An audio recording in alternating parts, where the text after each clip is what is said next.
This is Audible. Hell to Pay. Operation Downfall and the Invasion of Japan, 1945 through 1947. By M.Giangreco. Narrated by Danny Campbell. Copyright 2009 by M.Giangreco. This unabridged audiobook is published by arrangement with U.S. Naval Institute Press and was produced in the year 2010 by Tantor Media, Incorporated, which holds the copyright thereto. Forward. 3 Colonels. By Stanley Weintraub. From what we learned in the last days and the aftermath of the two-hemisphere World War that closed with the collapse of Nazi Germany and Imperial Japan, we know what the world would have been like had we been unwilling to pay the price to defeat them. Yet as the war dragged on beyond Europe and the casualties escalated, and as some combat veterans began returning while others now never would, the home front was becoming less willing. The public began to lean toward militarily unthinkable negotiation, while encouraging Japan's submission by air and sea power, avoiding the heavy costs of invasion. In 1945, during the intense final months of World War II, the price of victory was being calculated, and its extent determined by 3 men who in 1918 had been in uniform in France. One was a Missouri National Guard captain, whose 35th Division, in the 6 days of the culminating Meuse-Argonne offensive, had suffered nearly 7,300 casualties, half its front-line strength. In the interwar years, even before he went to Washington as a senator, Harry Truman rose to reserve colonel. In wartime, he made a sterling reputation heading the U.S. Senate Investigating Committee on Military Spending Effectiveness. Truman was now president, succeeding Franklin D. Roosevelt, who had died suddenly in mid-April. Another in the leadership trio who once bore the bird on his shoulders was the now elderly Secretary of War Henry Stimson, who was once an artillery officer and twice a cabinet member, with War and State Department portfolios under earlier Republican administrations, and who still preferred being called Colonel. The third had been a colonel, and on the general staff of the American Expeditionary Forces during World War I. On his return to the States after the war, he was meanly reduced to his pre-war permanent rank of captain. On September 1, 1939, as war again broke out in Europe, George Marshall moved up as Roosevelt's appointee from the 1 star he had finally earned 17 frustrating years after the Army was drastically downsized, to an instant 4 stars as Army Chief of Staff. Some of the major decisions closing the war with Germany and accelerating the downfall of Imperial Japan were inherited by Truman. The feisty, accidental president, who took pride in his Oval Office motto, "The buck stops here," had to make sweeping decisions advised and backed by Marshall and Stimson. Ironically, the civilian-suited war secretary was more militarily tough-minded than his seemingly austere top general, who now wore his congressionally mandated super rank of 5 stars, but always, realistically, kept in mind public attitudes, industrial capacity, and logistical limitations. Winston Churchill, who called George Marshall the architect of victory, was not being overly theatrical when he recalled that the British government, its fading imperial sway at stake, was pragmatically resolved to share the agony of the final and perhaps protracted slaughter. M.Giangreco's striking title, Hell to Pay, represents the closing wartime dilemmas and the likely repercussions to their solutions. After 10 years of violent aggrandizing in China, Japan had, in 1941, simultaneously and shockingly attacked 4 nations over 1/7 of the Earth's surface. Defeating the sprawling Japanese Empire had required fiscal fortitude, technological breakthroughs, immense transfers of men and material across 2 oceans, and continuing evaluation of the terrible human cost of the 2-stage invasion of Japan building up on the Pacific Rim, Operation Downfall. To pacify a fickle electorate believing that a war half won only required half mobilization the rest of the way, the American military establishment, at odds with its needs, began sending some seasoned veterans home even as Nazi Germany imploded into chaos. The complex conditions perceived by both Japanese and American decision-makers, and the difficult assessments made at the time, require in Hell to Pay the portrayal of vast arrays of numbers. In few books about any subject other than astrophysics are figures more provocative and more persuasive. Giangreco turns number crunching into high drama. The clouds of supporting aircraft assembled from the Marianas and the Philippines to Iwo Jima, Okinawa, and dozens of fleet carriers ran into 5 figures, so many that they hazarded getting in each other's flight paths. The assault shipping 4,000 ocean-going vessels alone being gathered, and troops committed for the Kyushu landings planned for late October 1945, far exceeded D-Day in Normandy, to face a Japanese buildup that, by the time of their surrender, totaled nearly 917,000 troops on the island. The coordination of landings in pre-dawn darkness and in the fog of smoke screens risked a nightmare of swampings, collisions, objectives gone awry, and deadly friendly fire. The Japanese intended, conceding extraordinary losses, to inflict 20% casualties before any GI set foot on the beaches, and further carnage thereafter during the inexorable grind of daily close-in battle, conducted at a distance that a man can throw a grenade. The long-lived and much-quoted canard that estimates of horrific casualties during an invasion of Japan were post-war apologetics for the bomb is set aside here by Giangreco, an indefatigable and precise military historian, in clubs, diamonds, hearts, and spades. The frightful dimensions of putting Allied boots on the ground on Kyushu and Honshu are spelled out from both Japanese and American planning documents and the recollections of participants on both sides. The consequences could be projected. On and adjacent to Okinawa, an island only 60 miles long and a third as wide, 13,000 Americans died and 37,000 were wounded. Japanese deaths, including hapless Okinawan civilians, exceeded 142,000. The seas were crimson with corpses. Harry Truman told his assembled planners in a momentous White House conference, as the enormous casualty figures were still coming in, that he hoped to avoid the intolerable cost of another Okinawa, grotesquely magnified from one end of Japan to the other. The Japanese military culture had historically long rejected surrender. Okinawa was not a worst-case scenario, it was a reality. The far more extensive killing ground of Japan was waiting to happen. Although Japan's colonial empire was shrinking and its internal resources were dwindling, so was the American war enthusiasm generated by Pearl Harbor.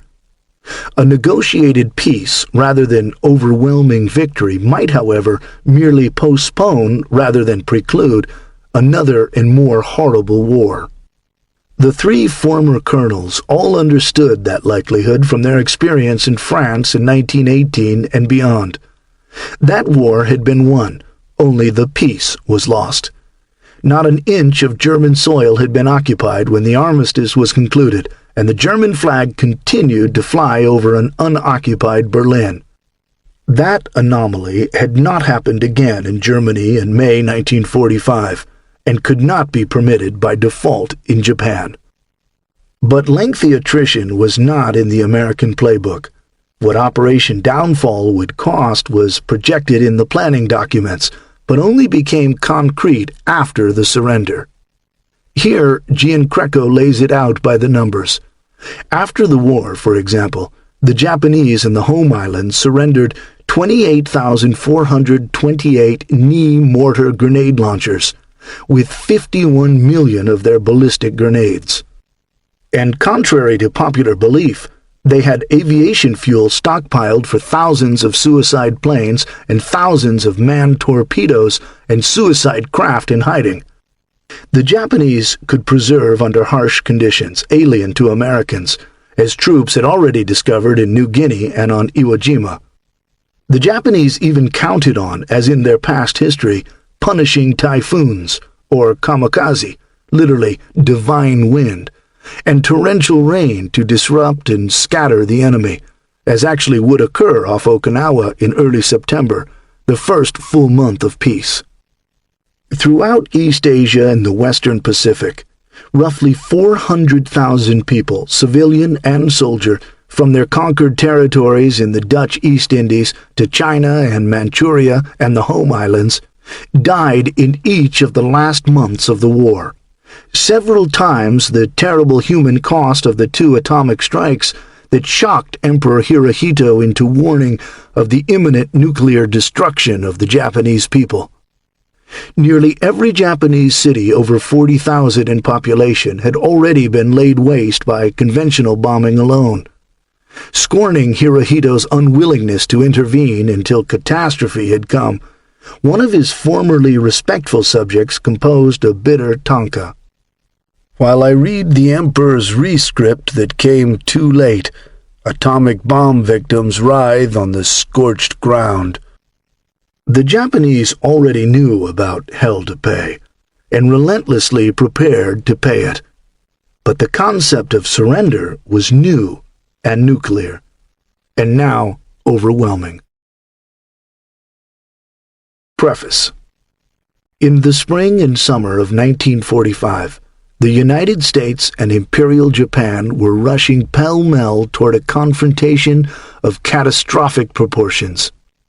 World War II's sudden and unexpected conclusion after atom bombs were dropped on Hiroshima and Nagasaki masked the fact that the United States had already commenced the opening stages of Operation Downfall, a series of land invasions on the Japanese home islands that U.S. Army planners and senior leaders calculated would cost anywhere from 250,000 to 1 million American casualties during just the initial fighting. The United States had entered the war late, and because of its sheer distance from Europe and the Western Pacific, it did not begin to experience casualties comparable to those of other belligerents until the conflict's final year. By then, the U.S. Army alone was losing soldiers at a rate that Americans today would find astounding, suffering an average of 65,000 killed, wounded, and missing each and every month during the casualty surge of 1944 through 1945, with the November, December, and January figures standing at 72,000, 88,000, and 79,000 respectively in post-war tabulations.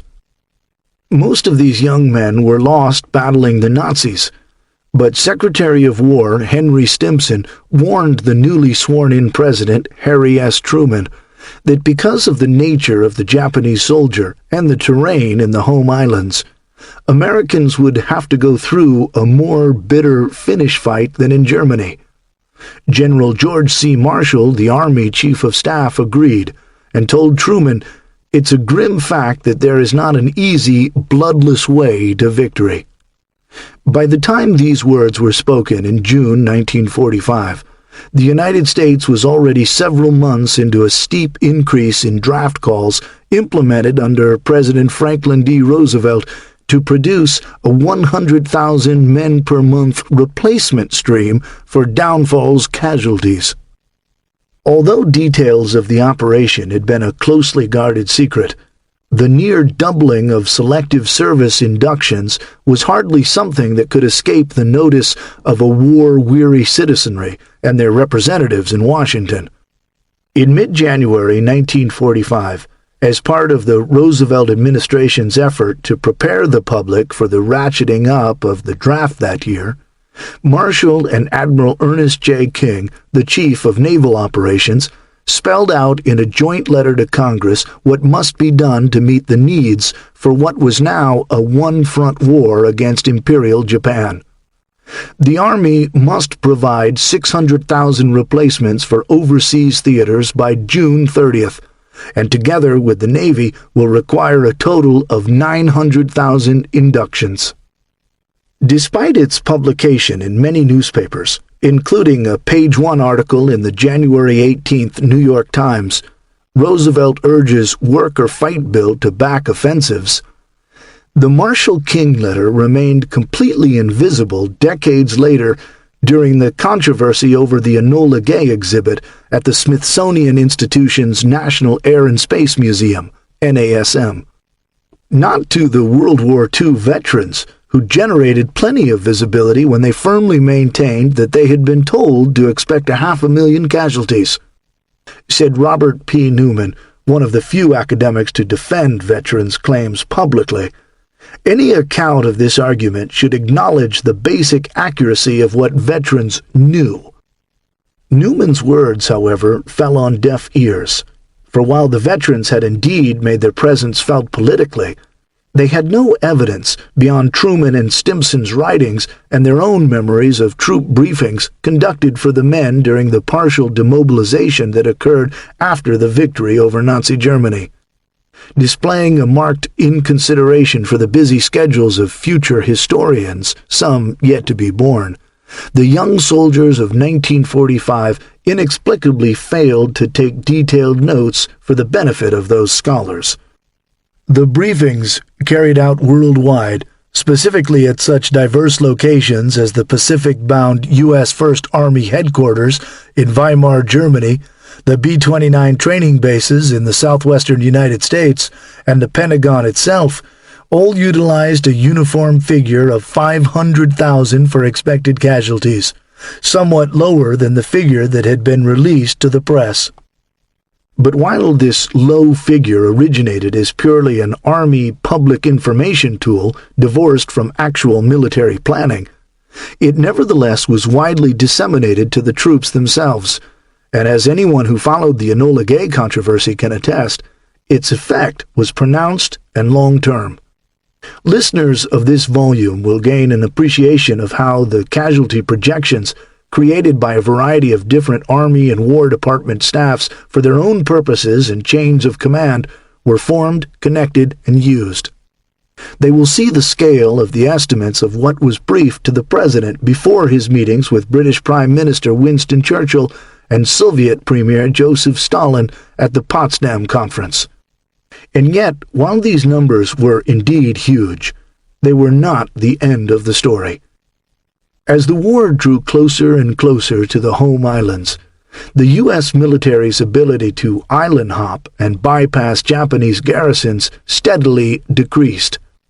Even though American assault and amphibious techniques were honed to near perfection, casualties were nevertheless rising at alarming rates, and losses during prolonged battles at Okinawa and Iwo Jima far exceeded earlier estimates. It was clear that the Japanese were riding their own learning curve. As early as the summer of 1944, Pentagon planners had produced a worst-case scenario of 500,000 American lives and many times that number wounded, and the Imperial Army's increased efficiency at killing Americans, particularly on Okinawa, demonstrated to Secretary Stimson and many Pentagon planners that the worst case was a real possibility. This begged a question. If the situation could already be seen, fully half a year before the initial assault on the southernmost home island of Kyushu, to be moving in the direction of what originally had been projected to be the worst-case scenario, was there an even worse case that had not been anticipated? Would the Selective Service draft calls, nearly doubled just a few months before, be adequate for the task ahead?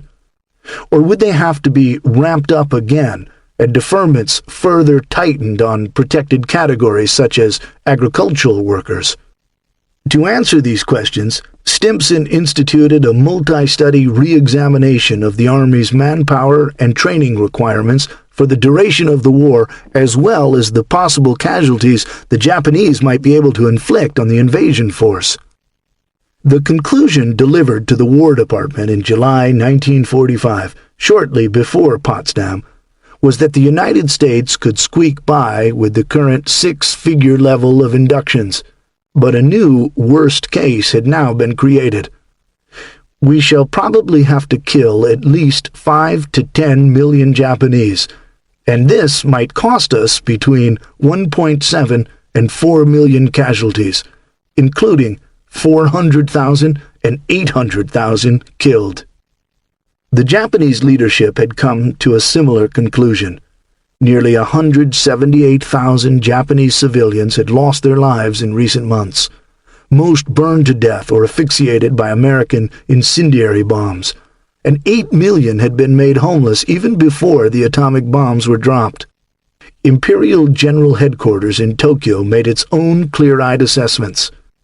Based largely on the recent fighting on Okinawa, where nearly 130,000 combatants and perhaps as many as a quarter of the island's 400,000 men, women, and children were dead by July. A remarkable 20 million, representing total casualties in some records and deaths in others, became the figure discussed in imperial circles.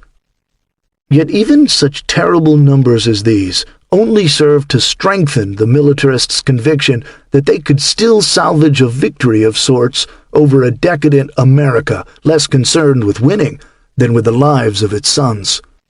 For the militarists, the bloodletting among the Okinawan population was of little consequence.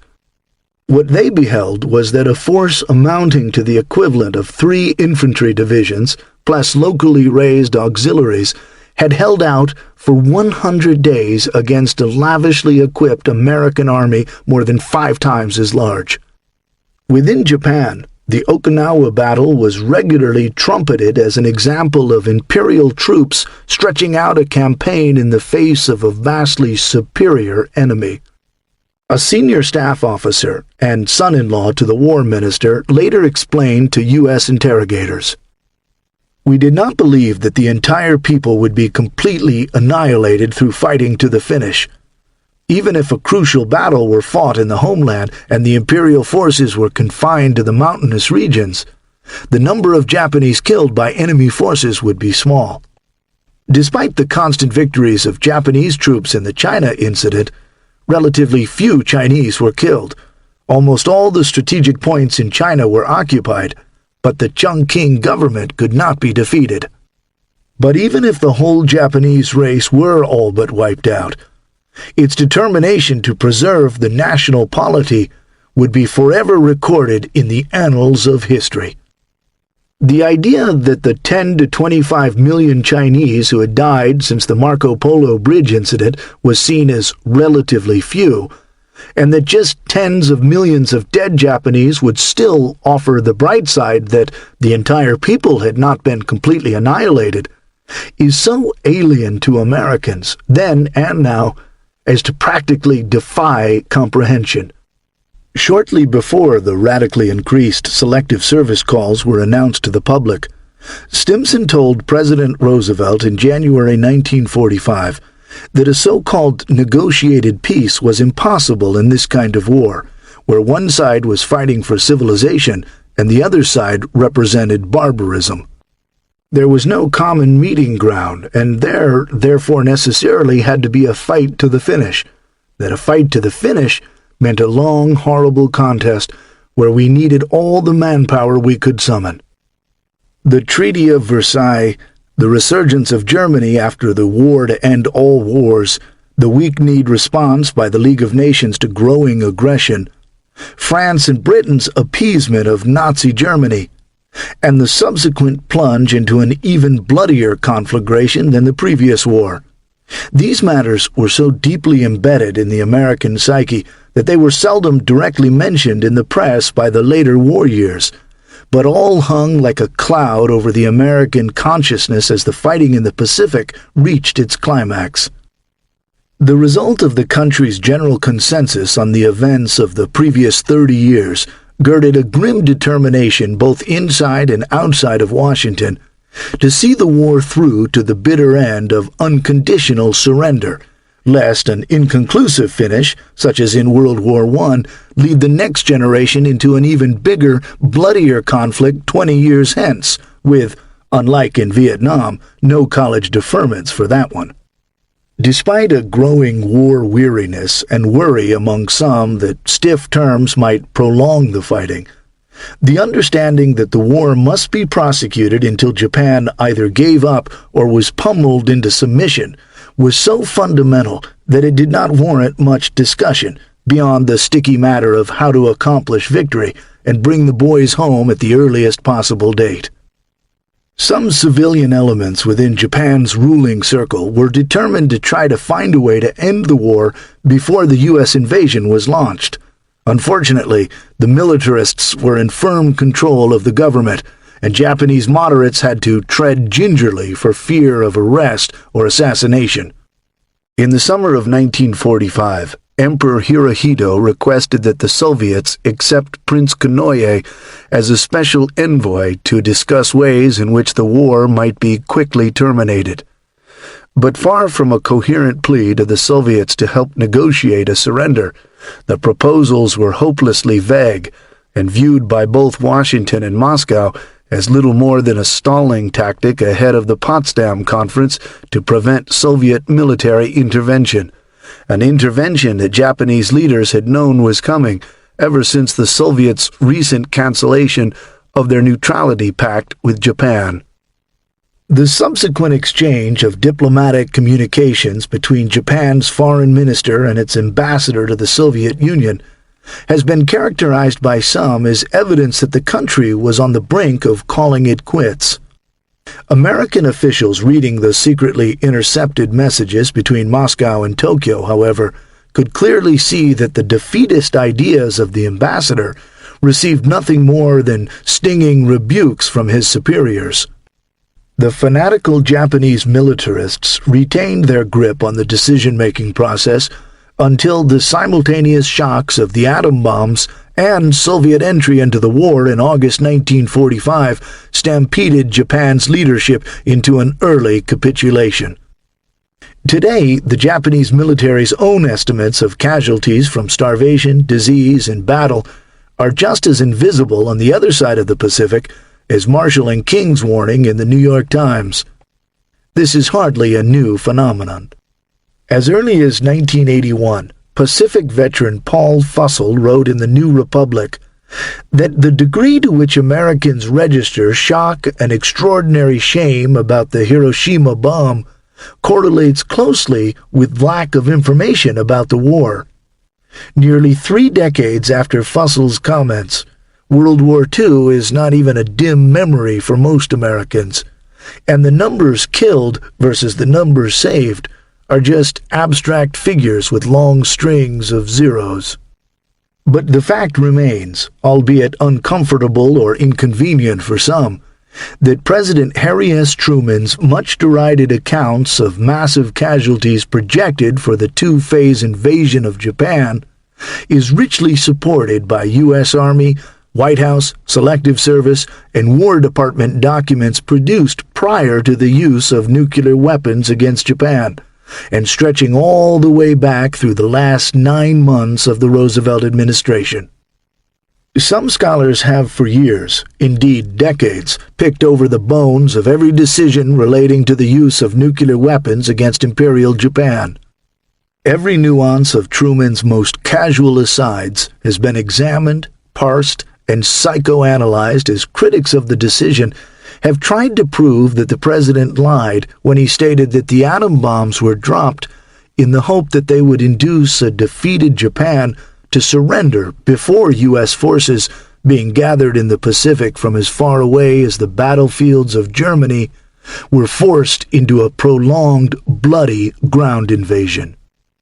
In 1945, however, Truman and his senior military and civilian advisors had no such luxury. The clock was ticking on the invasion countdown, and George M. Elsey, who worked closely with Truman throughout his presidency, later remarked, You don't sit down and take time to think through and debate ad nauseum all the points. You don't have time. Later, somebody can sit around for days and weeks and figure out how things might have been done differently.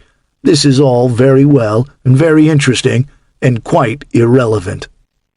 The later examination of Truman's decisions was further complicated because his critics had little knowledge of military historiography and even less of the language and assumptions that are standard features of what is produced by planning staffs.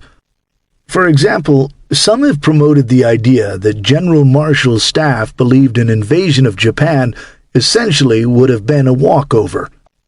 To bolster their argument, they point to highly qualified and limited casualty projections in a variety of briefing documents produced in May and June 1945, roughly half a year before Downfall's initial invasion operation Olympic was to commence. The numbers in these documents, however, were not recognized for what they are: estimates of only the first 30 days of fighting. Consequently, they were grossly misrepresented by individuals with little understanding of how the estimates were made and exactly what they represented. In effect, it is as if someone during World War II had come across casualty estimates for the invasion of Sicily, and then declared that the numbers would represent losses from the entire Italian campaign, and then, having gone that far, announced with complete certitude that the numbers actually would represent likely casualties for the balance of the war with Germany. Of course, back then such a notion would be dismissed as laughably absurd, and the flow of battle would speedily move beyond the single event the original estimates, be they good or bad, were for. That, however, was more than 6 decades ago. Today, historians doing much the same thing have won the plaudits of their peers, received copious grants, affected the decisions of major institutions, and misled a young man who would become president. Operation Downfall, the onrushing event driving both American and Japanese decision-making, has received far less examination than the political side of the process, which was utterly subordinate to it in 1945. With some notable fine exceptions, the tendency has been for historians to regurgitate the same limited selection of planning and briefing documents, or go to the other extreme and print everything that one can get his hands on, while displaying little ability to separate the wheat from the chaff. This is also true for Olympic. While the second invasion operation, Coronet, against the Tokyo area in 1946, the lack of examination is explained away by the supposed lack of documentation. Listeners of this volume will find that misconceptions abound as to the state of Japanese readiness to meet the invasion. This principally is due to the uncritical acceptance of assumptions and incomplete intelligence in the relatively few pre-surrender documents that have formed the core of many scholars' opinions. The state of Japanese air power is an excellent case in point. The often repeated common wisdom holds that there were only 5,500, or at most 7,000 aircraft available, and that all of Japan's best pilots had been killed in earlier battles. What the U.S. occupation forces found after the war, however, was that the number of aircraft exceeded 12,700, and thanks to the wholesale conversion of training units into kamikaze formations, there were some 18,600 pilots available. Most were admittedly poor flyers, but due to the massive influx of instructors into combat units, more than 4,200 were rated high enough for either twilight or night missions, a deadly turn of events. Based on intelligence reports during the summer of 1945, U.S. commanders also believed that the Imperial Air Forces were out of gas, both figuratively and literally. But while it was true that fuel for training units was being severely rationed both before and after the units were given combat status, it did not become clear until after the war that the Japanese had succeeded in building up a large strategic reserve of aviation fuel, separate and distinct from stocks used for training and day-to-day activities, reserves which would only be tapped for the final battles in the home islands. The idea there was a dearth of fuel was further reinforced in American eyes by the manifestly weak reaction of the Imperial Air Forces to the B-29 raids against Japanese cities, and virtually no response at all to a series of shore bombardments by American and British battleships that it was hoped would lure large numbers of aircraft to their destruction by waiting carrier aircraft. Despite the best efforts of the U.S. Navy and Army Air Force, the Japanese displayed a fanatical adherence to their plan to not launch air attacks until it was confirmed that the invasion was actually taking place. One matter that set off urgent alarm bells within the U.S. Navy in the war's very last days was that the Japanese had begun to launch kamikaze attacks of a type for which there was no effective defense. Japan's naval air arm had inadvertently stumbled upon the fact that the thousands of largely wooden trainers that they had redesignated as combat aircraft were functionally invisible to radar, and now that they had the night-qualified pilots to fly them, the Japanese had the ability to stealthily attack U.S. warships before few, if any, guns could be brought to bear on the aircraft. Moreover, the normally deadly proximity fuse fired by the U.S. Navy's anti-aircraft guns had to pass extremely close to a wooden aircraft before it could be influenced by its presence and explode. That the antiquated sticks and string kamikazes went 3 for 3 in attacks against U.S. destroyers immediately before Japan surrendered has rarely been mentioned beyond a brief reference in the official Navy history of the Pacific War, or been examined outside of long declassified documents, in spite of the intolerable situation they foreshadowed if the war had continued.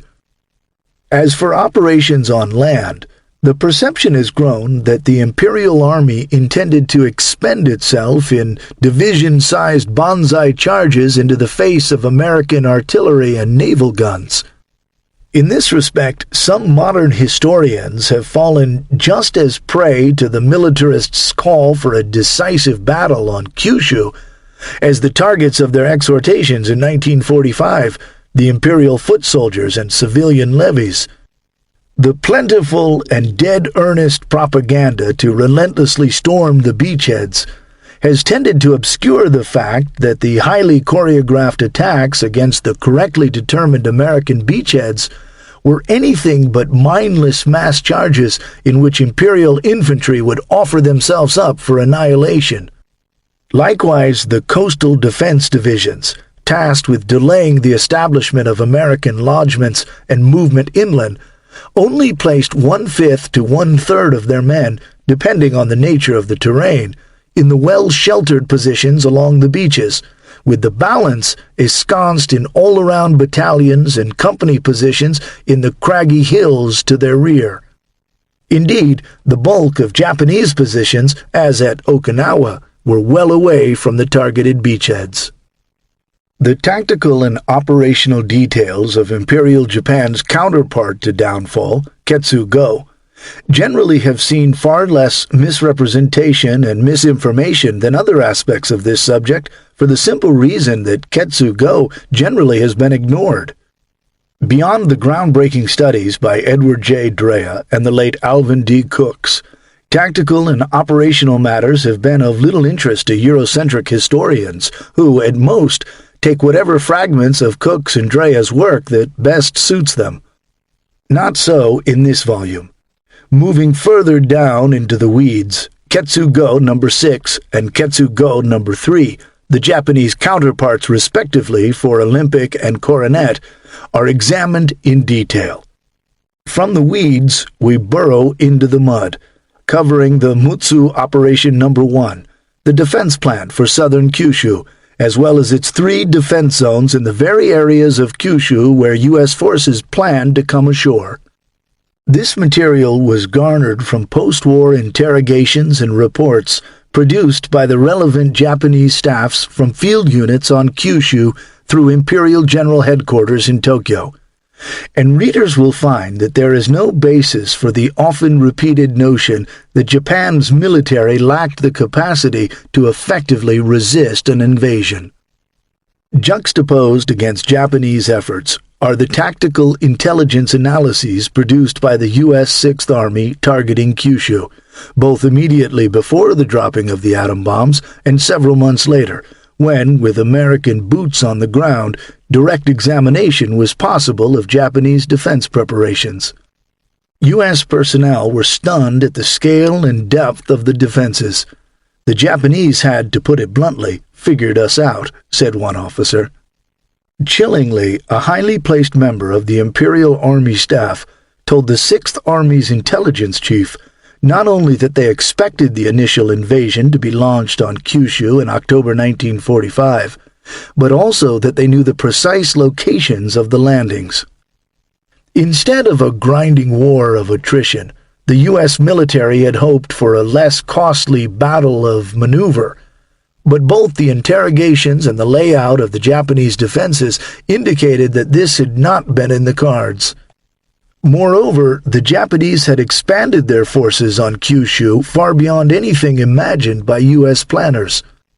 While neither the highly perceptive positioning of the Japanese defenses nor the increase in forces were apparent before Truman, Stimson, and Marshall left for the Potsdam Conference, by the third week in July it finally became alarmingly clear that a Japanese buildup of stunning proportions had been accomplished right under the noses of U.S. intelligence, and was continuing at a rapid pace with the end not in sight. Meanwhile, American preparations for use of atom bombs against 4 specifically chosen cities continued apace, and the Japanese leadership chose to ignore warnings issued by the Allies at the conclusion of the conference. General Marshall, who by now had returned to Washington and been made fully aware of activities on Kyushu, could not assume that the fanatical Japanese would surrender even when atom bombs were raining down on their cities and the Soviet entry into the war dashed their hopes of a negotiated settlement. An examination of alternative invasion sites for Kyushu had been launched when the scale of the Japanese troop buildup had become evident. But both the Chief of Staff and his commander in the Pacific, General Douglas MacArthur, agreed that none of the sites were adequate substitutes. U.S. leaders were encouraged by the official Japanese government inquiries initiated after the dropping of the first 2 bombs and Soviet invasion of Manchuria, but optimism that the war might soon be over vanished. Communications had suddenly stopped, and it appeared that Japanese intransigence or indecision was about to scuttle peace efforts. After a tense weekend with no word from Tokyo, Marshall informed his Pacific commanders, "The President directs that we go ahead with everything we've got." Conventional airstrikes were resumed, and components for the 3rd atom bomb were released for use. But the Army chief and his senior staff had something else in mind, now that it was beginning to look like the shock of atom bombs had failed in its strategic purpose of loosening the iron grip the country's militarists had on Japanese decision-making. Marshall had long been a proponent of the tactical use of the developing atomic arsenal and poison gas in support of ground operations. Strategic use of atom bombs against cities had certainly been worth a try, but the militarists appeared to be completely unmoved, and to Marshall, atom bombs were too precious an asset to waste in an apparently futile strategic campaign. With the invasion still very much on, and forces gathering for it from as far afield as Europe, he now threw his staff into planning for the use of the full range of weapons in the United States' arsenal, today referred to as weapons of mass destruction, or WMDs, to trump the human tide welling up on Kyushu. Marshall's plans called for most, and if he could convince Stimson and Truman, all of the bomb production through December 1945 to be dropped on Japanese defense concentrations along or near the beaches. A more complete appreciation of the dangers posed by nuclear radiation was still in the future, and millions of Japanese and Americans on Kyushu and closely by at sea would have been affected by the tightly packed set of perhaps 9 detonations in a triangle-shaped zone roughly analogous to the area bounded by Newport, Rhode Island, Worcester, Massachusetts, and Boston. The Emperor's surrender, broadcast on August 15, 1945, effectively ended any need for Marshall and his staff to pursue the initiative. And like so many aspects of downfall, the hideous consequences of the imminent switch from strategic to tactical use of nuclear weapons if the Japanese had not surrendered has not been closely examined before. During the Enola Gay affair at NASM, veterans groups were frequently dismissed as being overly sensitive to supposedly inconsequential points in the exhibit that focused almost entirely on Japanese civilian casualties in the closing days of the war. Yet it's like Kissinger used to say, even paranoids have real enemies. Martin Alday, wounded in Okinawa and headed for Tokyo in Operation Coronet, related how his persistent efforts to get friend and fellow vet author James Michener to weigh in publicly with his knowledge of what the men faced was one battle that he could not win. Although Michener would take part in several local events in Texas, his well-founded fear of the reaction from the literary and Hollywood circles he moved in was so strong that he made Alday promise not to release one eloquent letter he'd written until after his death. An excerpt from Michener's letter is reproduced in the epilogue to this volume. That Michener preferred to keep his opinions to himself, though disappointing, is not particularly surprising when one remembers the derision veterans were receiving at the time from some historians and major institutions. NASM Director Martin Harwood wrote after his dismissal that the Enola Gay controversy was a battle between a largely fictitious comforting story presented by the veterans, and the event, Hiroshima, as revealed in trustworthy documents now at hand in the nation's archives, which the veterans feared could cast into doubt a hollowed, patriotic story. Many in the Academy support this contention. Laura Hine, for example, praised the contemporary historical scholarship displayed in the original disputed exhibit script, and maintained that a great many U.S. soldiers in the Pacific in 1945 believed that bombs brought the war to a speedy end, but they were not in a position to know. This presumed, however, that assumptions based on these trustworthy documents were themselves correct and derived from a comprehensive understanding of the material. They weren't. The type of characterization made by Truman critics that the exhibit might be interpreted as celebrating the deaths of 150,000 to 200,000 Japanese civilians, mostly old men, women, and children, only served to confirm the veterans' suspicions that scholarly discussion of this subject is dominated by those who, for whatever reason, do not acknowledge that even excluding mounting deaths along the Asian littoral, and according to the Japanese government's own estimates, anywhere from 50 to nearly 150 times the number of Japanese who died at Hiroshima and Nagasaki would be killed during the invasion, taking a significant number of Americans with them. For veterans, the celebration was not in the deaths of innocents, but that their own lives and those of their buddies were spared. Hopefully this book will allow Americans to get a glimpse of what many of these men would have confronted during Operation Downfall. Chapter 1. The Maximum Bloodletting and Delay. Victory was never in doubt. Its cost was. What was in doubt in all our minds was whether there would be any of us left to dedicate our cemetery at the end, or whether the last Marine would die knocking out the last Japanese gun and gunner. Major General Graves B. Erskine, Commanding General, 3rd Marine Division. The United States is confronted with numerous problems, such as mounting casualties, the death of Roosevelt, and a growing war weariness among the people. Should Japan resolutely continue the war and force heavy enemy attrition until the latter part of this year, it may be possible to diminish considerably the enemy's will to continue the war. Basic general outline on future war direction policy, adopted at the June 6, 1945 Imperial Conference. The old artilleryman thoroughly enjoyed the fireworks.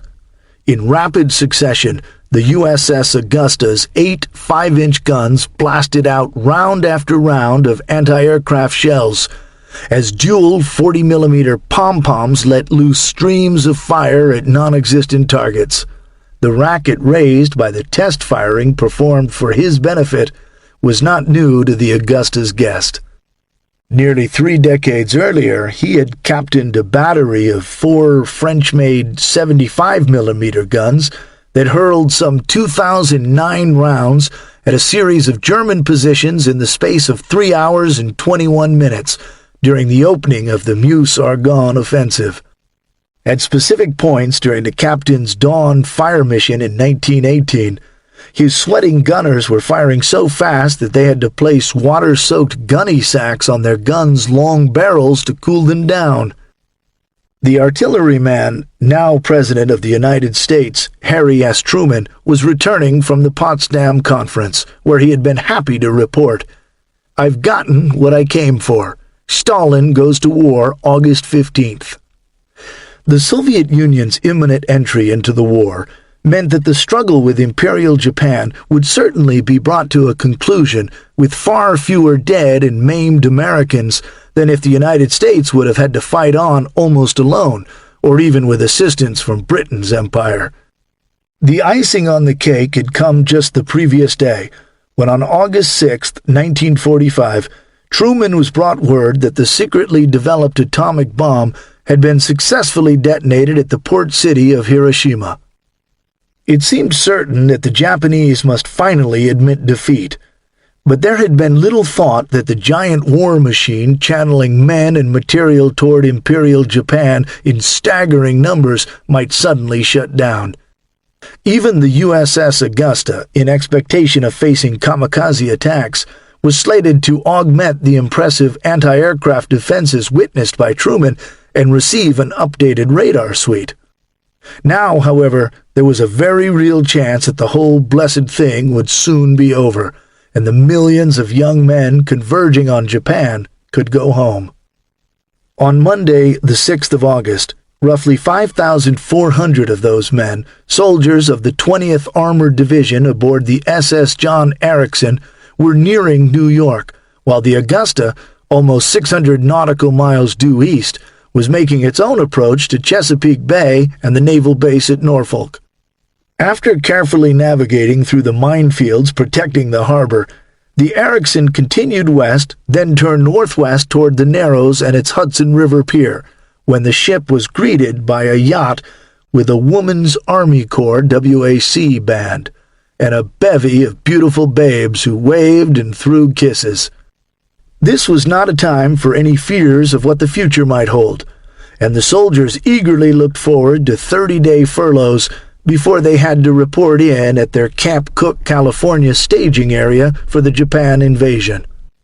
They knew nothing yet of the strange new weapon that was saving many of their lives, or, for that matter, that they had been sharing a piece of ocean with the president.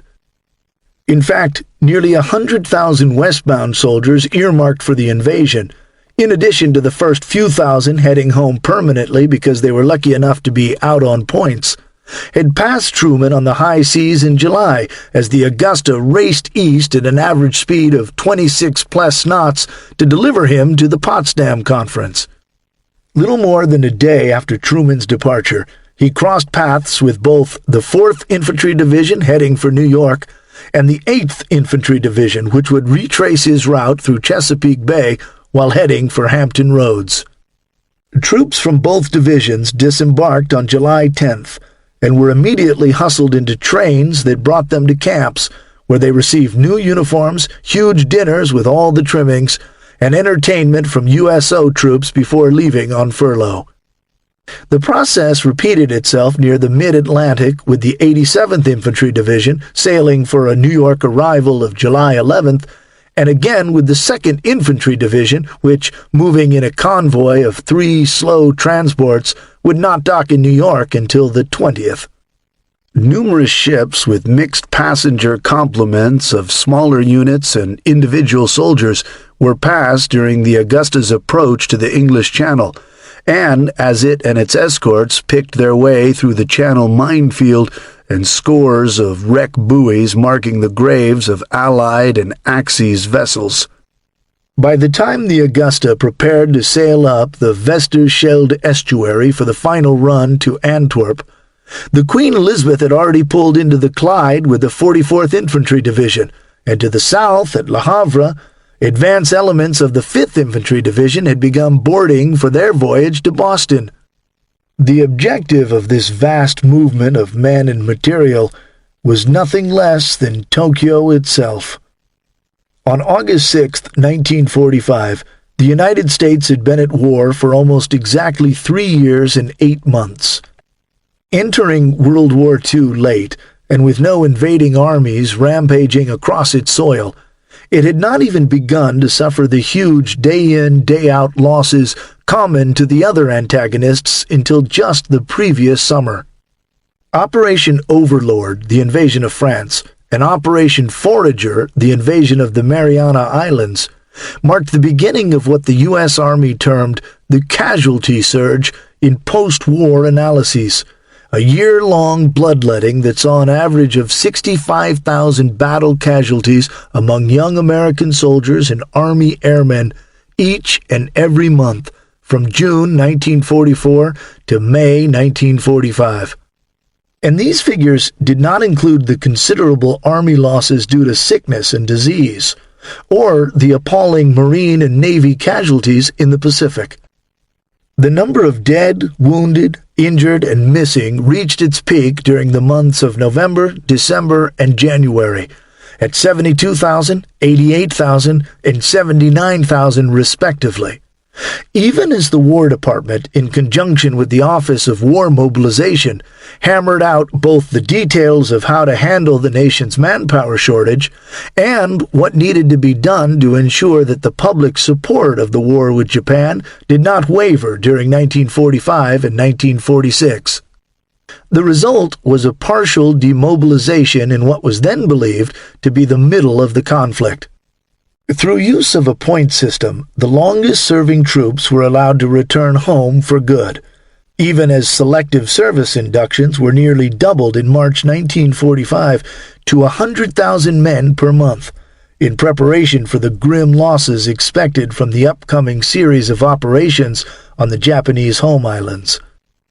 Official figures for American casualties during the war, repeated in countless books and articles, vary only slightly, depending on such things as whether or not the early phases of the post-war occupations of Germany and Japan are included, or the loss of the U.S. Army's Philippine scouts are factored in, and usually stand at 291,577 dead and 671,846 wounded.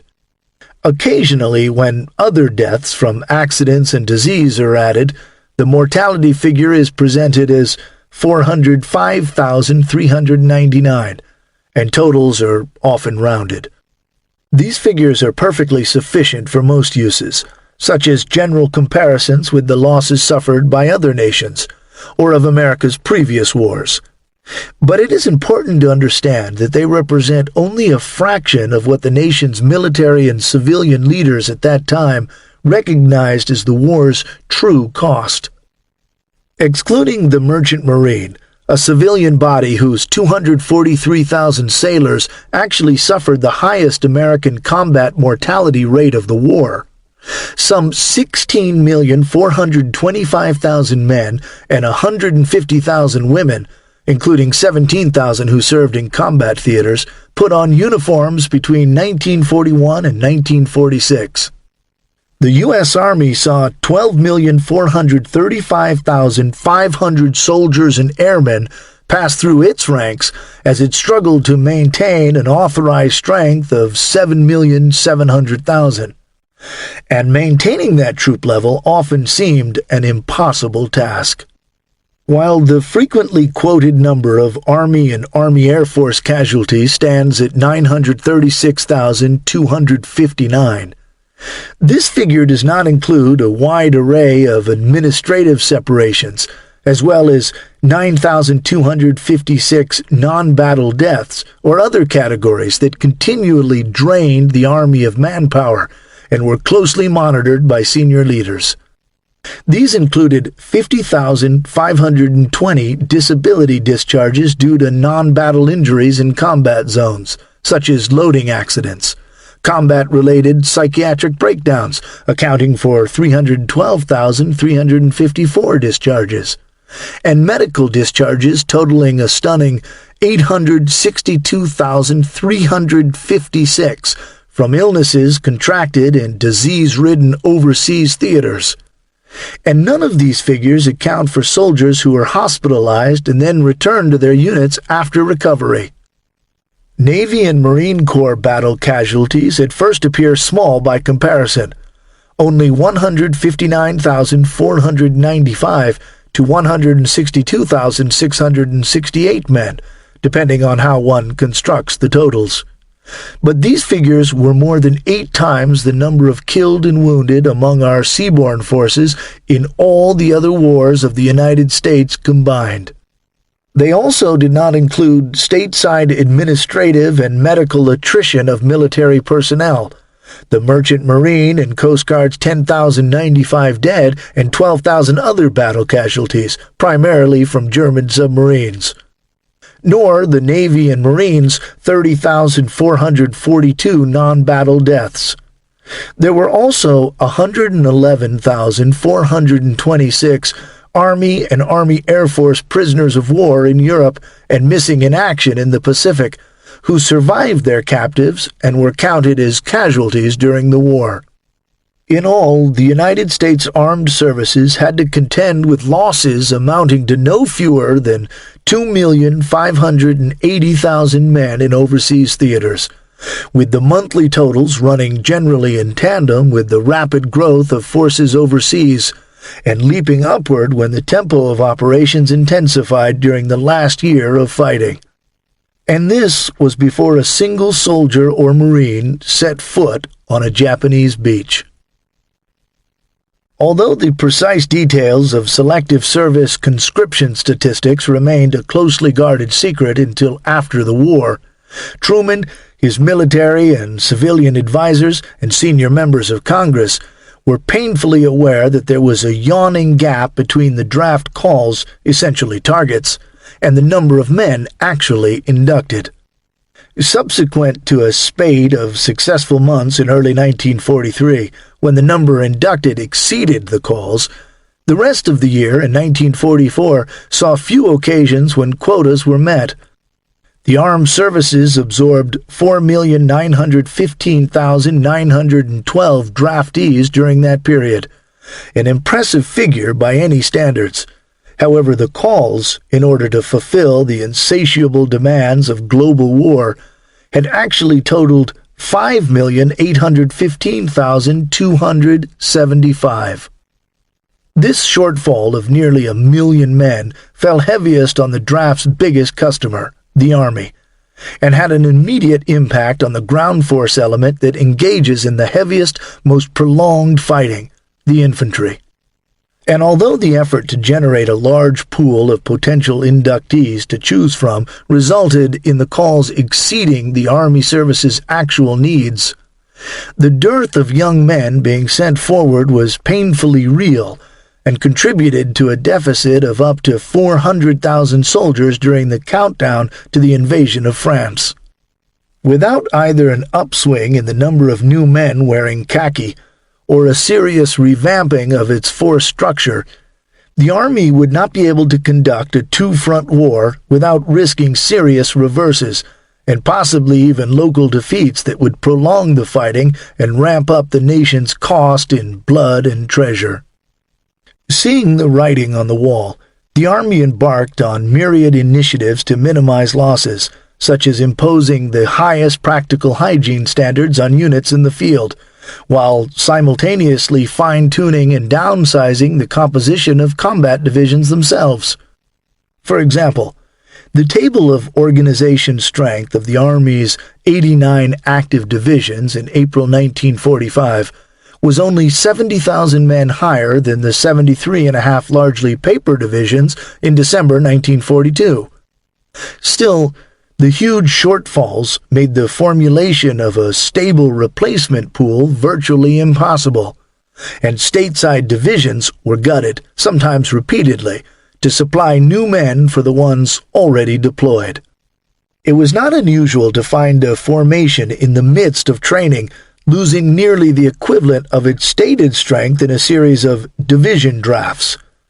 One standard-sized 14,253-man division, the 69th, was forced to give up 22,235 enlisted personnel and 1,336 officers before it was finally shipped to France. Administrative manipulations and gyrations of this sort were largely, but not completely, beyond the eyes and ears of both Japanese intelligence and diplomatic corps, and the structure of the U.S. division cut off in the Philippines in 1941 and eventually lost was only generally representative of what such formations looked like by 1943. Fighting against complete U.S. combat divisions in New Guinea generated some idea of their weight and structure through use of signals radio intelligence. But the fact that Japanese units took very few American prisoners and were, in any event, either cut off or functionally annihilated meant that the Imperial General Staff in Tokyo operated largely in the dark and had to depend on the Germans for detailed intelligence on the U.S. Army's force structure. What the Japanese could and did get, however, was a look at the overall U.S. war effort and public opinion from the American press, and it was quite an eyeful. Foreign agents, often working in the embassies or consulates of neutral or nominally allied nations, harvested newspapers and magazines of all kinds, including official publications such as Yank and Air Force, which could be obtained for the price of a subscription. Despite military censorship and the great care taken by domestic newspapers to follow the Office of Censorship's voluntary guidelines, articles designed to buck up home front morale or run-of-the-mill news stories often carried nuggets of hard information that could be combined to form at least some understanding of what the arsenal of democracy was capable of producing in terms of the war's basic hardware, such as ships and planes, as well as manpower available to prosecute the war. Yet it was the robust criticism of the lengthening war and growing casualty lists, all gleaned from editorials, letters, and opinion pieces, that supplied much of the rationale behind the strategic decisions of Imperial Japan and Nazi Germany alike when it came to deciding how to handle the United States. The leaders of both nations had entered the war convinced that there was little to fear from America, and Adolf Hitler voiced the prevailing wisdom 1 month after Pearl Harbor when he said, "It's a decayed country. And they have their racial problem, and the problem of social inequalities. Everything about the behavior of American society reveals that it is half Judaized and the other half negrified. How can one expect a state like that to hold together, a country where everything is built on the dollar?" The Japanese were confident that their devastating attack on the U.S. Pacific Fleet, quick string of Asian and Pacific conquests, and the decision by an ascendant Germany to honor its alliance by immediately declaring war on the United States would cow the feckless Americans into accepting the reality that they simply could not win. One of their number, however, was less certain. Admiral Yamamoto Isoroku had conceived and planned the strike on Pearl Harbor, yet he warned that Japan would likely lose the war if it could not be wrapped up quickly. As a young man, he had studied at Harvard and later served as Japan's naval attaché in Washington. Yamamoto's nearly 6 years in the United States gave him insights into an America that was incomprehensible to his warrior colleagues raised in a homogeneous and in many ways still closed society. As with the Nazis, they had little real understanding of how the American press worked, let alone how it fit into a society that somehow managed to be both skeptical and optimistic at the same time. What they beheld was a chaotic mongrel nation suffering under the weight of a weak, inefficient democratic process. What Yamamoto saw was vitality and inner strength. In the space of just a few years, Yamamoto was dead, the victim of broken Japanese codes and long-range American fighter aircraft. Hitler and his regime were clearly reaching their end too, as massive armies pummeled their way into German borders from east and west. Articles in the American press of victories and armies moving ever forward were familiar to the totalitarians in Tokyo and what was left of the Third Reich, which exercised an iron control over their own newspapers and state-controlled radio.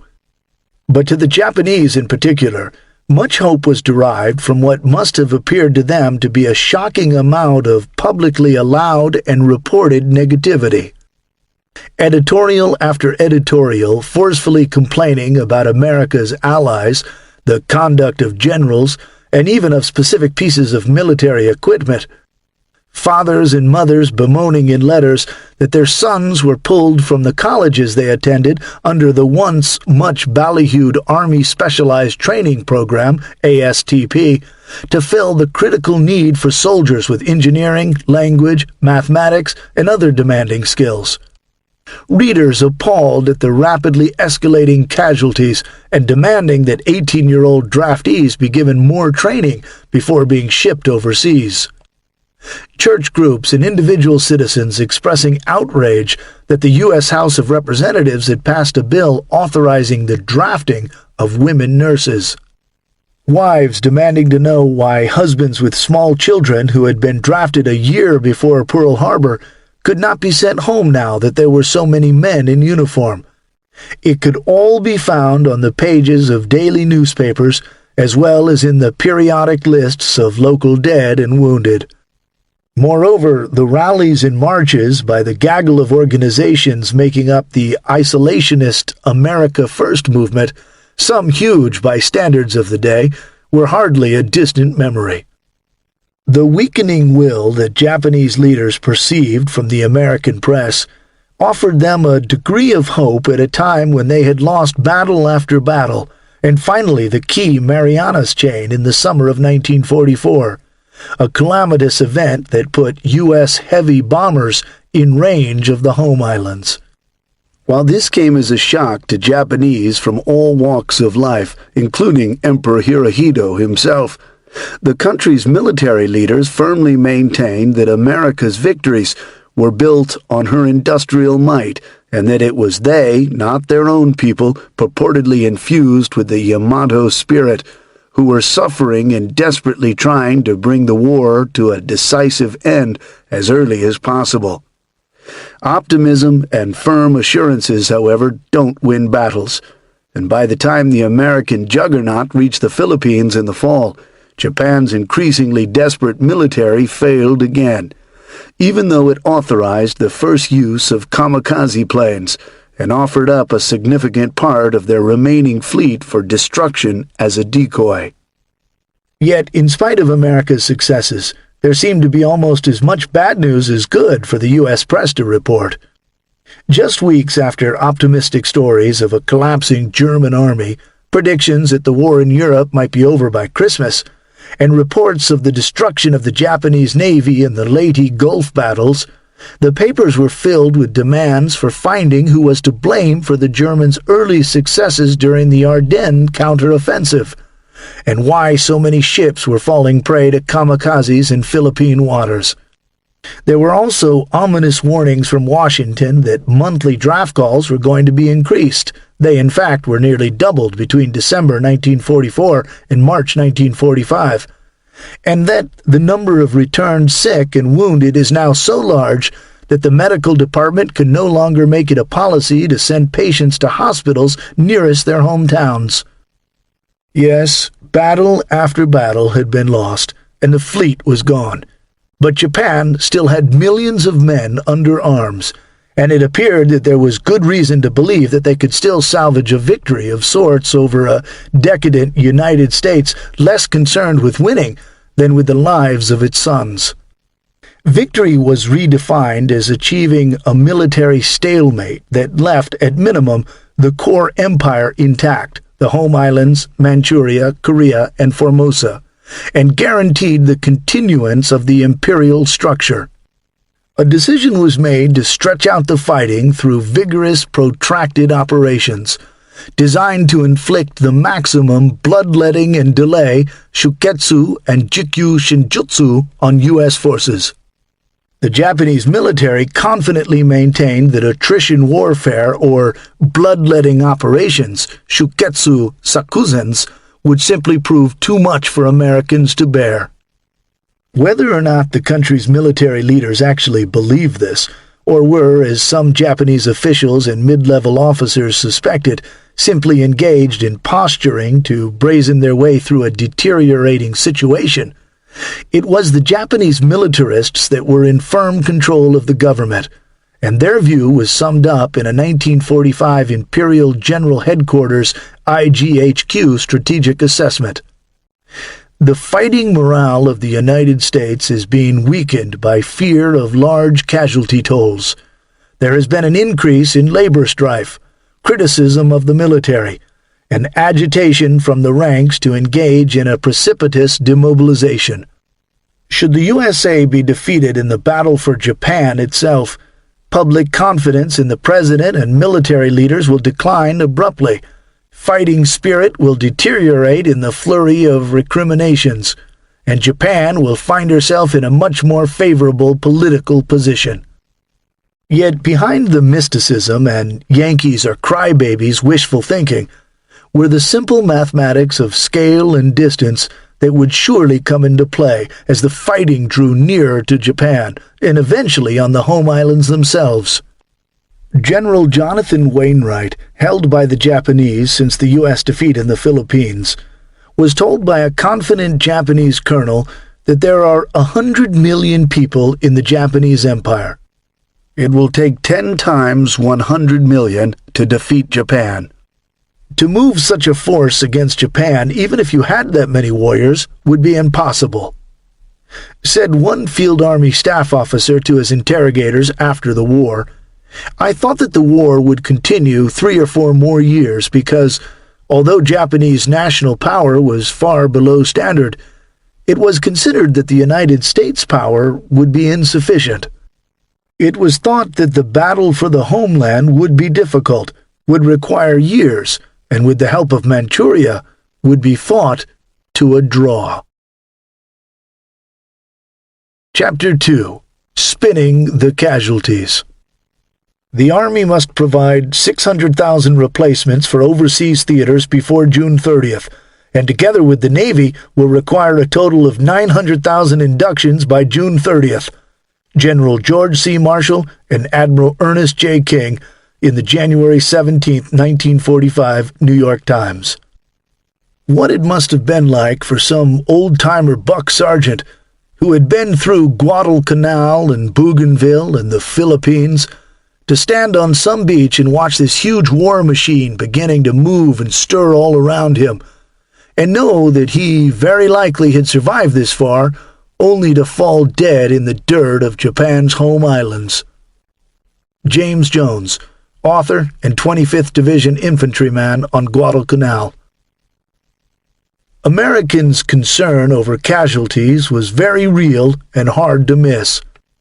The Army, already struggling with a dangerous deficit in replacements, knew that this concern would only grow and was painfully aware that a casualty surge of indefinite duration would accompany the June 1944 invasions of the Marianas and Normandy.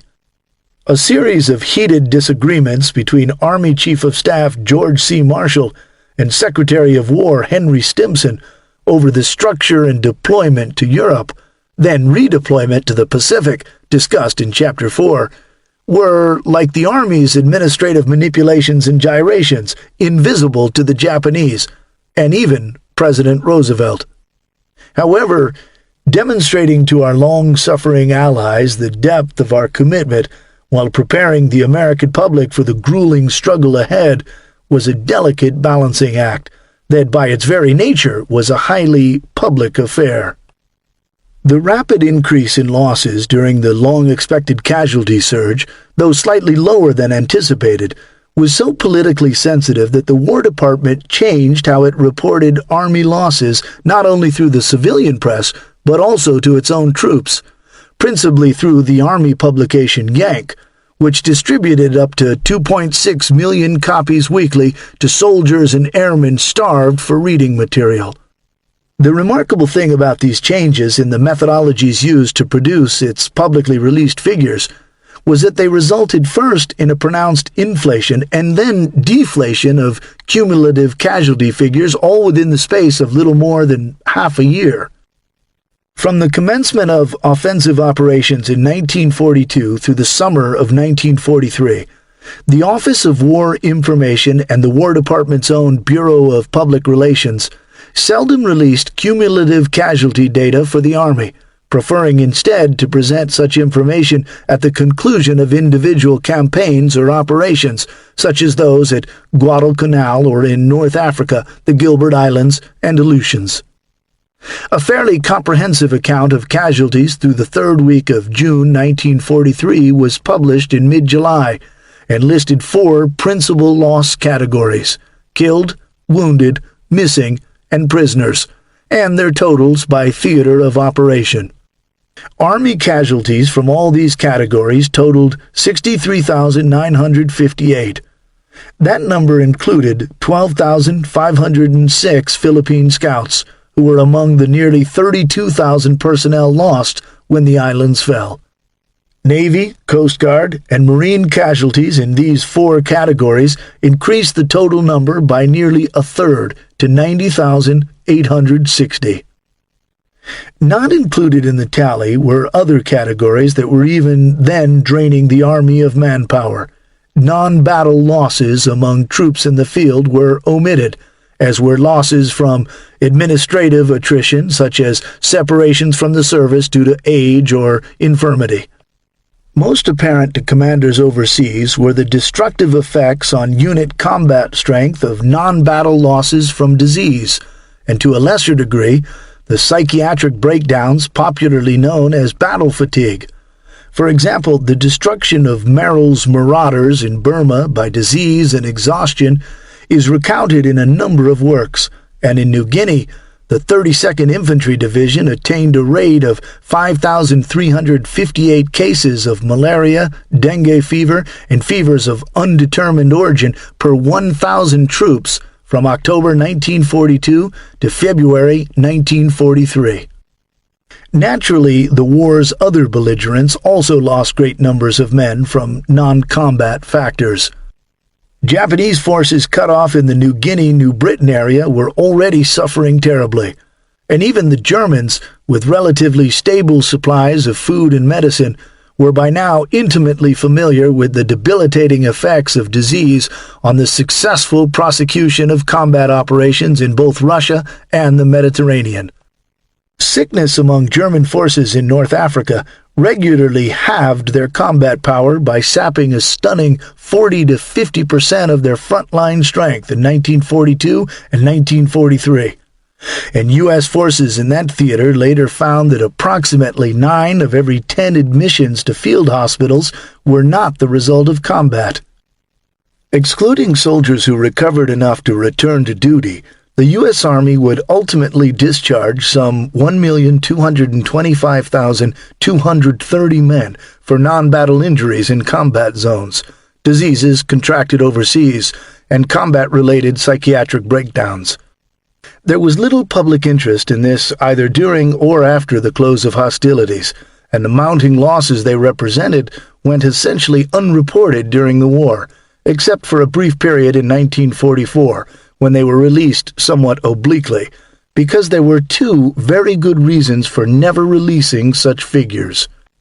First, unlike the periodic accountings by the Army Medical Corps of personnel discharged in the United States because of ailments such as heart defects or mental disabilities, these numbers came principally from deployed forces, and thus would provide the enemy with a much fuller picture of the Army's effective fighting strength.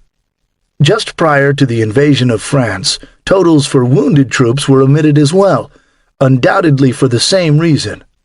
Second, the American public was understandably focused on the cost of combat operations.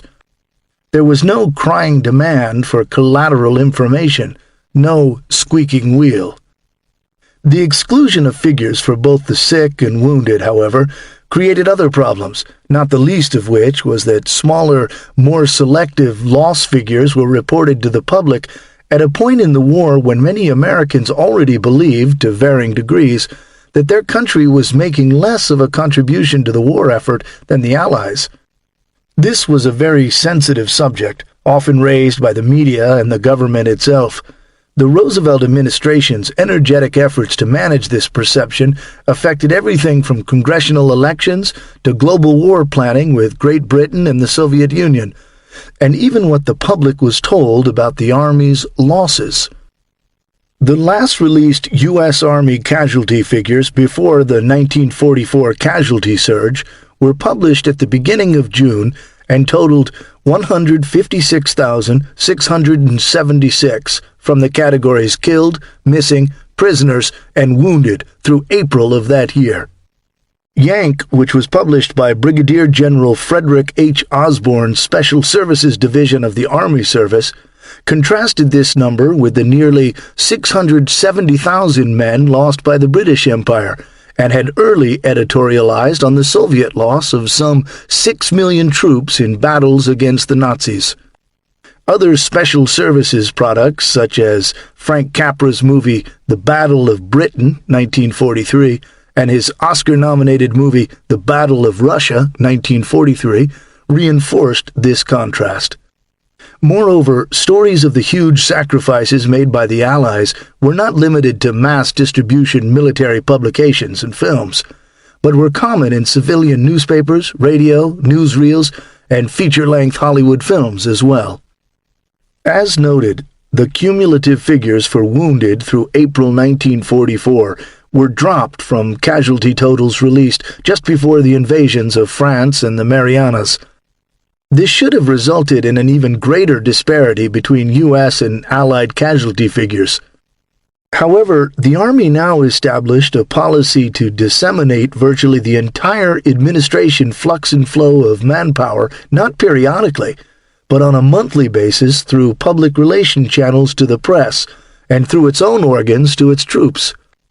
By adding the categories honorable discharges and other separations to the totals for April 1944, released in late June, published Army losses almost immediately leaped from 156,000 to 1,163,000, even before the casualty surge began to show up in the figures. For those who did not look too closely at how the number was constructed, the clear implication was that most or all of these losses were combat-related. This new accounting method produced figures that seemed to be much more in tune with the combat losses of the British and the Soviets, and ostensibly demonstrated to the public and to both allies and enemies alike that America's commitment to the war was unequivocal and its resources were enormous. They also implied that America was already pulling its share of the load against the Axis powers. Releasing the artificially large monthly totals, which lumped together losses through purely administrative matters with battle and non-battle deaths, prisoners, and missing, while still withholding figures for the sick and wounded, would also prove useful for the Roosevelt administration, because doing so inadvertently provided a way to soften the potential blow to America's war resolve when a sudden upsurge of major ground operations beginning in the summer of 1944 caused real casualties to skyrocket. Through this month-by-month dissemination of figures combining administrative separations with selected combat-related categories, soldiers, airmen, and the public at large became at least partially conditioned to seeing steadily growing million-plus loss figures months before it became apparent that American troops were now experiencing the frightening attrition of manpower that had been commonplace among the other antagonists for several years. For example, in August 1944, after the standard 75 days it took to collect, collate, vet, and publish the data, the War Department released an inflated total Army losses figure of 1,234,000 for December 7, 1941 through May 1944. As noted earlier, however, it was department policy not to indicate how many of these were casualties directly related to combat. By this time, combat-related casualties numbered no less than 194,000 men, and that figure did not include the appalling losses to sickness in the overseas theaters. The June 1944 reporting period, which covered the first 3 weeks in Normandy and 2 from the Marianas, was added to the total made public in September, and was handled in the same manner as the other recent releases. The 1944 through 45 casualty surge had begun that month, and was clearly visible in the marked jump in the number of total losses reported. That figure, still minus the sick and wounded, suddenly spurted well beyond the roughly 1,250,000 mark to 1,279,000 in the space of just 1 month. If the War Department had not taken certain measures, such as putting an almost complete halt to the Army's administrative separations, the figure released for the August 1944 reporting period would have soared to approximately 1,407,000. The total losses formula had certainly produced much larger numbers that were seemingly more in sync with the casualties suffered by the United States' principal allies, but the problem now had to be considered from a different perspective. At what point did the numbers become too big and start to become a hindrance to the war effort?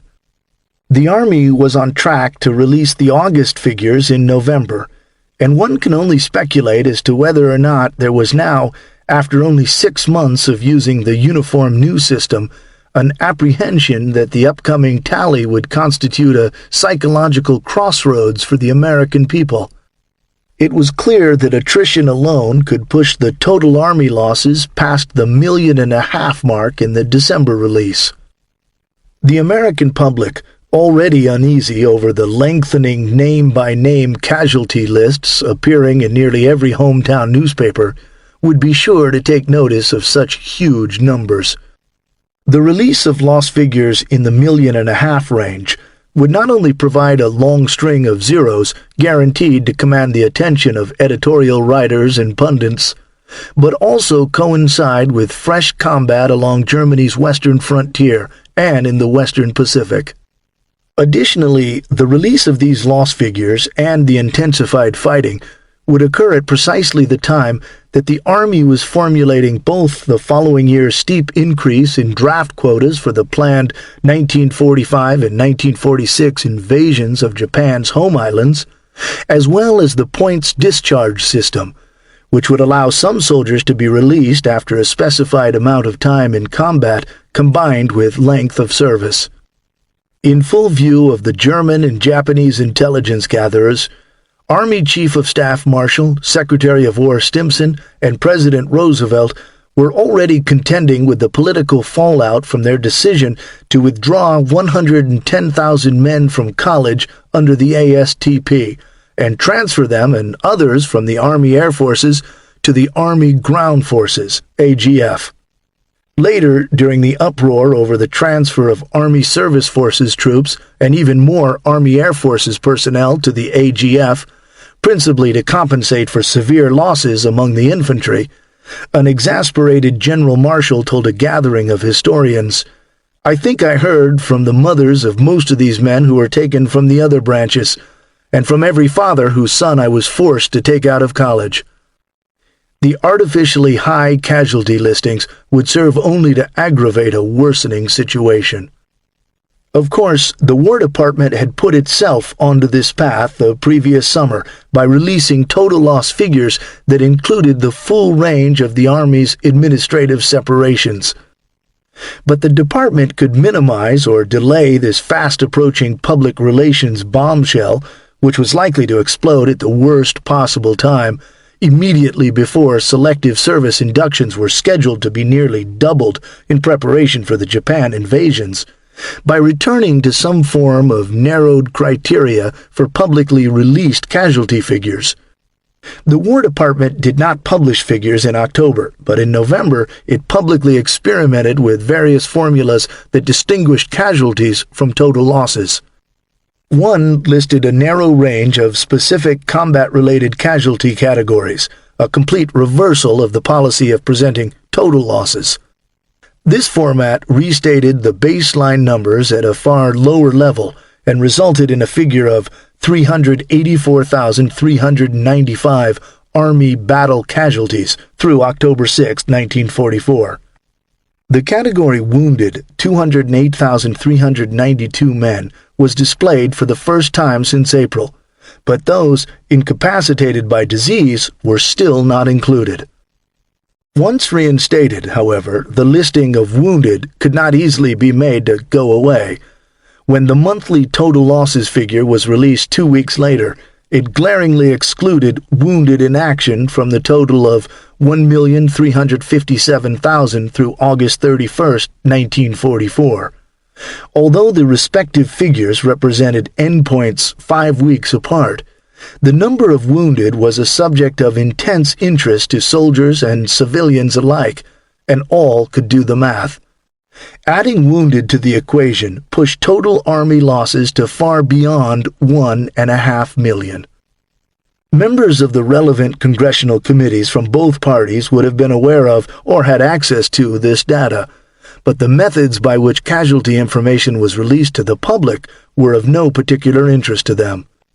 As for the press, radio copy was, with a few notable exceptions, basically lifted from the newspaper headlines, and a newspaper's world began and ended on the day it was produced.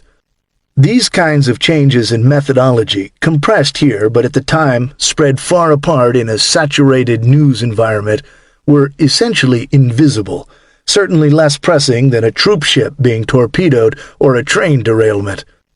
And even if a particularly observant columnist noticed what was going on and wrote a piece about changes in how casualty data was released, it is difficult to see how his newspaper, operating under wartime censorship guidelines, would publish it.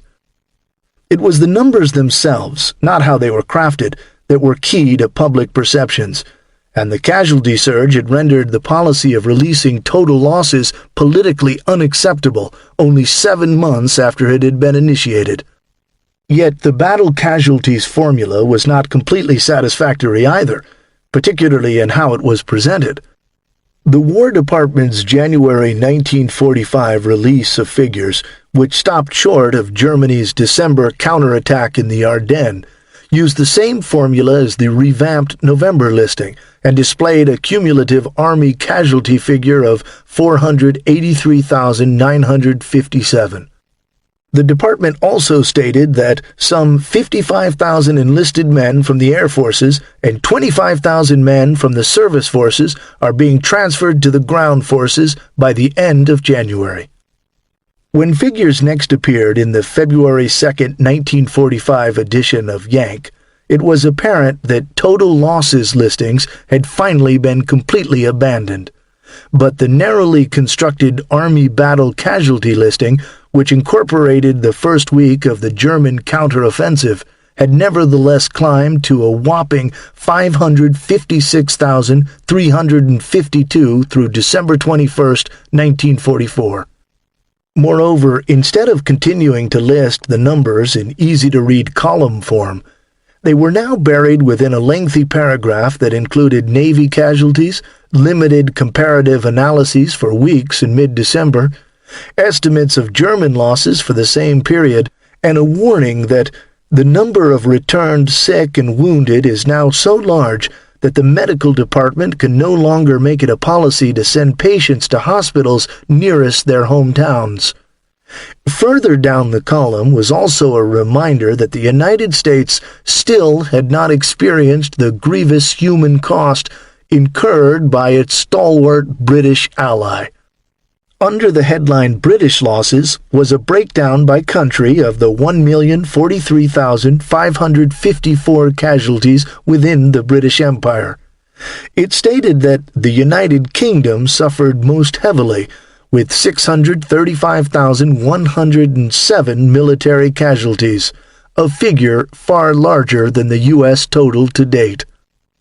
Manipulating the way casualties were reported, however, could only go so far to mask the fact, sensed more than specifically known to most Americans, that roughly 65,000 of their young men were now being killed, wounded, injured, or declared missing in combat theaters each and every month during the casualty surge.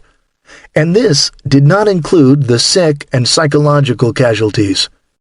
From afar, the Japanese militarists took careful note. The Roosevelt administration and military chain of command tried to soften the psychological impact of these losses through efforts ranging from the nonsensical to the well-considered and straightforward. European theater commander General Dwight D. Eisenhower sent out a directive to use the term reinforcement for individual soldiers sent to units at the front, instead of replacement, which had a cannon fodder ring to it. This order went essentially unnoticed and unenforced at lower command levels, since a young rifleman sent forward from what was now called a reinforcement depot was nevertheless understood by all concerned to be a replacement for another soldier killed, sick, missing, or wounded. Dr. Arthur G. Voles later recalled, "I clearly remember the introduction of the British term reinforcement for replacement. It was a useless exercise. People in the replacement stream and the ETO were well aware of what faced them.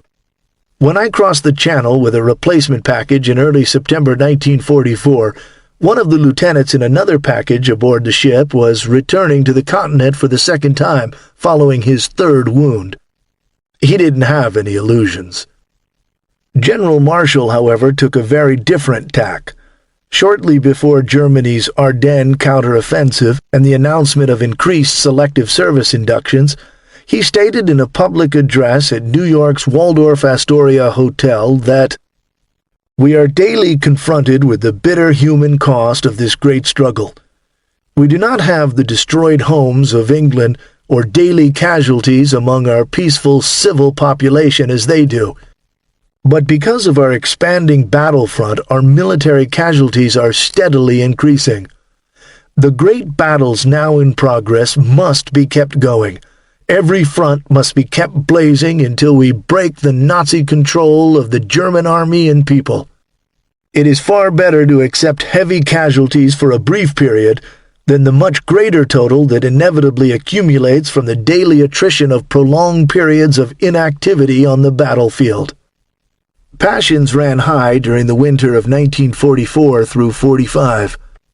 Almost midway through the bloody fighting for Iwo Jima, and with Allied forces in Germany stalling on the wrong bank of the Rhine, the invasion of Okinawa was still weeks away.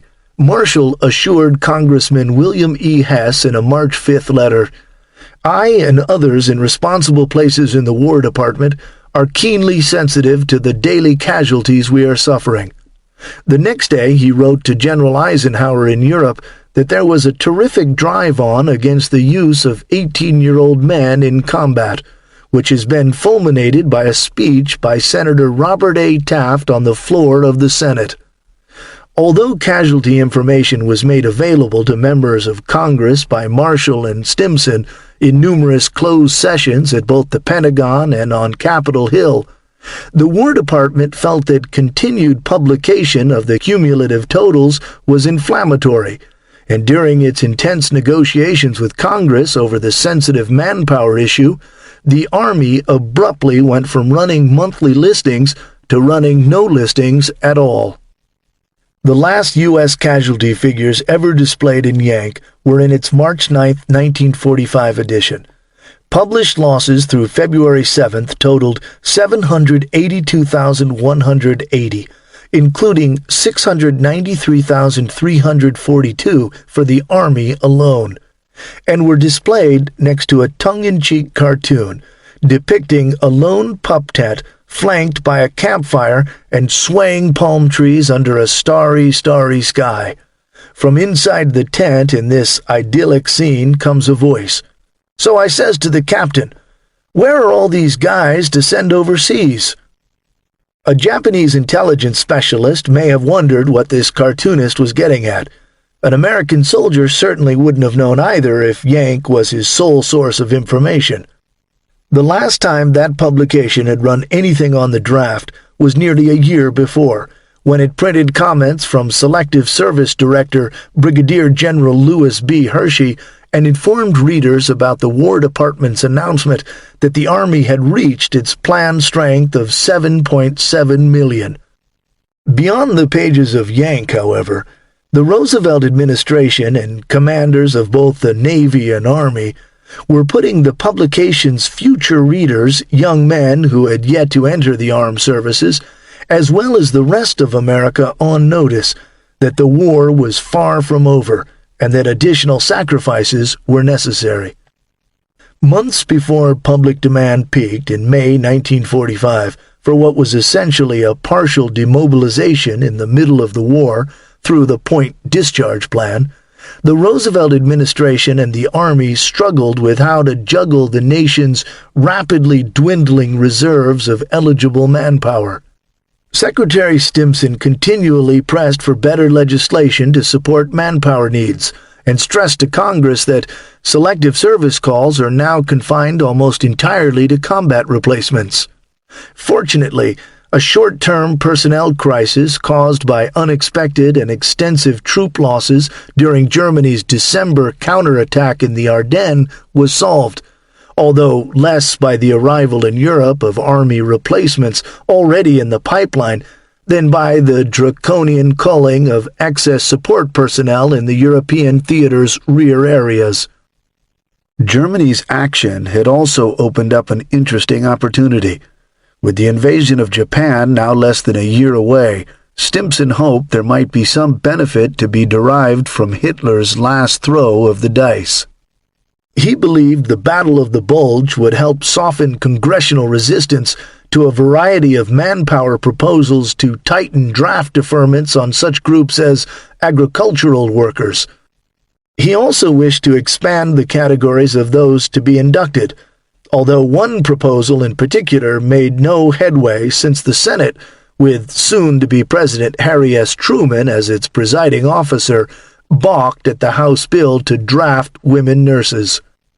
On January 4, 1945, Stimson was pleased to write in his diary about the general excitement in Congress over the German attacks, making it possible for us to get legislation that would give us more individuals from the draft. A classified telegram sent the day before from Director Hershey to the state selective service directors got to the heart of the matter.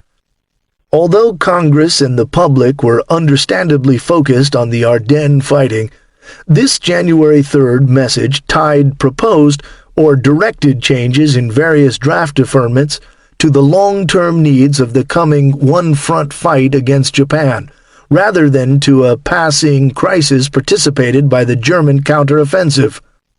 In his message, he quoted a letter from the director of the Office of War Mobilization, Truman's future Secretary of State, James F. Jimmy Burns.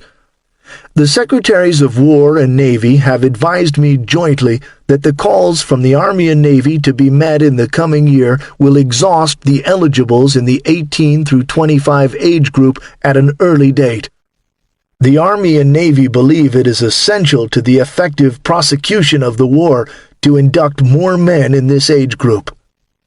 The following week, on January 11th, Secretary Stimson held a press conference to announce that the Army's monthly selective service call-up, which had already been increased from 60,000 to 80,000 in January, was to be ratcheted up again in March to 100,000 per month. The total draft calls actually climbed to over 140,000 when the Navy and Marine calls were added. 1 week later, President Roosevelt, Chief of Staff Marshal, and Admiral Ernest J. King, the Chief of Naval Operations, sent letters outlining the military's critical manpower needs to House Military Affairs Committee Chairman Andrew J. May. Those letters were released to the New York Times on January 17, 1945.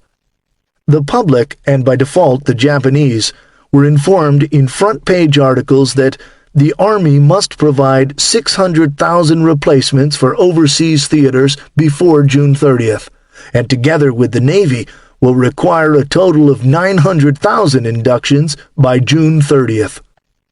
In the winter and spring of 1945, the administration had thus moved from discussing official published cumulative casualty numbers in the past tense to discussing them in the future tense.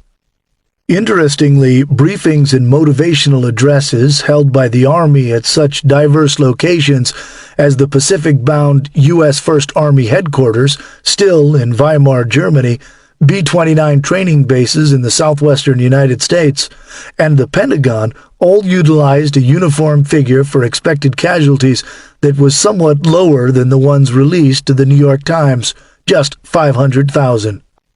Frank McNaughton, an early Truman biographer who had worked on Truman's Senate Investigating Committee, also noted that inter-service politics of the day led to the Navy leaking casualty figures that were somewhat larger.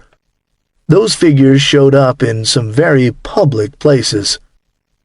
Kyle Palmer, the longtime political editor of the Los Angeles Times, had traded in his editorial desk for a position as the paper's war correspondent in the Pacific. Attached to the Central Pacific headquarters of Admiral Chester A. Nimitz, Commander-in-Chief, Pacific Fleet, CINCPAC, he covered the first aircraft carrier strikes against Japan and the costly U.S. invasions of Iwo Jima and Okinawa, then made a brief return to Los Angeles for a medical checkup. Before he shipped out again, Palmer hammered away at the need for additional manpower in both articles and appearances before civic groups. "It will take plenty of murderous combat before our soldiers, sailors, and Marines polish off the fanatical enemy," he declared. Under the headline, "Palmer warns, no easy way open to beat Japs," the Los Angeles Times quoted one of his speeches. "We are yet to meet the major portion of the ground forces of the Jap Empire." And the next line must have been particularly gratifying for senior Japanese generals and admirals to read in their intelligence summaries. "They have 5 million or 6 million under arms, and it will cost 500,000 to 750,000, perhaps 1 million lives of American boys to end this war." At this point, it is worthwhile to mention that veterans of World War II have been roundly dismissed when claiming that they remembered that they had been told that the invasion of Japan might cost 500,000 casualties. In fact, these reading-starved troops had been regularly exposed to such numbers from the fighting against Germany in both army organs and hometown newspapers. Similar figures were now appearing for the upcoming fighting in Japan, and the Army was making it a priority to warn soldiers and the home front alike of prolonged fighting ahead through all means at its disposal. 1.5 years was given as the minimum time to get it over unless there is a sudden collapse. Chapter 3. The First Army and Kwantung Redeployments. We dreaded and we feared the specter of the Kwantung Army. We pleaded with the Russians since the very day of Pearl Harbor to pin down the Kwantung Army, relieve pressure upon our hard-pressed forces in the Philippines, and thereby save the Pacific from the Japanese, as General MacArthur put it. At the same time, we and the Soviets worried lest the Japanese assault the USSR first, like the jackal Mussolini had jumped the reeling French in 1940. When, for example, the American military mission proposed to the Russians in December 1943, that a U.S.-supplied logistical base be set up east of Lake Baikal in Siberia, the Soviet Army authorities were shocked by the idea and literally turned white. Alvin D. Cooks, The Myth of the Kwantung Army, 1958. Both the United States and Imperial Japan engaged in massive redeployments of their forces before the expected invasion of the Home Islands. The number of formations involved, 20 American divisions from Europe and, ironically, an almost equal number of Japanese divisions of the Kwantung Army in Manchuria, together with a host of independent brigades and 4 more divisions from China and Korea. But while the U.S. formations flowed as one continuous river of men beginning in June 1945, the Japanese movement started in early 1943 and occurred in fits and starts, as the Imperial Army desperately tried to shore up the Empire's deteriorating situation.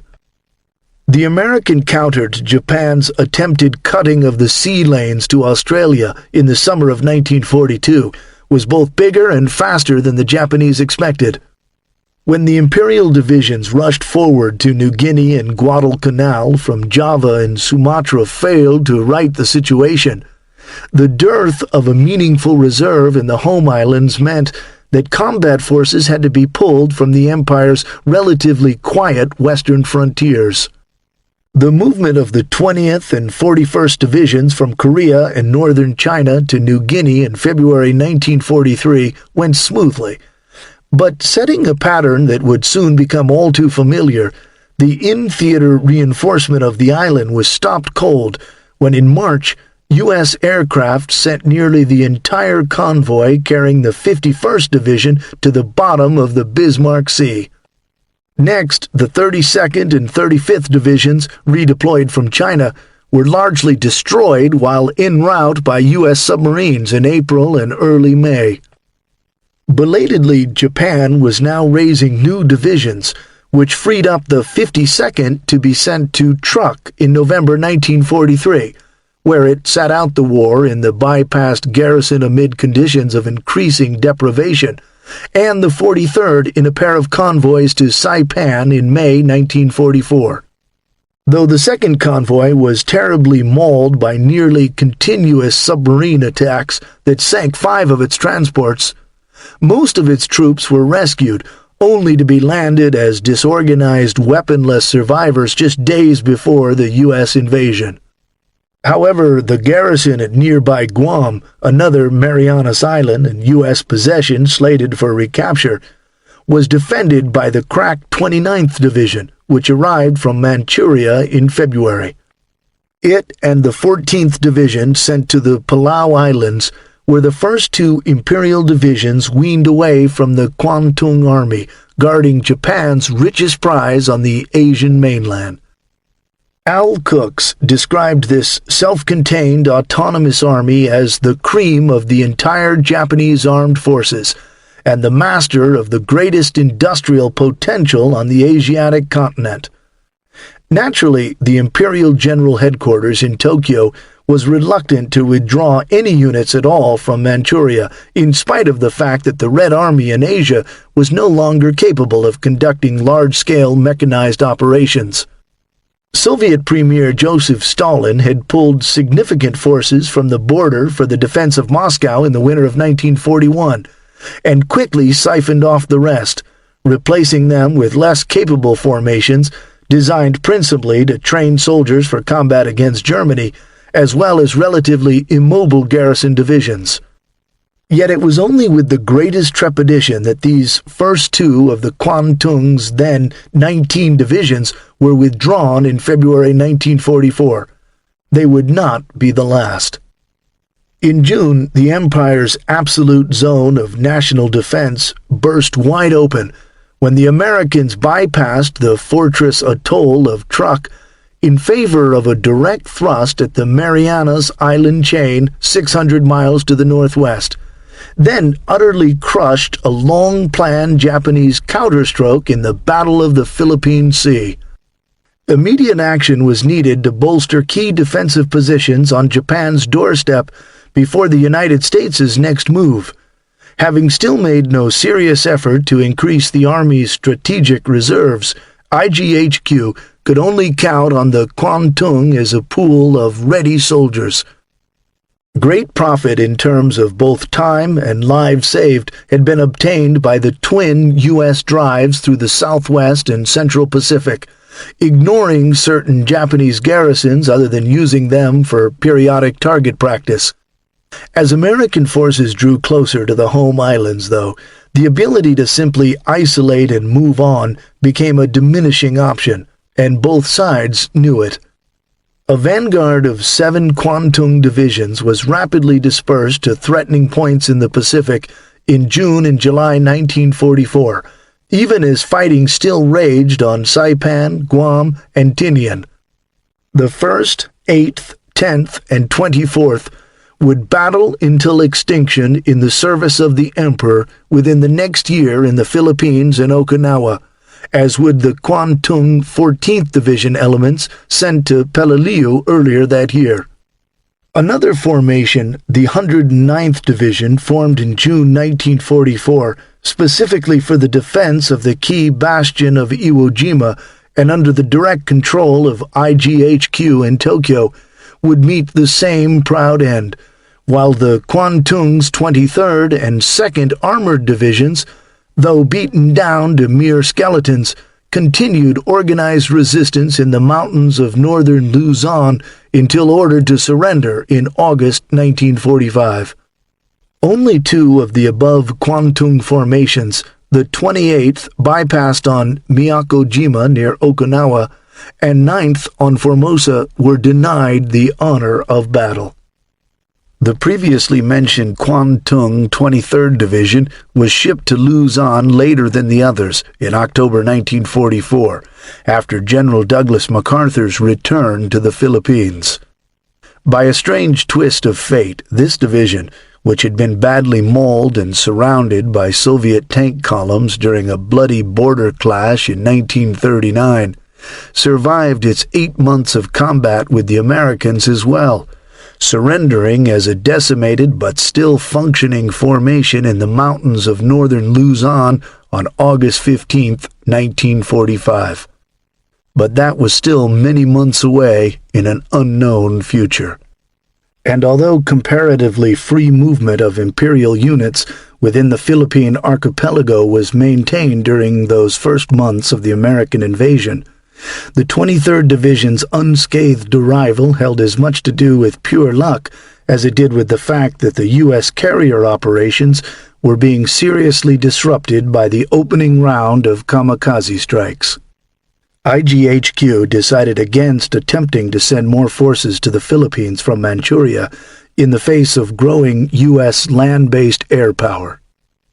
The attrition by decree of the Kwantung continued in December and again in January 1945, with respectively the 12th and 71st Division sailing into the East China Sea to what the Japanese believed to be the next likely American target, the island of Formosa. IGHQ in Tokyo fully agreed with the U.S. Navy's assessment that Formosa was ideally situated to block the flow to Japan of the oil, tin, rubber, canine, and other vital areas of the East Indies area, and U.S. codebreakers duly watched as the original 2-division garrison climbed to 5+, none of whom would ever confront an American invasion. The 3rd former Kwantung formation reinforcing Formosa, the 9th Division, did not come directly from Manchuria but was withdrawn from Okinawa, where it had earlier been sent to form the keystone of the island's defense. The removal of nearly 1/3 of Okinawa's combat troops in December 1944 ultimately saved many thousands of American lives there, and was seen by its garrison commander as nothing less than a body blow. "If the 9th Division is detached and transferred," he said, "I cannot fulfill my duty of defending this island." Not counting the considerable number of air and service units that had been sucked out of Manchuria, the Kwantung Army, in terms of its veteran formations, was now 12+ divisions thinner in January 1945 than it had been just 11 months before. The Kwantung also held few illusions about the state of affairs, and its own exhaustive studies led it to conclude that its strength had been weakened far beyond estimation, and that even though new divisions were rapidly formed, they had only a fraction of the fighting effectiveness of the transferred divisions. Senior Japanese military leaders initially rationalized this pronounced reduction in combat power as being of little consequence, because the Soviets had earlier done the exact same thing, and former Premier General Hideki Tojo characterized the strength of the Soviet Far Eastern armies and the Kwantung as being in balance during a private audience with Emperor Hirohito on February 26th.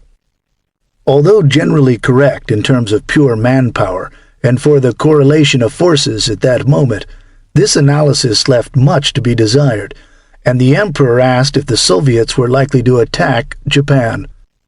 Tojo replied that his most recent information was inconclusive, but hastened to add that the Soviets were committed fully against Germany, and that only if the latter collapsed would the USSR possess sufficient reserves to fight Japan.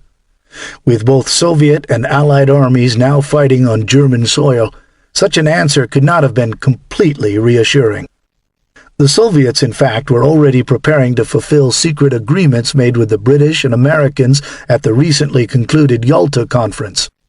Campaign planning for the invasion of Manchuria would begin in earnest within weeks, and the first eastbound shipments of men and material along the Trans-Siberian Railroad were already scheduled to start in April. The suddenness of the U.S. recovery after Pearl Harbor, plus the shocking speed and power of its twin drives across the Pacific, particularly while engaged in massive operations against the Germans, amazed the Japanese, who, despite the seemingly relentless character of the American advance, always seemed confident that the juggernauts must surely run out of steam or be defeated in just one more decisive battle before Japan's sacred soil was truly threatened. It wasn't until January 1945, after their spectacular failure in the Battle of Leyte Gulf, that various concrete structural and organizational steps started to be taken to prepare the nation for the grim series of battles that were certain to take place within Japan itself. Steep increases in conscription were instituted concurrent with the activation in March, April, and May of 45 divisions, 16 of them strong mobile formations with the balance to be used for coastal defense. Refer to Chapter 7. When completed, this rapid buildup would far exceed what MacArthur's headquarters estimated in March 1945 as the maximum increase in the Japanese force structure, with the new divisions alone equaling the total number of such formations that his headquarters believed would be available in the Home Islands by the end of the year. By mid-June, Emperor Hirohito would preside at 8 palace ceremonies in full-dress army uniform, complete with sword and medals, as 103 regimental flags were bestowed upon newly formed units. Training and equipping these formations was going to be a difficult but not insurmountable task, in view of the fact that the Japanese had correctly deduced that the principal invasion operations would come in the late fall of 1945 on the southern island of Kyushu and the early spring of 1946 near Tokyo. But IGHQ, which had always underestimated the speed at which the Americans could act, now flew to the other extreme, believing the Americans capable of striking anywhere at any time, including the home islands themselves, as early as June, if the Americans were willing to risk a smaller ad hoc operation. With virtually none of the new formations expected to be fully combat-ready before summer, IGHQ drew down the Kwantung yet again in March as the 11th, 25th, 57th, and 1st Armored Divisions were ordered back to Japan, and the 111th, 120th, and 121st Divisions were sent to defend Korea against possible incursions by the Americans, followed shortly by 4 experienced divisions in the Chinese hinterland that were pulled back to protect threatened coastal areas like Shanghai. In addition, IGHQ's Army component reasoned that an American invasion of Kyushu would also free at least 2 of the 3 Kwantung divisions that had been moved to southern Korea, since Olympic would not leave enough U.S. troops available for a similar operation in Korea prior to the main invasion on Honshu's Kanto Plain. Although American submarines and aircraft rendered Japanese movement in the East China Sea nearly impossible, as would future Soviet operations in the Northern Sea of Japan, Imperial forces would have still retained considerable freedom of action in the Sea of Japan's critical southern reaches between Korea and the Home Islands to make this movement of 2 additional divisions possible. The hemorrhage of men and equipment from Manchuria only stopped when the Soviet Union on April 5, 1945, announced that it would not renew its 1941 neutrality pact with Japan. Naturally, this immediately precipitated yet another scramble, this time to send understrength and second-rate divisions in China north to rebuild the Kwantung, as well as raise new formations locally, a process begun only half-heartedly the year before. The IGHQ's, indeed the entire Japanese government's, propensity to bounce like a pinball from one crisis situation to the next with seemingly little realistic strategic planning is a subject that has been thrashed over for more than half a century. Failures in battle, however, did lead IGHQ to institute 2 projects that would have had a profound impact on Japanese defense planning. First, their inability to defeat the Americans in the Marianas prompted an immense building project in central Honshu's Nagano province involving complex layers of tunnels within 3 mountains as a refuge for the emperor, as well as both the center of the government and IGHQ's headquarters in the event of an invasion of Honshu. Refer to Chapter 14 with additional references in 7 and 8. Second, when it became clear that victory could not be obtained in the Philippines, a dozen tankers at the Sumatra oil fields were ordered to be topped off with all the refined fuel they could carry in March 1945, then rushed north before U.S. air power choked off the shipping routes to the Home Islands. This refined fuel formed a secret strategic reserve, held back from training and ongoing tactical needs, that was to be used solely for kamikaze operations defending Japan itself. Refer to Chapter 8. In addition to the Americans and Japanese, a third force redeploying for the invasion of the Home Islands was the lion's share of Britain's Royal Navy, as well as comparatively small slices of His Majesty's Army and Air Services, all operating not as independent, self-sustaining forces acting in unanimity with the Americans through a combined headquarters, but completely within the operational structures of SINCPAC, U.S. Army Forces, Pacific AFPAC, and U.S. Strategic Air Forces in the Pacific, USAF-DAF. In the beginning, the prospect of working with the British services in the Pacific was not looked upon favorably by the U.S. Joint Chiefs of Staff, or virtually any senior American commanders, because of the well-founded fear that the British simply did not have the ability to adequately support even modest operations so far from Europe.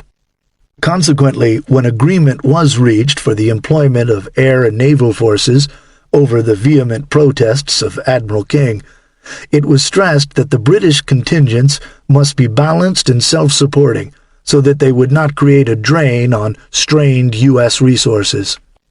As envisioned in the summer of 1945, the ground and air elements, in combination with the full-bore Royal Navy commitment, would ultimately entail that nearly 1 million British and Empire servicemen be gathered for Operation Coronet, the invasion of Honshu near Tokyo. The Royal Navy began shifting warships, large and small, to the Indian Ocean after the Normandy invasion, and the tempo picked up sharply after arrangements were made in the fall of 1944 for the new British Pacific Fleet to operate with the Americans. Ships from the Atlantic and Indian Oceans joined the U.S. task forces in time to take part in strikes launched up and down the Japanese coast, plus Formosa, and they aggressively defended the invasion shipping off Okinawa. Although dwarfed by the U.S. Navy's Pacific Fleet, the British naval commitment to the Western Pacific was already the largest sustained concentration of their sea power in history, in terms of both tonnage and manpower, and it was destined to grow still larger. Plans formulated in the spring of 1944 called for maintaining a Pacific deployment centered around 5 fleet carriers, 5 light fleet carriers, 6 battleships, and 25 cruisers before the spring 1946 invasion of the Tokyo area on Honshu. Moreover, much of the smaller but still potent British East Indies fleet, supporting operations in Southeast Asia, was to be folded into their Pacific Fleet by December 1945, at which point a remarkable 90% of the 866,000-man Royal Navy and essentially all of the available Commonwealth naval forces afloat were scheduled to take part in Coronet and other operations against the Japanese, either directly or along the vast supply lines and facilities in their respective countries. Getting the RAF's heavy bombers up and running in the Pacific was a much harder proposition. The British had originally envisioned a deployment of 20 Lancaster bomber squadrons called Tiger Force at a base built from the ground up in northern Luzon. The cancelled Cagayan Valley airfield complex, however, also had required its own small port to be built to support a projected peak strength of 96,000 RAF, Royal Engineers, and other personnel. Plus, it was so far from Japan that combat missions would have suffered badly from the poor trade-off between bombs and the required aviation fuel. Next, the Americans volunteered to turn over Miyakojima's airfields, some 450 miles closer to Japan, after what undoubtedly would have been a costly campaign to annihilate its sizable dug-in garrison centered around the Japanese 28th Division from Manchuria. The lengthening struggle for Okinawa and critical lack of Army service troops for airfield and base development forced the Miyako invasion to be cancelled and threw Tiger Force planning into confusion. Fortunately, the Americans offered to shoehorn a smaller contingent into the extensive but already overcommitted airfield complex being rushed to completion on Okinawa. Agreement was reached to co-locate an initial 10 British and Canadian squadrons, 220 aircraft, including some Mosquitoed light bombers, with their old 8th Air Force comrades. This vastly simplified the RAF's manpower requirements, particularly regarding its engineer commitment, which for the time being shrunk to just 34,890. At war's end, the first convoy of Royal Engineers was closing on Okinawa, and a second with ground crew and more engineers had cleared the Panama Canal. Although the Chiefs of Staff in London had actively promoted the commitment of the RAF and Royal Navy in the Pacific since 1943, they realized early in the process that their Washington counterparts desired absolutely no British Army participation during the invasion of Japan, and early estimates of what they might contribute after the defeat of Germany went into a black hole in the Pentagon. Consequently, while there was a vague intention to have ground troops involved in the fighting on Japanese soil, British proposals put forth as late as April 1945 called only for units from Europe to reinforce the Southeast Asia Command, SEAC, fighting in Burma and soon Malaysia. It wasn't until early July 1945 that a concrete proposal for a British-led land combat component was put forth. By now, however, the British found that the Americans' attitude had made an abrupt and unexpected about-face. On the heels of the Okinawa campaign, the Americans were having to face the fact that the invasion was going to be even more costly than anticipated.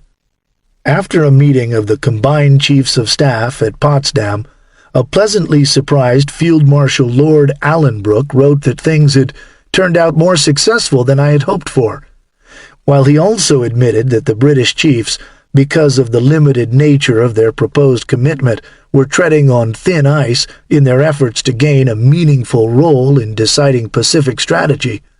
General Marshall had even assured them that their views would be considered. This was no small matter to the British, since they could now claim to have an ability to influence the course of the campaign on Honshu, and Britain would enhance its post-war role in the Far East by taking part in the climactic battles half a world away from Europe. Moreover, the commitment of all three services to combat in Japan would help to slow the steady decrease in Lend-Lease shipments that began in earnest with the defeat of Germany. And then there was the determination of the British and Commonwealth governments to see the war through to the bitter end. After a private meeting with President Truman at Potsdam, British Prime Minister Winston Churchill wrote in a memorandum that the president was weighted down by the terrible responsibilities that rested upon him in regard to the unlimited effusion of American blood. Churchill later spoke for both his outgoing coalition government and the new Labour government when he said, "We were resolved to share the agony of the final and perhaps protracted slaughter."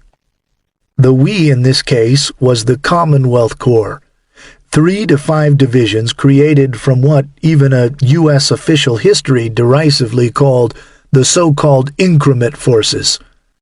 Initially, it included the British 3rd Infantry Division from Europe and volunteers from the armies of Australia and Canada, who would be organized into their own national formations, most of whom would have to be retrained on U.S. equipment. New Zealand was doggedly attacking the systemic roadblocks to adding to their own 2nd Division when the war ended. But a proposal to field a British Indian Division from SEAC was nixed by MacArthur because of logistic and linguistic complications. It was planned that the passage of the British 3rd Infantry Division and air units of Tiger Force across Canada and the United States be accompanied by the maximum possible press coverage, and a lead element of the cross-continent trek, the 20th Anti-Tank Regiment, was preparing for its Atlantic crossing when the war ended. Prime Minister Churchill clearly had in mind that his commitment would grow considerably beyond what was promised at Potsdam if the war became prolonged. Moreover, both domestic and international political considerations dictated that senior U.S. commanders would just have to swallow hard and accept additional British troops if higher-than-expected casualties during the earlier all-American invasion Operation Olympic indicated that a larger force structure would be needed for Coronet.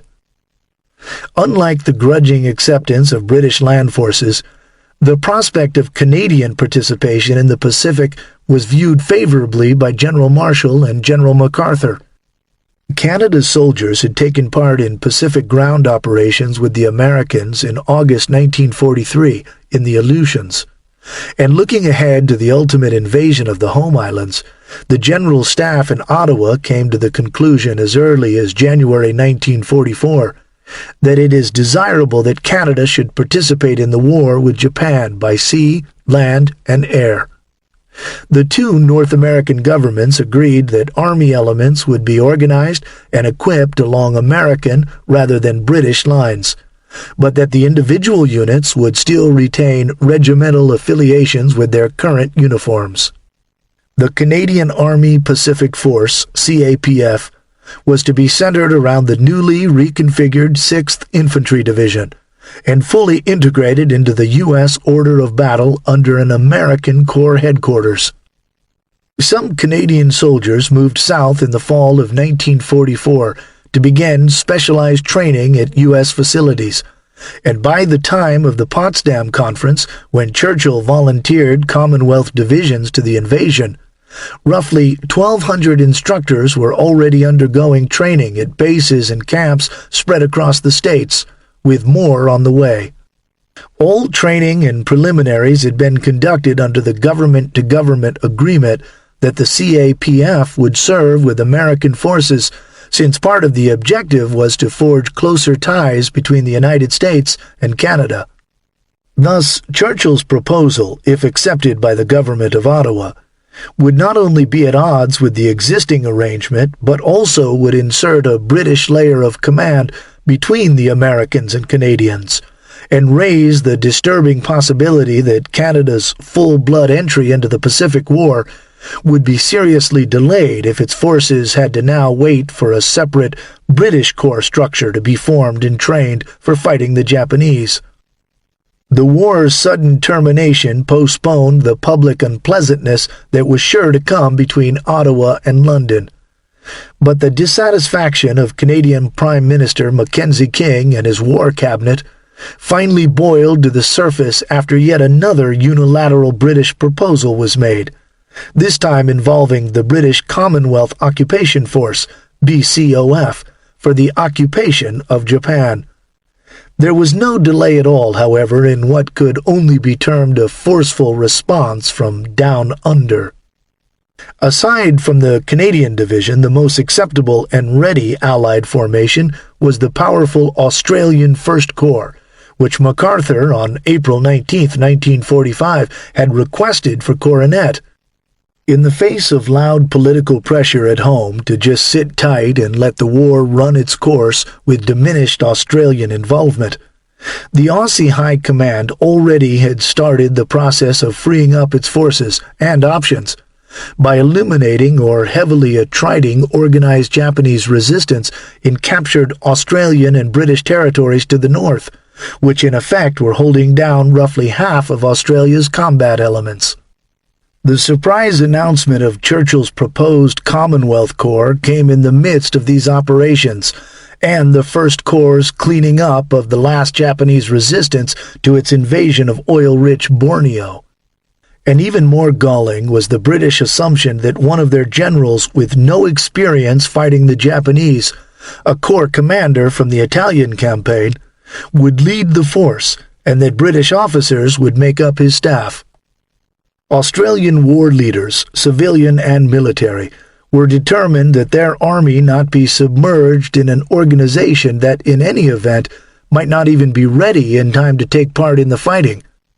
On the question of command, their official history of the period stated, "It is unlikely that the Australian government would have concurred in the appointment of an army commander who had no experience of fighting against the Japanese."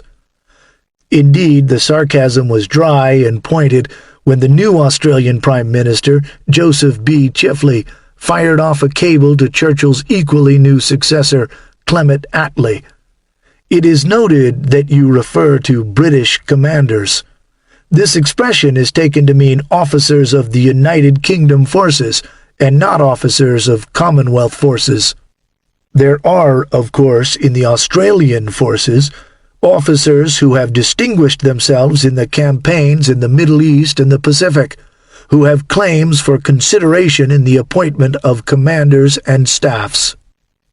Events soon to play out in the formation of the BCOF provide a sure indication of how the command struggle for the Commonwealth Corps would have been resolved had the war continued. In this instance, the government in London was dragged kicking and screaming into conceding the occupation's top spot to a succession of Australian commanders. In the meantime, though, the Australian invasion force itself was at least temporarily cut back to one reinforced division. The announced downsizing of the U.S. and British armies after the victory in Europe made retention of 6 deployed Australian divisions a political impossibility, and plans were formed to cut this number in half. This in turn forced the Australian commitment to Coronet down to a reinforced division amalgamated from the First Corps' formations, while the other 2 divisions continued to deal with the very sizable Japanese forces still fighting from the northern New Guinea coast through New Britain, Rabaul, to Bougainville. Sustained efforts to further degrade or completely eliminate these garrisons would free up numerous Aussie brigades, but the fielding of a full-up, pure Australian corps of more than 2 divisions was now highly unlikely. The Australians, nevertheless, were ready to give it their all and planned to keep a watchful eye for any signs that other Commonwealth elements, specifically the British, were slipping behind schedule. In such an eventuality, they were fully prepared to make their own arrangements with the other Commonwealth governments, specifically the New Zealanders. And MacArthur maintained that it was unthinkable that the AIF, Australian Imperial Force, should be separated from the U.S. forces after they had been fighting together for 3.5 years. One thing is certain. The Commonwealth Corps' late organization and retraining with American equipment, plus no reasonable expectation that time and resources would be available to train the Canadians in the specialized procedures for storming an enemy beach, would have all conspired to guarantee that no British Empire ground units would take part in the initial landings near Tokyo. The Corps would, however, be part of the assault reserve afloat to come ashore with other American elements relatively early in the Coronet battle, and before the massive pile-on of forces that included the U.S. 10th Army. It is also reasonable to suggest that, with the Canadians very unlikely to take part, and the British just as likely to be depending on the Australians to round out the 3rd Infantry Division's support elements, the Commonwealth Corps was going to be principally an Australian and New Zealand ANZAC formation, commanded by an Australian 3-star general. In any event, MacArthur made no secret of the fact that he planned to establish his invasion headquarters aboard an Aussie carrier during the actual assault landings, and was emphatic that he would hoist his flag on an RAN, Royal Australian Navy, ship. Lastly, there were the Soviets, who planned to invade the northernmost home island of Hokkaido little more than 2 weeks after their armies stormed into Manchuria. It must be noted, however, that both the Soviet Army's intent and capabilities are regularly blown well out of proportion by breathless individuals who have not bothered to closely read the works of the principal Western scholar to have intimately examined this subject. At one point, the Soviets had looked at the possibility of conducting an amphibious operation to seize the relatively populous southern half of the island. But between their essentially non-existent assault shipping, some transportable artillery but no armor, woefully inadequate naval gunfire support, and no ability to provide air support for the operation, plus the fact that the Japanese 5th Area Army's defenses in southern Hokkaido, although undermanned, were well developed and recently upgraded, the Soviets wisely changed course. U.S. planners looking at the same territory estimated that 4 U.S. infantry divisions and 1 armored division, with the customary lavish support, were required for much the same task. Instead, the Soviets switched to an operation calling for landings at a small, isolated port on the northwest coast. When the war ended, plans were on hold for the piecemeal insertion of 2 87th Rifle Corps infantry divisions, supported by a naval infantry battalion and as many as 2 construction battalions, while a 3rd division continued mopping up the Kuril Islands and could eventually be made available for the lodgment. It was intended that air elements sufficient to support the invasion be hastily deployed forward to captured Japanese airfields on the southern half of Sakhalin Island, and the Soviets would have been able to do this with not an excessive amount of difficulty. The Soviet Navy's support was another matter, and the operation's naval component was so ludicrously small that the 2nd Rifle Division to land would have had to wait until the 6 Lend-Lease LCIs, landing craft infantry, and a variety of slow-moving vessels used in place of assault shipping, trawlers, torpedo cutters, sub-chasers, and American-made minesweepers, returned more than 200 miles to a recently secured Sakhalin port to pick them up. Soviet warships had conducted no exercises, either combined or on their own initiative, in naval gunfire support of troops ashore, and all ships' anti-aircraft protection and training were dangerously inadequate.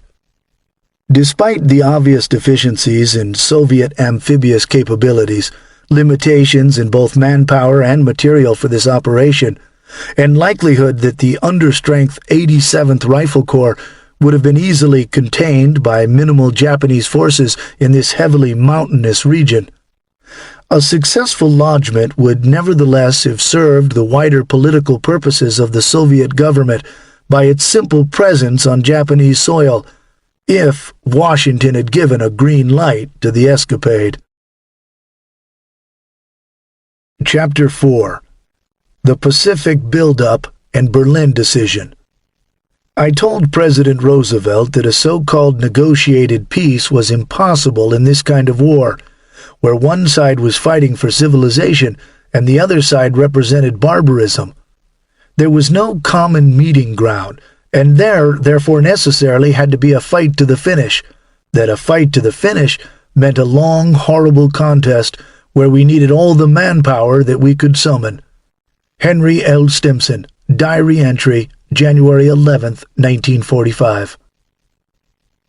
As the last of the Kwantun's crack divisions disembarked unscathed from their transit across the Yellow Sea, and surviving tankers from the southern oil fields reached Japan, U.S. Army planners completed what they hoped would be the final iteration of the redeployment plan that they had been laboring over since early 1944.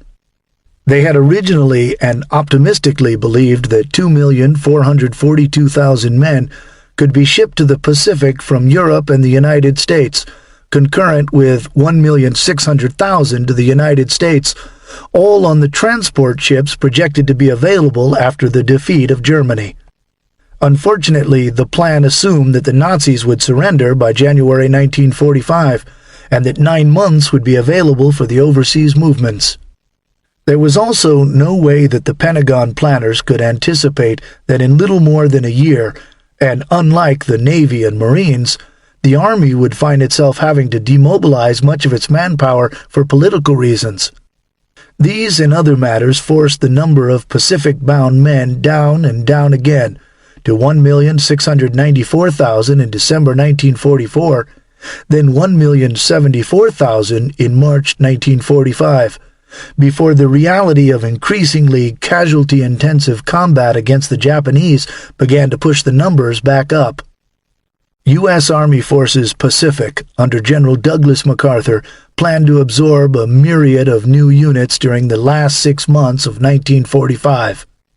The table of organization and equipment TOE strength of these formations totaled 1,039,000 men, who would swell AFPAC to some 2,440,000 by 1946, a figure that does not include either attrition replacements or the Navy, Marine, and yes, even some Army elements that were being added to the forces operating under the SINCPAC headquarters of Admiral Chester Nimitz in the Central Pacific.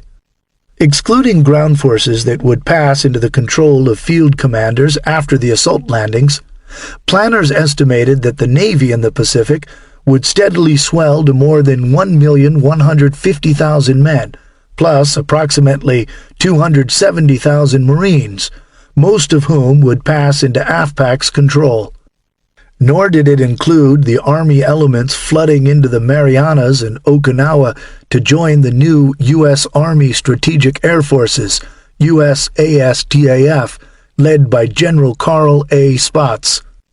Between June 1945 and March 1946, Spaatz's command would increase by 166,000 men to 313,700, with more than two-thirds coming from the Army Air Forces and the balance split between the ground and service forces. Secretary of War Stimson would later report that the number of American military personnel involved in operations to subjugate Japan was of the order of 5 million men. If all those indirectly concerned are included, it was larger still. After the defeat of Germany, all combat divisions in Europe were placed into one of 4 categories. Category 1 units were to stay as part of the occupations of Germany, Austria, and northeast Italy, while Category 2 units were to redeploy for the invasion as part of the 8th Army and 10th Army already in the Pacific, and the odd-number U.S. First Army from the European theater. Category 3 units were slated for extinction and subject to a huge reshuffling that sent their low-point men to replace high-point men lost from the Pacific-bound and occupation divisions.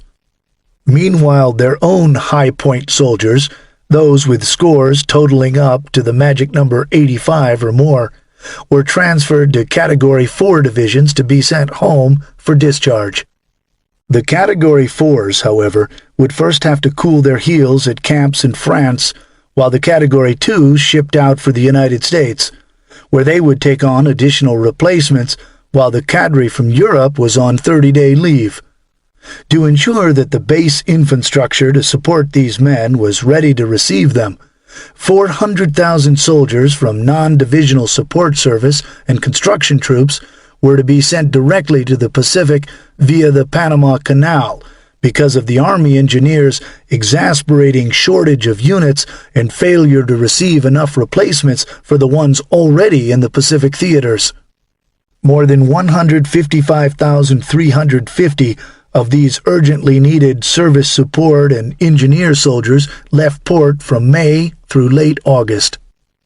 By the time that representatives of Imperial Japan signed surrender documents aboard the USS Missouri on September 2, 1945, all but 2 of the initial 16 divisions bound for the Pacific had arrived in the United States, and at least 4 more in Europe had received alerts for commitment to the following year's battles in Japan.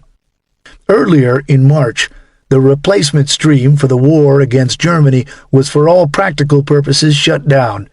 Correspondingly, ground replacements arriving in Europe, which had already dropped from 58,555 in March to 46,302 in April, now plummeted to only 737 in May.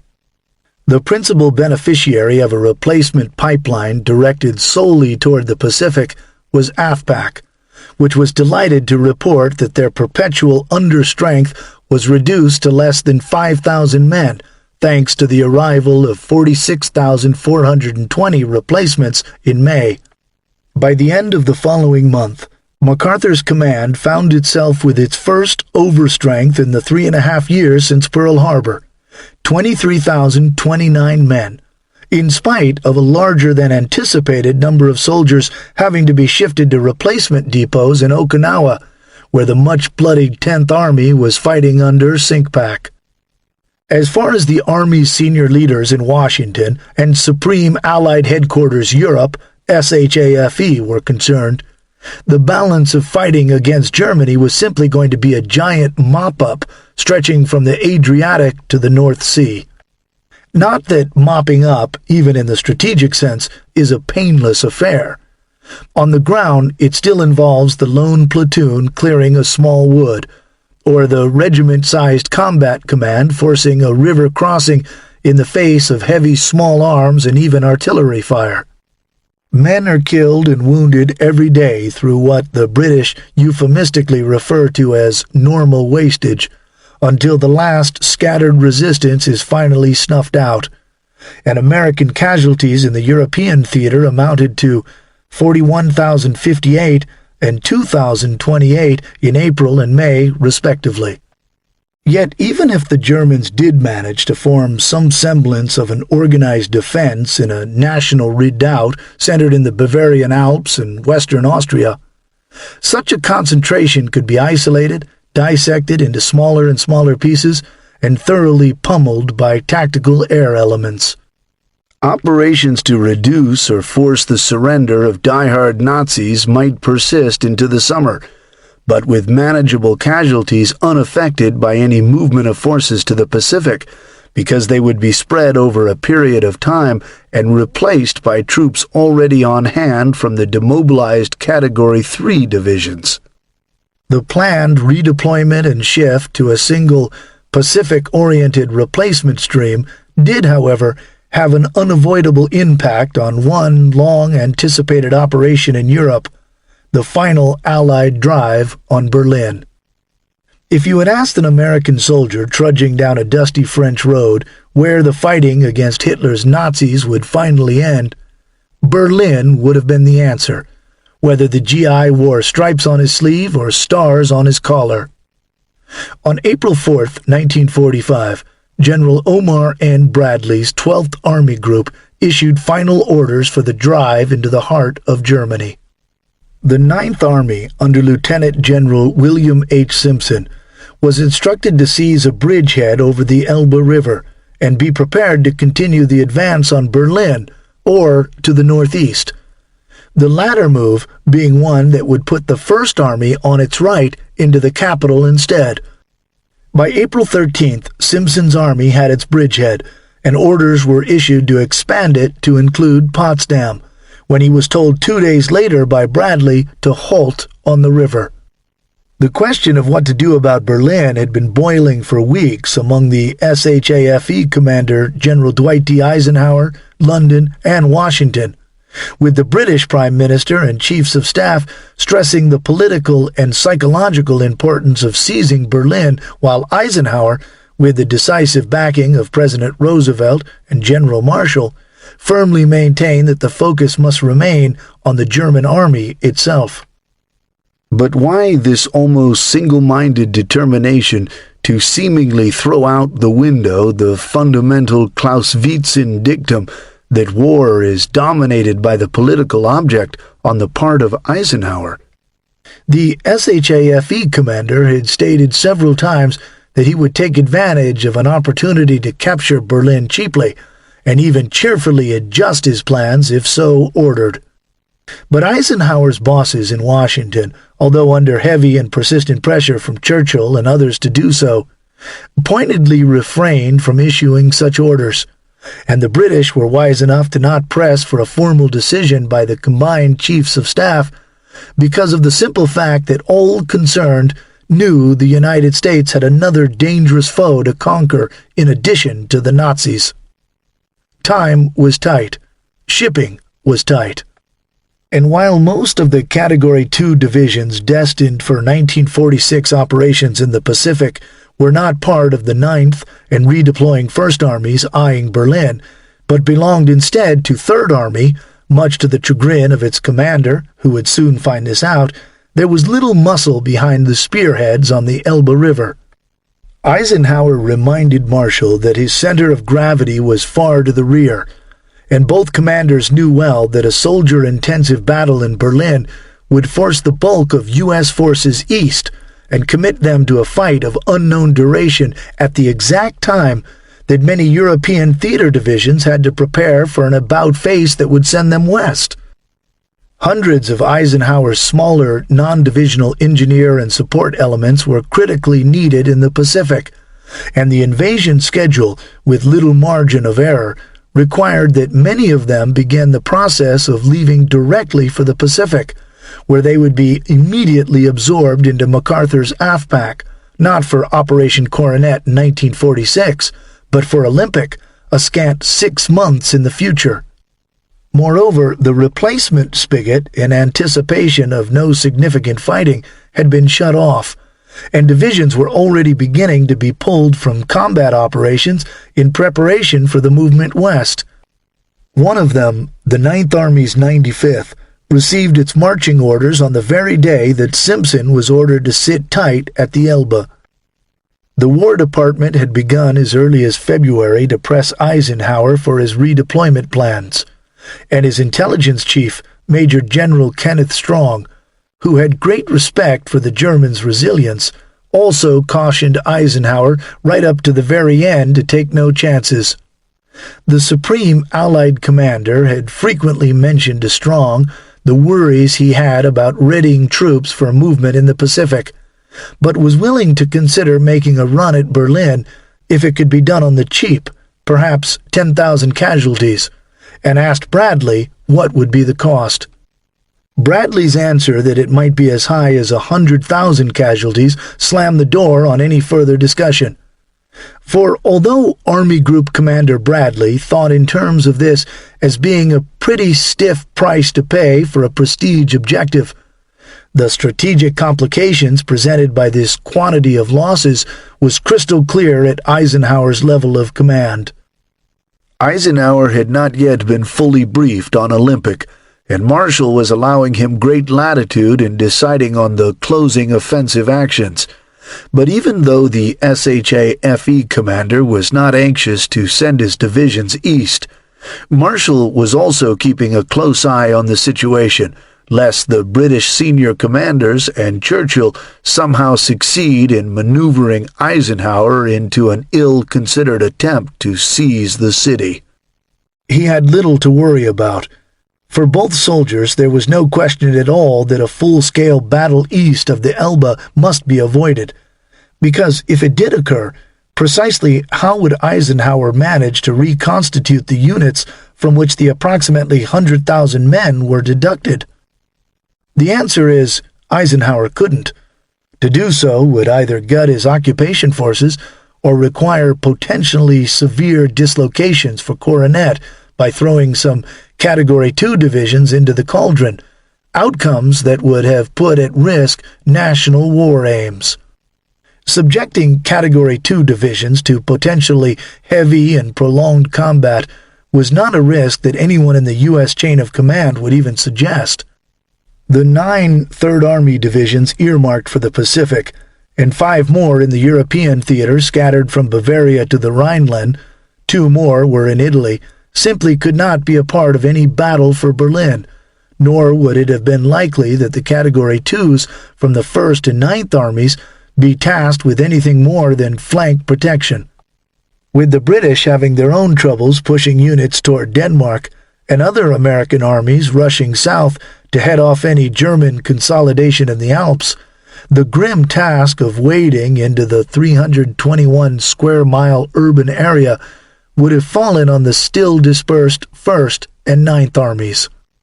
Eisenhower, meanwhile, would be in the uncomfortable position of having to explain to Joseph Stalin, to whom he had outlined his closing moves in central Germany, why he was now sending his forces in a different direction than where he told the Soviets to expect them. U.S. divisions racing forward to be committed in 1s and 2s, instead of a clenched fist, invited very severe losses once they got inside the city. The replacement stream to the European theater was shut down for good, yet units savaged in house-to-house fighting must be at least partially reconstituted for reasons of morale and politics. There are some very uncomfortable ways to do this in theater through a draconian culling of service and support units, but that would have been highly disruptive and carried out practically on the heels of the same situation during the Germans' recent Ardennes offensive. To make matters worse, many of those potential replacements were scheduled to ship out for the Pacific. And would it be a separate shuffling of personnel, or one attempted as part of the planned redeployment musical chairs? Put simply, the U.S. Army in Europe did not have the manpower where it needed it to adequately support a brutal street fight in Berlin, generating casualties that were neither anticipated nor prepared for in one lump during April and early May. Nor would replacements be readily available afterward to reconstitute the infantry's depleted ranks. Eisenhower could, however, cover several months of stiff but incremental fighting in the redoubt with what was on hand. The Soviets, meanwhile, were already massed within striking distance of the capital, and anxious to crush the Nazi beast in one final titanic blow. Eisenhower's forces were more dispersed than is commonly realized, had accomplished their part in the defeat of Germany, and had other things to do. That requirements for the invasion of Japan were a factor in the American resolve to not get bogged down in Berlin has remained off the radar screens of historians, because constraints on the U.S. Army from the dispersal of its forces and general lack of troops was so fundamental, so elementary, that it need not be outlined and reiterated in communications among the senior commanders in Washington and Europe. There was the occasional cryptic comment or shorthand reference to the unfavorable disposition of American forces, or prohibitive casualties, but that, frankly, was all the generals really had to say among themselves, because all concerned understood that a costly, open-ended battle this late in the campaign would throw carefully laid redeployment and occupation plans into turmoil.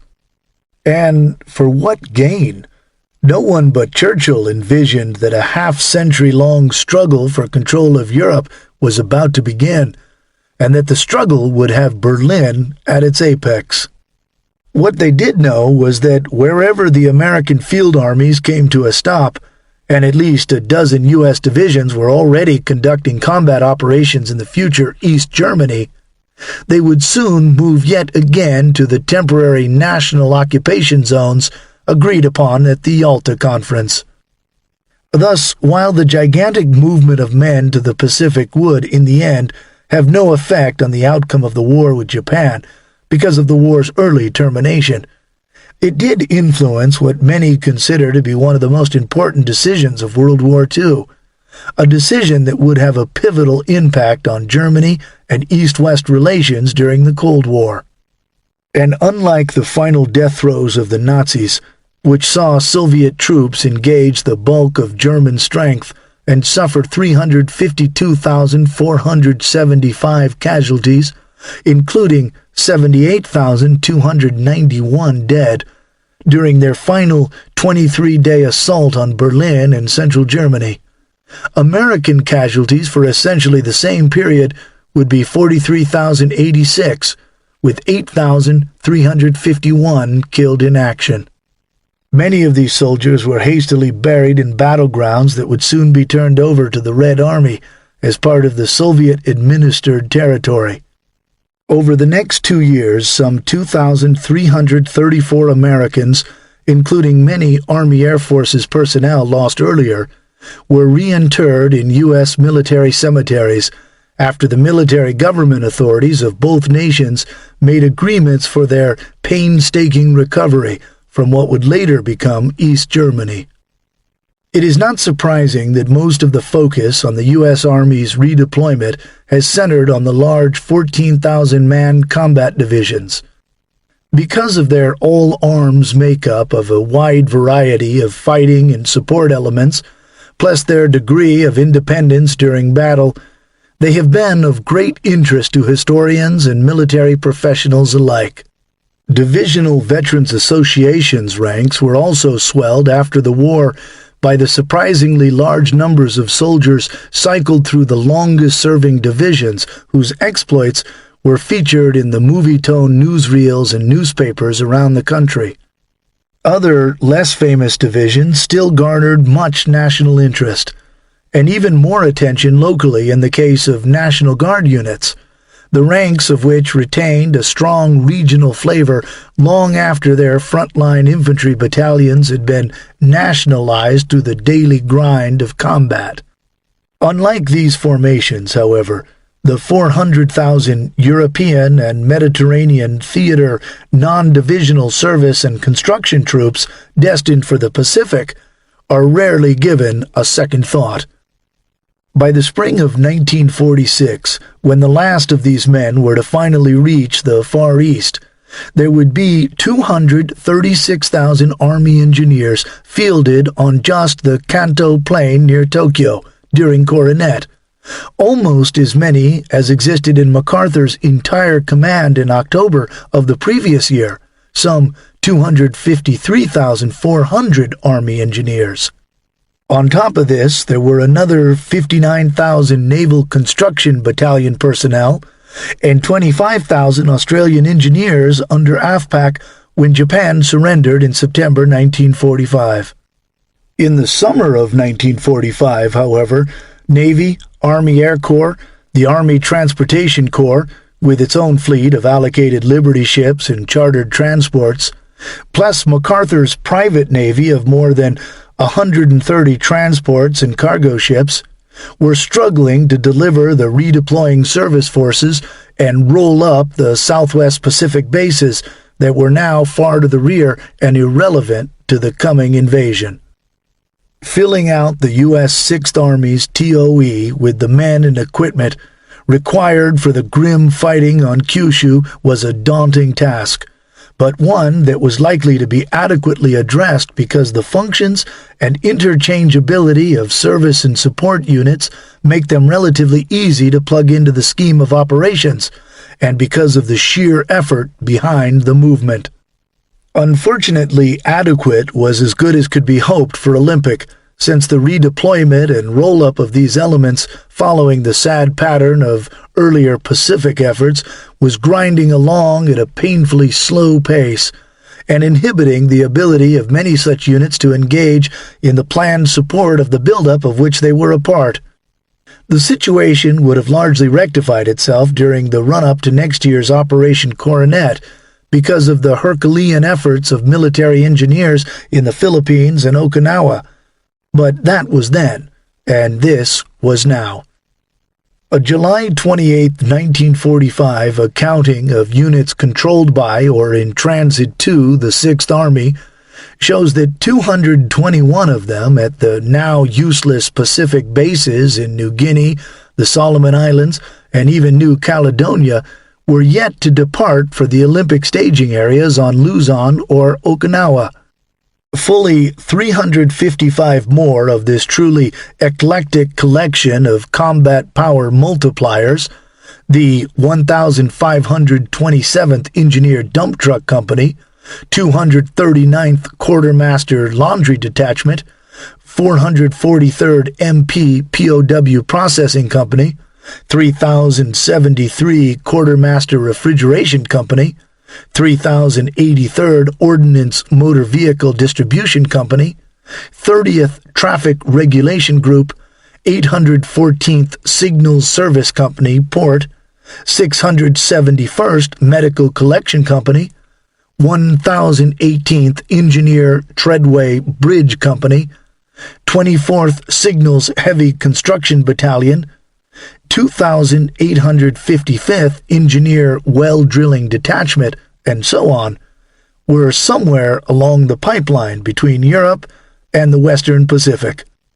Not counting 16 general hospitals that were going to stage directly from the United States during the invasion, there were 32 other units known to be deploying from the States. But the very large number of military government units were excluded from the tally, so the number from the States is even larger.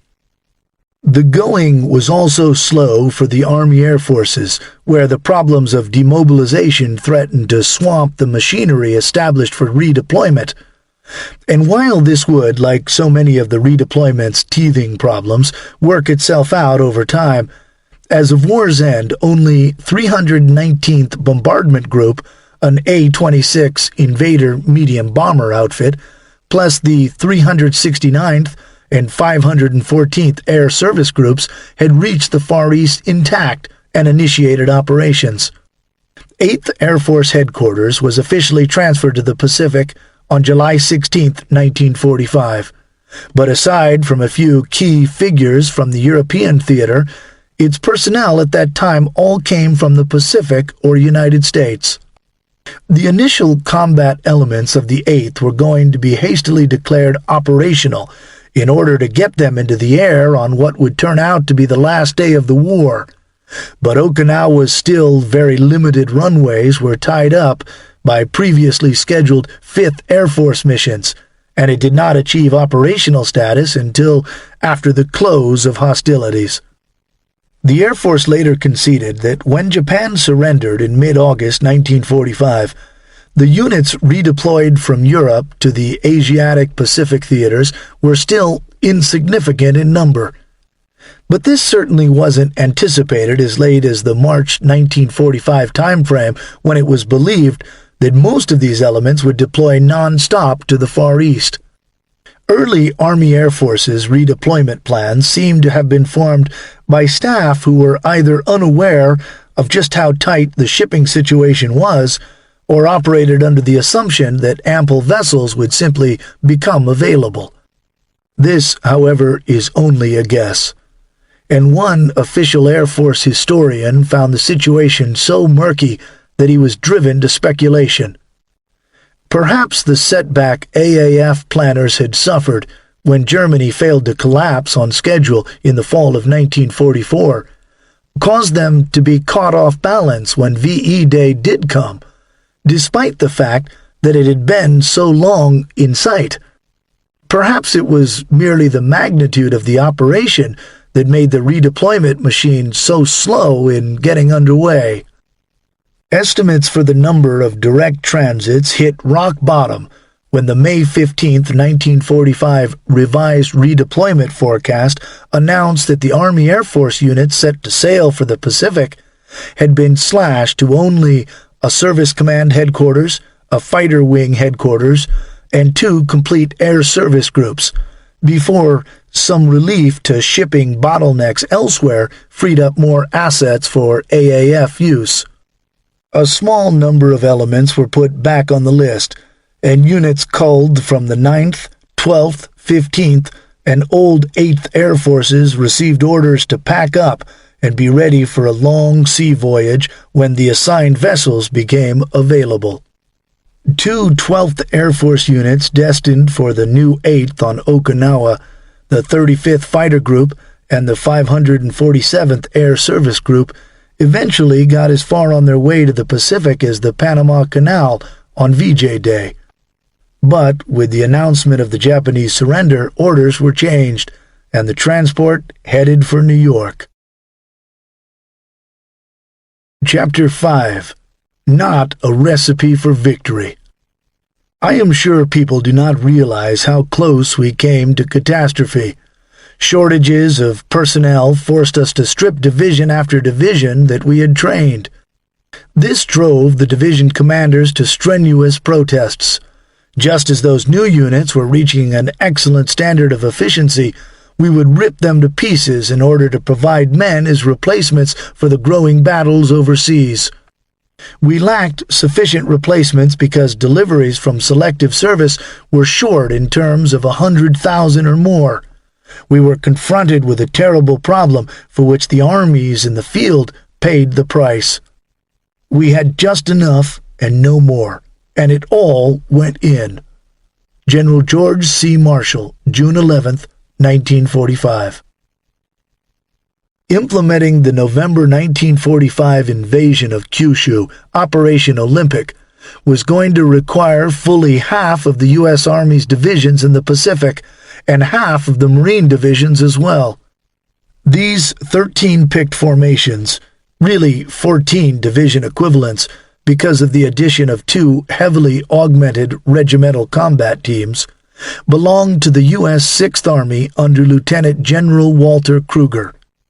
Although a few had not yet been severely bloodied, all were veteran units with the exception of the 98th Infantry Division fresh from Hawaii, while 4, the Americal, 25th, 77th, and the 2nd Marine, had seen so much fighting that their most experienced soldiers had been scooped up wholesale and whisked away to staging locations for the trip home during the mid-war demobilization.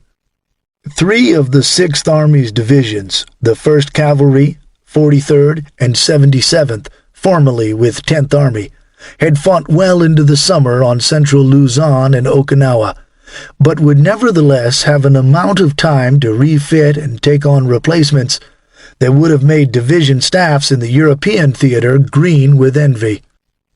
The relatively new U.S. 8th Army of Lieutenant General Robert L. Eichelberger had landed on Luzon in late January 1945, then initiated wide-ranging amphibious operations throughout the central and southern Philippines in February with 5 divisions, some culled from the overweight 6th. By summer, an extensive reshuffling resulted in 3 divisions being sent to the 6th in exchange for 5 others, as the 8th absorbed all divisions not retained by Kruger's command for Olympic. The 8th and 10th Armies were also in the process of receiving their shares of the European theater divisions when the war ended, as was the newly arrived 1st Army of Lieutenant General Courtney Hicks Hodges, the only odd-number European theater army given the job of also fighting the Japanese. Interestingly, the 1st was assigned 3 divisions from the U.S. 10th Army on Okinawa and 3 from the Marines, thus giving it far more major combat elements from the Pacific than from Europe. As for Lieutenant General Joseph Vinegar Joe Stilwell's 10th Army, it was quickly stripped of nearly every Army and Marine division in its order of battle after the Okinawa campaign, and would likely lose all of them, but was just as speedily going to be repopulated with redeployed formations. The apportionment of European theater divisions to Operation Coronet's 3 American field armies was roughly a month from finalization when the war ended, and the order of battle on the accompanying AFPAC chart was purely notional, produced only to give commanders and staffs an overview of what was going to be available for the desperate fighting on Honshu. An example of this is the 96th Infantry Division in the 24th Corps under the 1st Army. While the Corps' other divisions and headquarters had still not been shifted out of the 10th Army by war's end, the 96th was reassigned not to the 1st Army, but to the 8th. And of the 5 lettered corps which would command the actions of 3 divisions apiece in battle, only A was confirmed to be the 13th Corps headquarters and staff of Major General Alvin C. Gillum, but even this was subject to change. The other corps commanders and staffs that had yet to be matched up were Major General James A. Van Fleet's 3rd Corps, Major General Clarence R. Hubner's 5th Corps, Lieutenant General J. Lawton Collins' 7th Corps, and Major General Matthew B. Ridgway's 8th Airborne Corps. And while this list includes some of the Army's foremost combat leaders, General Marshall in Washington suggested that this who's who should be further expanded. Much has been made about the mythical Black Book of George C. Marshall, in which he was reputed to have listed the strengths and weaknesses of officers that he had met earlier in his career. But Marshall may have had something very real in mind relating to pastel deception operations. Refer to Chapter 14, when he initially put forward the names of 4 specific divisional commanders from Europe for MacArthur's consideration: Major General Maxwell D. Taylor, Major General Anthony C. McAuliffe, Major General James M. Gavin, and Major General Robert T. Frederick. Aside from their reputations as well-rounded and aggressive officers, each man coincidentally belonged to the exceedingly small circle of general officers with extensive airborne experience, and the latter 2 carried the additional distinction of being regularly mistaken for battalion or even company commanders when in the field with their paratroopers. The baby-faced Gavin of the 82nd Airborne Division was widely touted in the press as being the youngest general since George Armstrong Custer, while Frederick, who was only 8 days his senior and wore a thin mustache in a failed attempt to hide his youth, commanded the 7th Army Airborne Division, Provisional, then 45th Infantry Division. MacArthur, however, was having none of it. He replied that his divisions were already magnificently officered, and diplomatically threw the suggestion back at Marshall. I believe, moreover, that in view of the splendid record of the 4 general officers you named, that careful consideration should be given to their appropriate assignment to redeployed divisions. This was a disappointing and rather disingenuous answer, in light of the fact that the new 98th Infantry Division had as yet seen no combat. And undoubtedly there were some European commanders who hoped to replace Major General Robert S. Beetler at the helm of the 37th Infantry Division, for although he was an excellent fighting general, Beetler had risen to his position through the National Guard, a practically scandalous state of affairs to some officers in the regular army. Lieutenant General Kruger, Beetler's commander throughout most of the war, would later comment that Beetler's only trouble was he was a damn National Guardsman. MacArthur had earlier ignored the Chief of Staff's intent when Marshall said in an April 6th message that those who had not demonstrated a high standard of battlefield prowess should be replaced by European theater soldiers who had.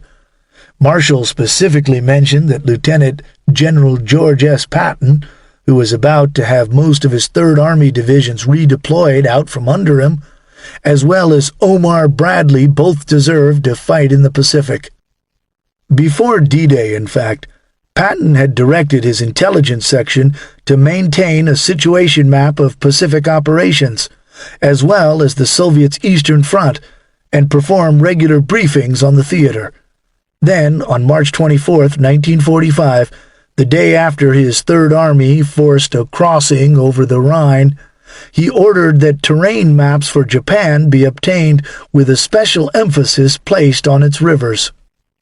Another helpful hint by Marshall in June that Patton and various other generals were available to replace the 10th Army commander recently killed on Okinawa by Japanese artillery fire was also disregarded by MacArthur.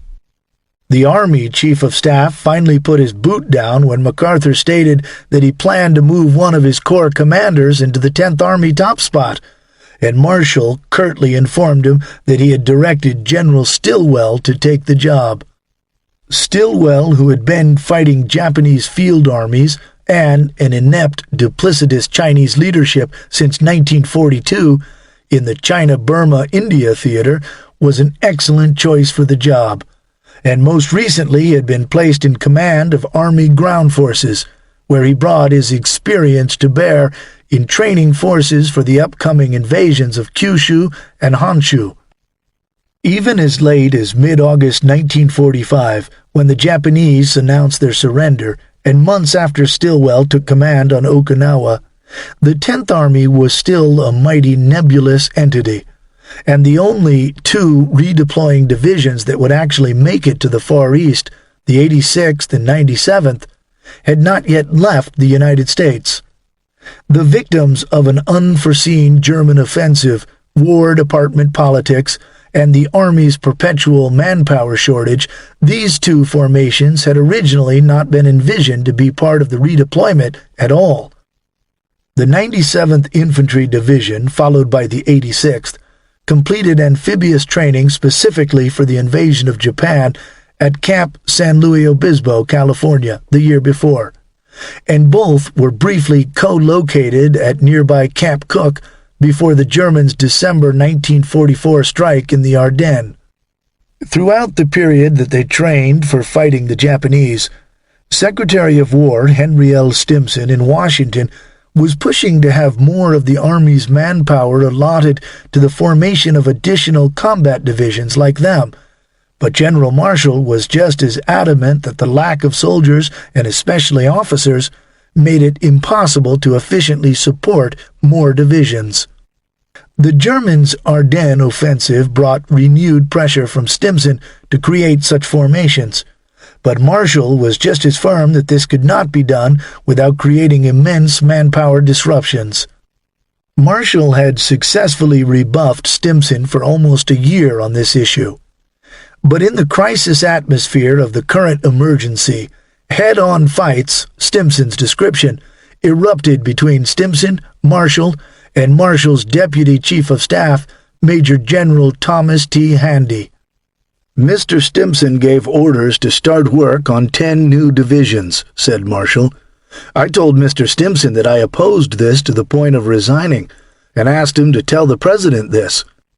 Then he dropped it.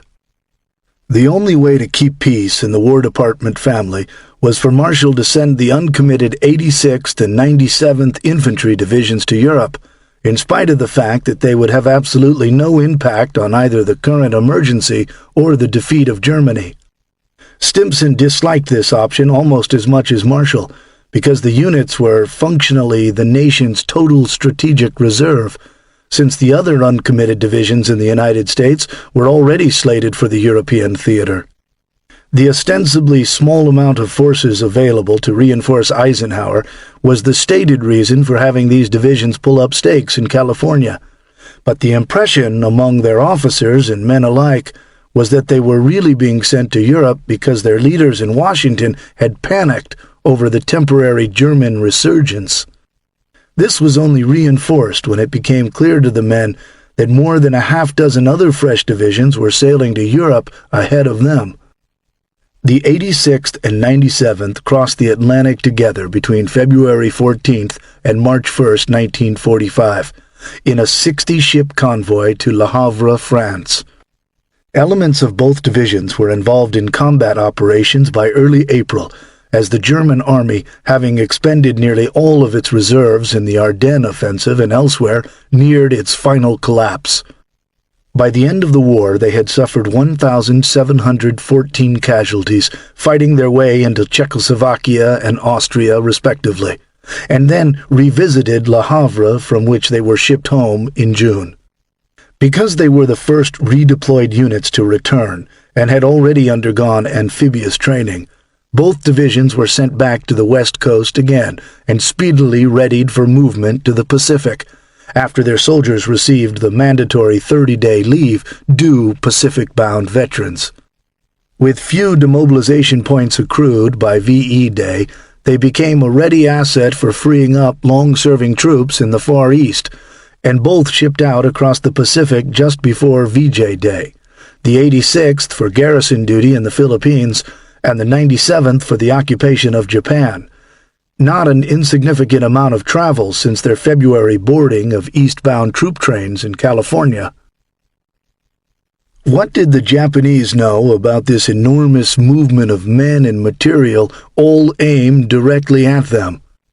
As noted earlier, the fact that Japanese units took few American prisoners and were, in any event, functionally annihilated or cut off shortly after they entered combat, meant that they had few opportunities to obtain, let alone communicate, meaningful and comprehensive battlefield intelligence to higher headquarters.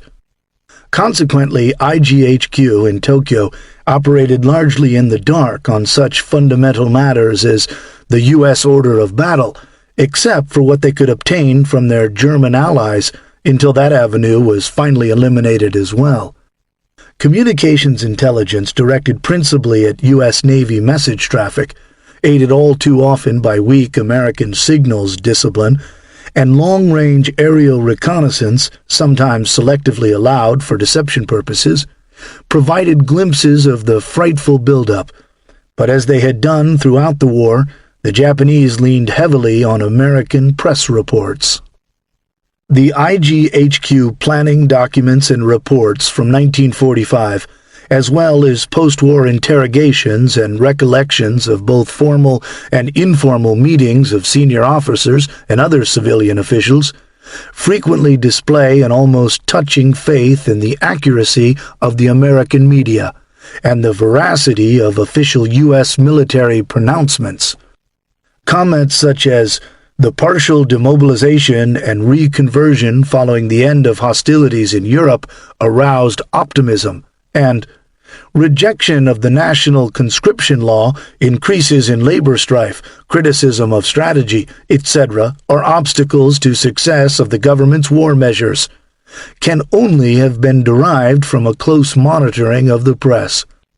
Moreover, in addition to unconfirmed reports, changes to IGHQ's interpretation of the U.S. Army's order of battle in 1945 cited published press releases from the Allied Expeditionary Headquarters on 22nd May, Supreme Headquarters of the Allied Powers made on the 1st of June, an announcement made by the United States, and an early June announcement by Headquarters, Allied Expeditionary Forces.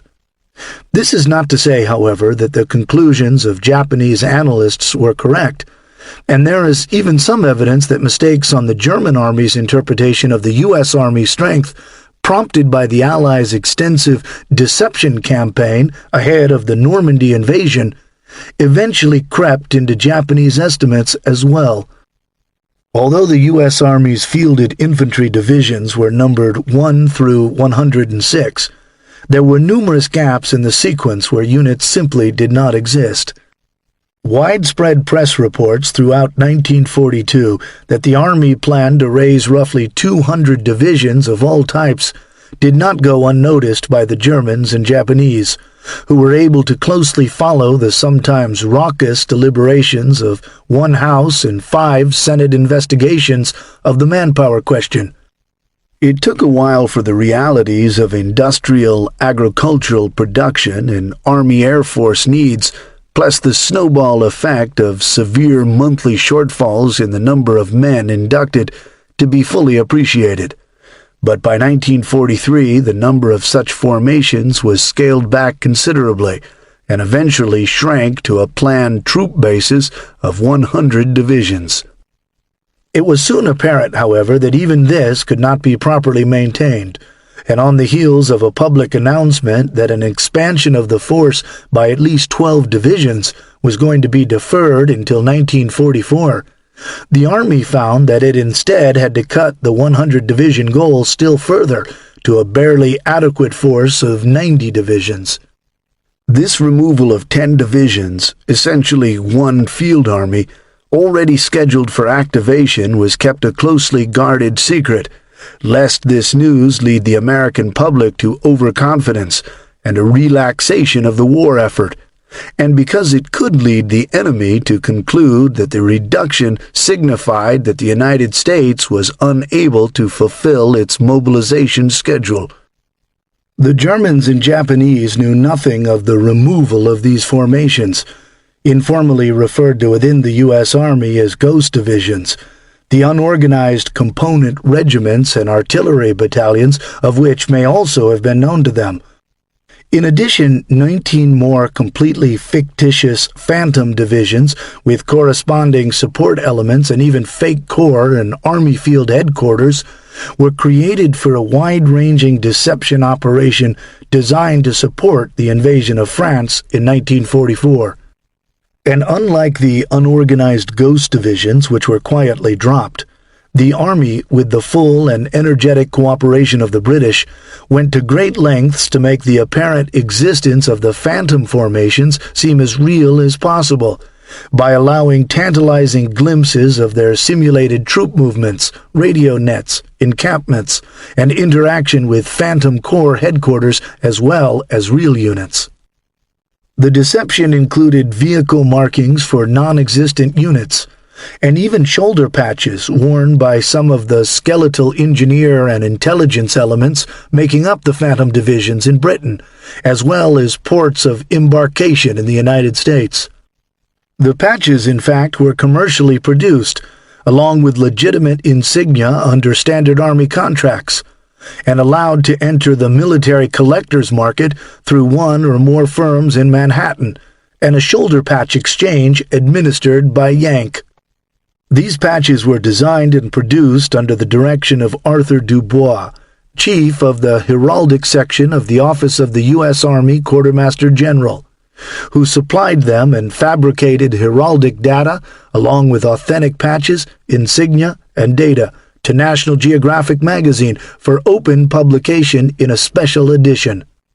The Germans believed completely in the existence of the Phantom divisions, and their patch designs, conveniently supplied by double agents in Great Britain, ultimately ended up on a U.S. Order of Battle wall chart in the German Army's theater headquarters, OB West, in Paris. But why not just use some of the announced but unactivated ghost divisions for the deception?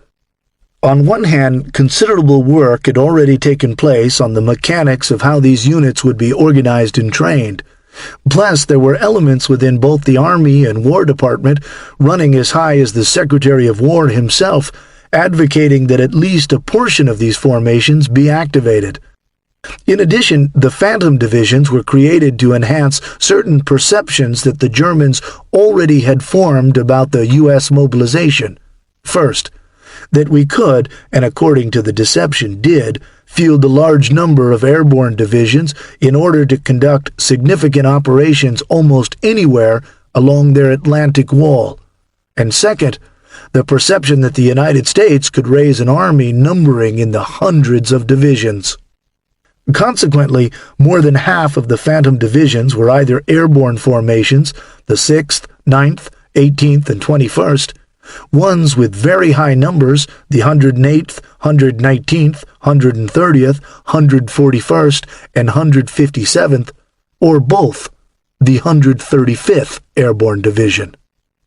This and other faulty intelligence was duly passed along to the Japanese by the German High Command, which was held captive by the deception operation until it finally unraveled in early August 1944, after some of the real divisions, which were also part of the ruse, appeared in Normandy, and their supposed commander, Patton, was found to be leading the American breakout from the invasion area. In the spring and summer of 1945, Japanese intelligence produced U.S. order of battle analyses based on 1. Definitely known American units they or the Germans had faced in combat, 2. A range of strategic intelligence sources that were both constricted and problematical, 3. Allied disinformation passed on by the Germans, and 4. Faulty assumptions that had much in common with those of medieval map-makers who drew mythical islands where they supposed land might be. The Japanese believed that the U.S. Army contained a minimum of 96 infantry divisions, including the airborne divisions and single mountain division, far more than the true total of 72 such formations. An examination of the order of battle charts from mid-June and July 1, 1945, readily reveals that Japanese intelligence analysts had simply filled in a string of numbered divisions that only sporadically corresponded with the ghost divisions that the U.S. Army pulled back from activating in 1943. The phantom divisions created for the Normandy invasion are another matter. The bogus airborne and high-number phantom divisions do not appear in the IGHQ forecasts of what America might hurl at them, but nearly all of the remaining phantom divisions do, and they generally carry Germany as a geographical designation, while most of the other imaginary divisions are listed as being in the United States. Although it may simply be a coincidence that 9 phantom divisions are present in the latter order of battle chart, up from 8 in the spring, it appears more likely that this reflects the influence of German intelligence. In spite of Japanese intelligence being wrong on the specifics of the U.S. order of battle and their overestimating of the number of divisions likely to take part in the invasion, document after document demonstrates that they were uncannily accurate on the more pressing questions of precisely where and when the divisions would be committed. To put it bluntly, they had figured us out. Colonel Hattori Takushiro, twice chief of the Army General Staff's Operations Section and secretary to the War Minister General Anami Korachita, not only told U.S. Army interrogators in 1945 that they expected the initial invasion to be launched on Kyushu in October 1945, but also named the precise locations of the landings. Instead of a grinding war of attrition, the American military hoped for a less costly battle of maneuver. But what Hattori told the Sixth Army's intelligence chief, Colonel Horton V. White, just after the surrender, indicated that this had not been in the cards, and it must have made the intel officers' hair stand on end. They expected the invasion to be made during or after October 1945. They expected it to be made on southern Kyushu, and that our landing would be made on the beaches of Miyazaki, Ariake-wan, and Satsuma Peninsula. Their available combat forces had been deployed according to these expectations, with reserves being strengthened when hostilities ceased. The Japanese forces planned to make a final stand near the beaches, and units were instructed to remain in place until annihilated. Heavy counter-offensives in the beach areas were planned, and little preparation was made for defense in depth. U.S. Army campaign planners envisioned the opening U.S. assault on southern Kyushu as one where overwhelming American strength would be directed against only a portion of Japan's forces, cut off from reinforcement, and MacArthur had originally expected the Sixth Army to face from 6 to 10 enemy divisions on Kyushu by the time the invasion was launched near the end of 1945. Unfortunately, as demonstrated above, and confirmed by Edward J. Drea and Alvin D. Cooks in separate studies, after 3 years of island hopping and end runs, the Japanese had gained a clear understanding of the methods and logistical requirements of America's rigidly set-piece amphibious operations, and correctly deduced that southern Kyushu would be the next stepping stone on the drive toward the heart of their empire. When interrogated after the war, Major Hori Eizo, a general staff officer charged with divining American intentions, simply noted that an invasion of Kyushu made strategic common sense. U.S. decryptions of intercepted radio transmissions, largely confirmed or supported by air reconnaissance, began to display an alarming buildup to intelligence staffs in Washington and Manila, even as the Joint Chiefs confidently assured the new American President, Harry Truman, in mid-June, that Kyushu could be cut off from significant reinforcements from Honshu once U.S. air power on Okinawa could be built up. The Japanese feared this as well, and had moved quickly to transfer troops and supplies to the threatened area before the bases on Okinawa could be brought fully into play. By combining reinforcements with the existing garrison and indigenously raised units, troop strength on the island climbed from 4+ division equivalents at the end of April to 6 1 month later.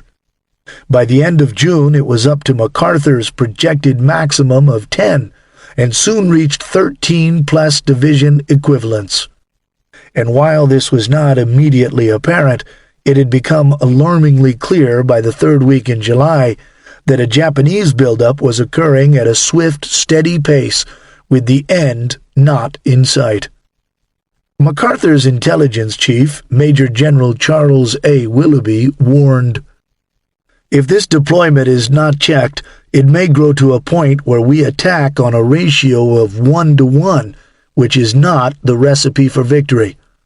The rate and probable continuity of Japanese reinforcements into the Kyushu area are changing the tactical and strategical situation sharply. Massing in present attack sectors is evident. Unless the use of these communication routes is restricted by air and/or naval action, enemy forces in southern Kyushu may be still further augmented until our planned local superiority is overcome, and the Japanese will enjoy complete freedom of action in organizing the area and in completing their preparations for defense." Willoughby applied a standard military analysis based on force ratios, terrain, recent experience, and other factors to the number of known Japanese troops on Kyushu that produced a range of possible U.S. battle casualties running from approximately 210,000 to 280,000 during the push to a stop line almost halfway up the island. The intelligence chief then rounded this down to a conservative estimate of 200,000 battle casualties inflicted by the 13 to 14 Japanese divisions then accounted for on Kyushu. The figure implies nearly 500,000 losses to all causes during Operation Olympic, although perhaps 50,000 of these men would return to duty after light to moderate care. Unfortunately, Japanese troop strength continued to soar.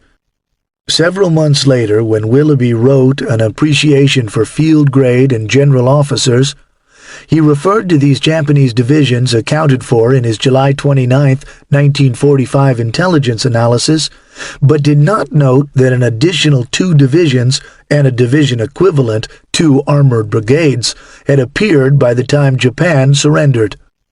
This was not an oversight, for although the July 29th intelligence report, though classified, was nonetheless widely disseminated and known, the existence of the new divisions had not been released beyond the top-secret summaries of decoded Japanese radio traffic, and thus could not be included in Willoughby's unclassified assessment.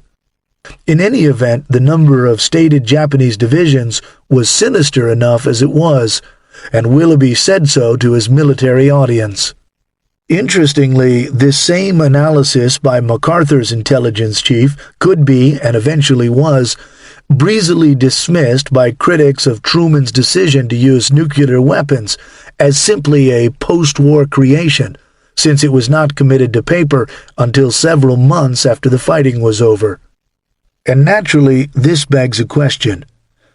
Just what did President Truman and his senior military and civilian advisors know about potential casualties during the invasion?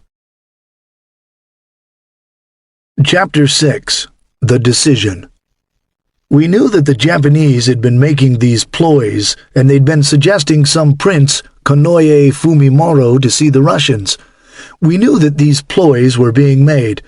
There must have been a party which, on some terms, would talk about quitting, but we weren't at all sure that that party would succeed. Harvey H. Bundy, Special Assistant to Secretary of War Stimson.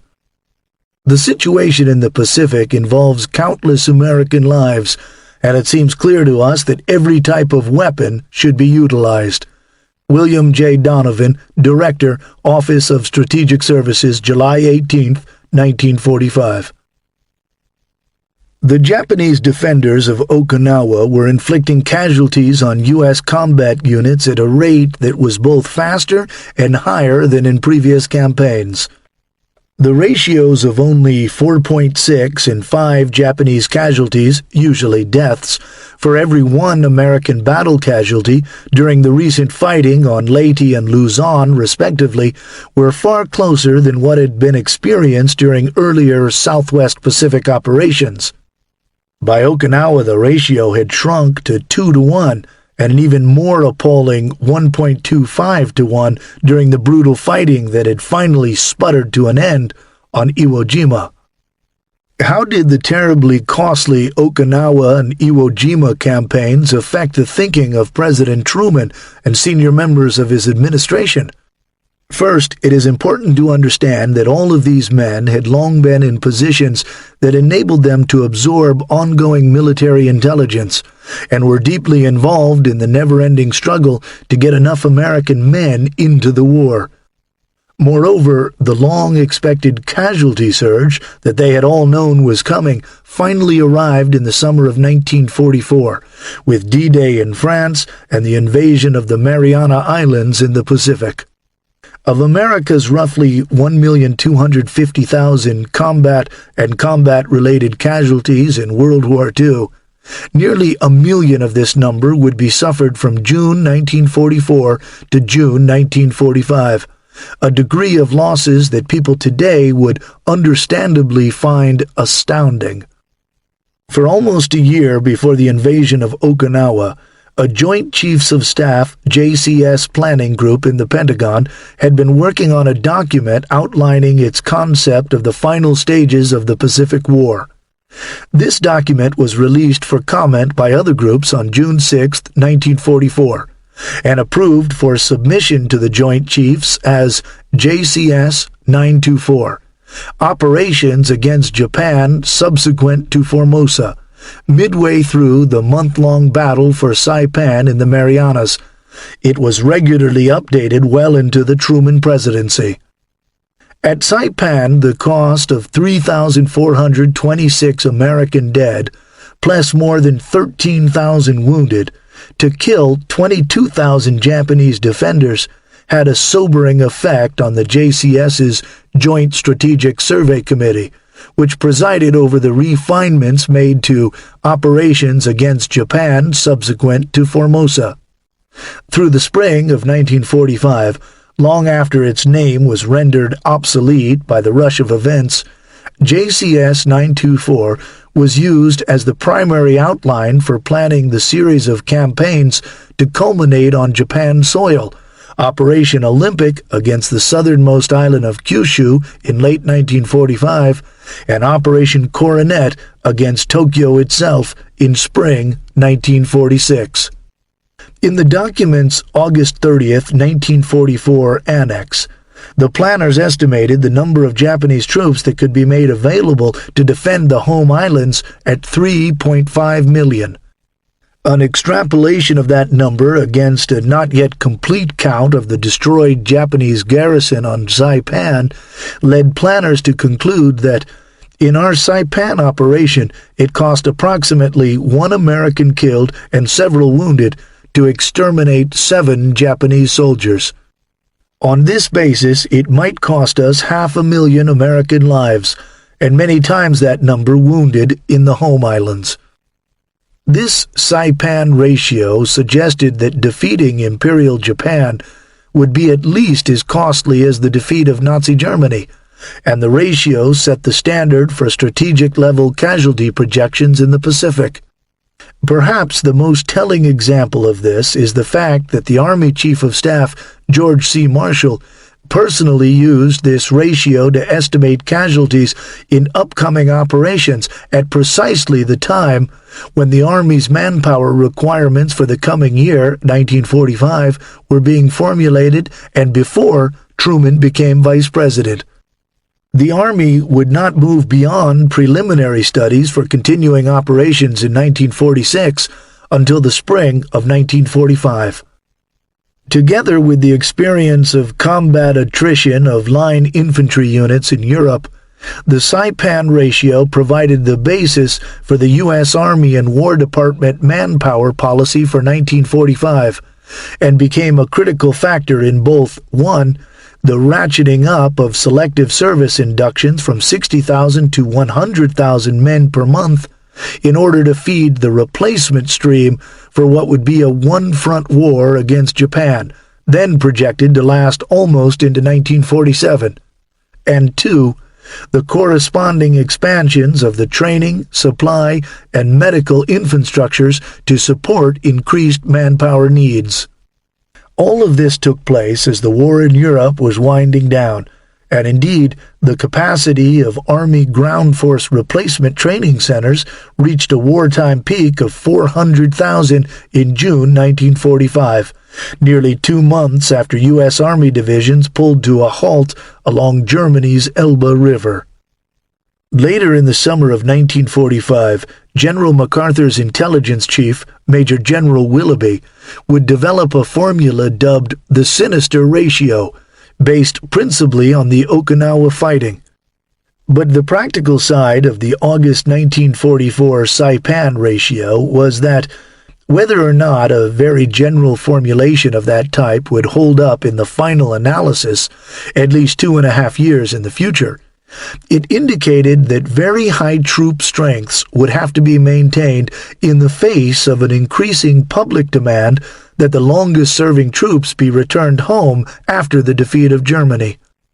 The War Department and Army solution was to tighten draft deferments on such groups as agricultural workers and expand the categories of those to be inducted while simultaneously initiating a point system that allowed some soldiers to be released after a specified amount of time in combat combined with length of service.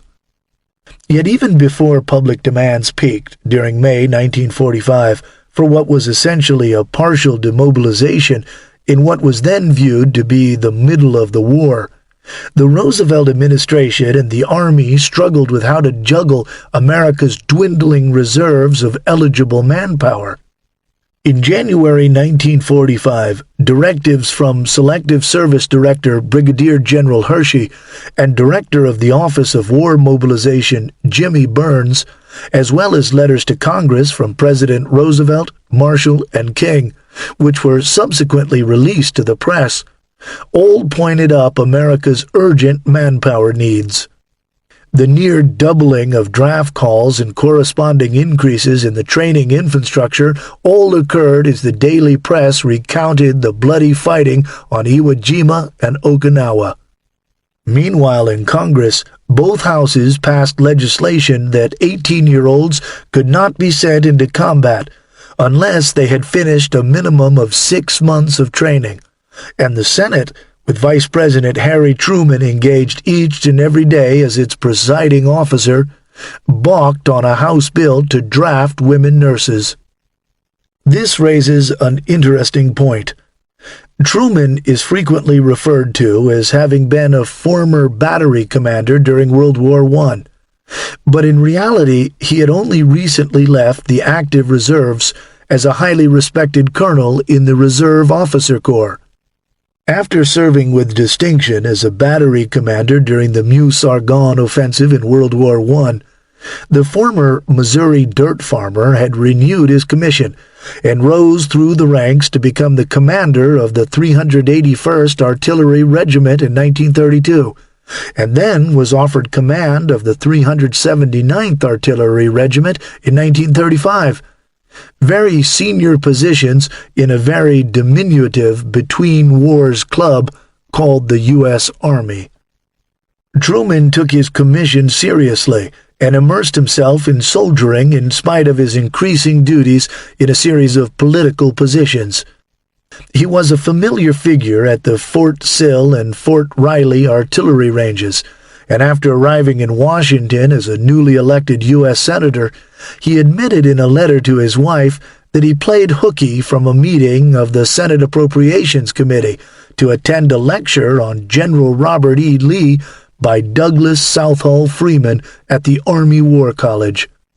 On another occasion, when an Army friend, future Treasury Secretary John Snyder, paid a visit to him in Washington, the two artillerymen drove over to the Gettysburg battlefield to perform what the Army today calls a terrain walk, in order to examine the military aspects of the ground that Union and Confederate forces fought over in 1863.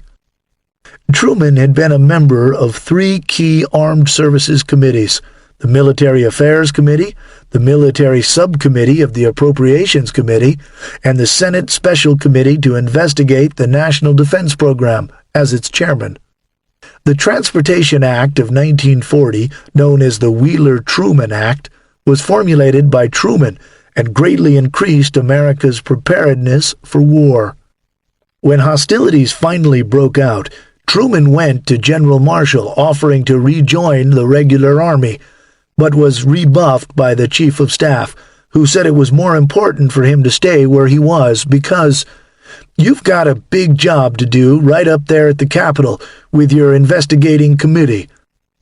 In spite of all this, however, Truman was regularly characterized by historians who tend to study the Roosevelt and Truman presidencies independent of what was happening in Congress, as being completely out of the loop during this period, when brutal legislative fights were taking place right in front of them on the Senate floor, over the politically explosive questions involving the lives of virtually millions of young Americans.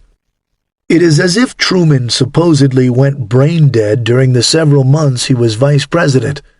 In fact, after the 1944 presidential election, Truman personally petitioned Marshall to assign an officer to the tiny vice presidential staff so that he could better monitor military affairs. Vice presidents did not have military liaison officers until Truman, as they say, made it happen. As we have seen, there was plenty to monitor, such as the politically painful ramping up of the selective service calls. And what the radically increased draft quotas meant in terms of the planned invasions of Japan was essentially this. Starting in March 1945, when levies were increased to 100,000 per month for the U.S. Army alone, the Navy and Marine Corps counted separately and brought the total March call-up to more than 141,000. Nearly every man inducted would enter the replacement stream, now oriented for a one-front war against Japan. The Army did not sugarcoat the prospect of a long, bloody war for the soldiers in the field and new inductees. In June 1945, it warned that various major factors, none of them predictable at this stage of the game, will decide whether it will take 1 year, 2 years, or longer to win the Far East War. Not everyone in the Pentagon believed the war would last that long. With the end of the war in Europe in sight and Japan's Imperial Army soon to bear the full weight of American might, Some strategic planners were clearly more optimistic about how potential losses against the Japanese might play out than were other strategic planners, whose thinking paralleled that of the Pentagon's manpower and medical planners, crunching the numbers generated by the Pacific fighting.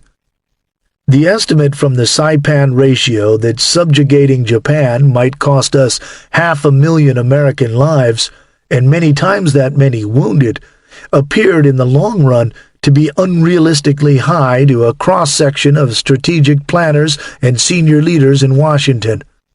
After all, it seemed reasonable to assume that U.S. forces would learn how to better cope with Japanese defensive techniques through hard-learned battle experience.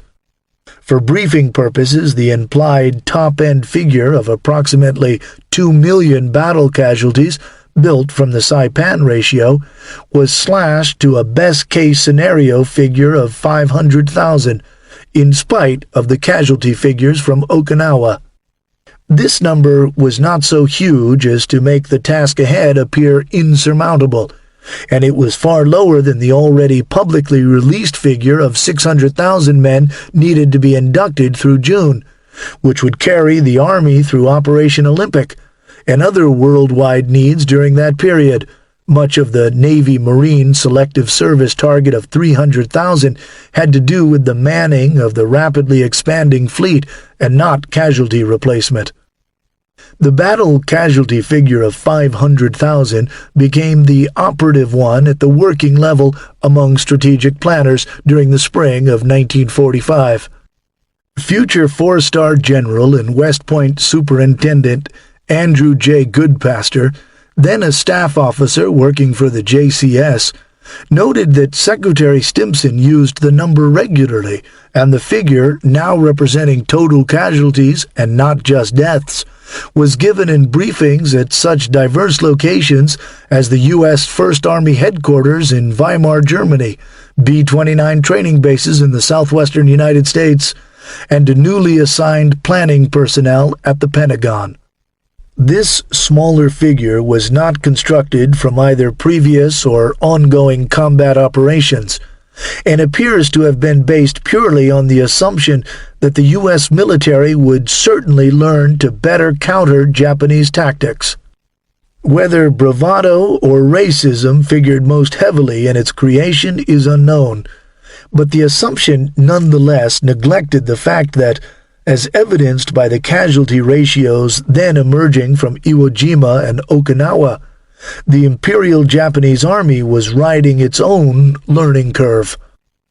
The low 500,000 number for total battle casualties used widely in briefings was not, however, used for ongoing operational purposes, and it had no effect on the nearly doubled selective service call-up, the expansion of the Army's training base, or the plans of the Transportation Corps, Medical Corps, and other U.S. Army organizations.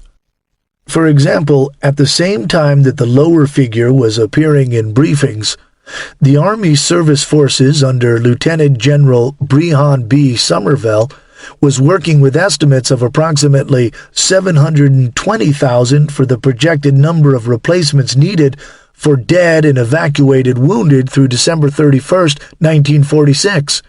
Numbers that included only U.S. Army and Army Air Force personnel and did not include Navy and Marine Corps losses. And neither the briefing nor planning figures factored in the feared mass executions of captured U.S. and other Allied personnel when Japan was invaded, because the personnel in question were already removed from the U.S. force structure.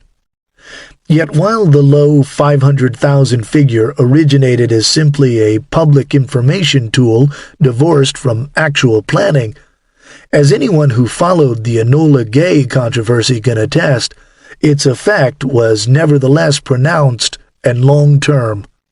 Pentagon planner Samuel Halpern said 45 years later that the figure made a deep, indelible impression on a young man 23 years old.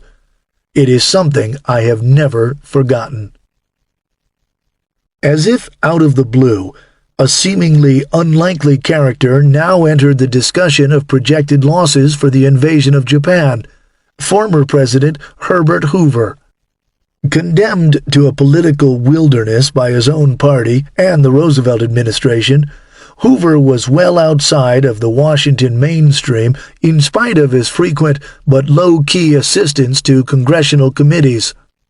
Even this limited activity, however, brought him to the attention of what the editor of Truman's private papers, Robert H. Farrell, has described as a Pentagon cabal of smart colonels, a group of men who, according to one of its members, believed it their duty to ensure that vital facts and intelligence reports from a wide variety of different agencies were acted upon rather than ignored.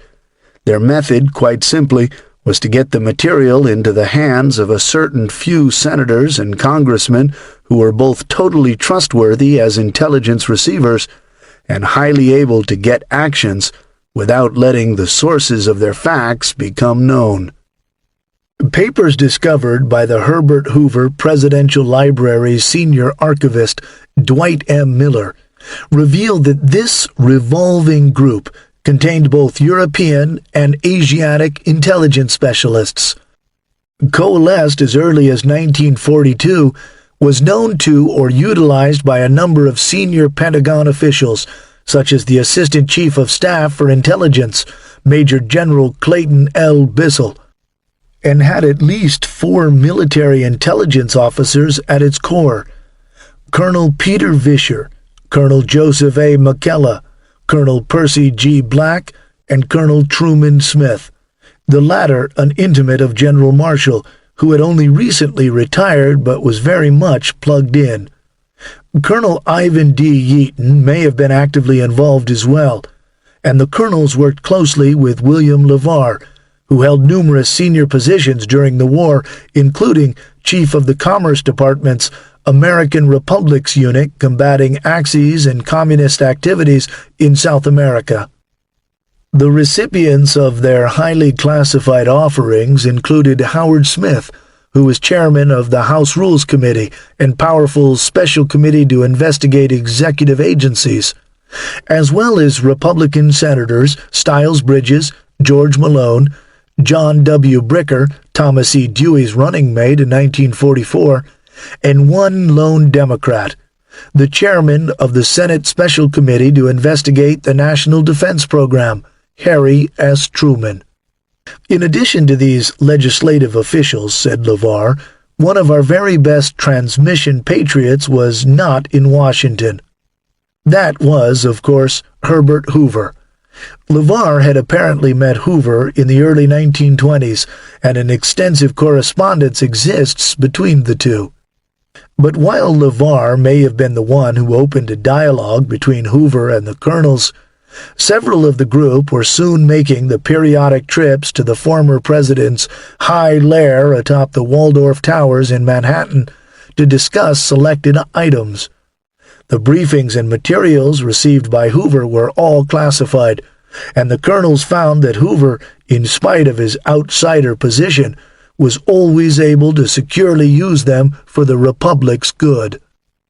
A close examination of Hoover's papers makes it clear that he had a very comprehensive understanding not only of ongoing military matters unknown to the general public, but also of developing high-level policy considerations.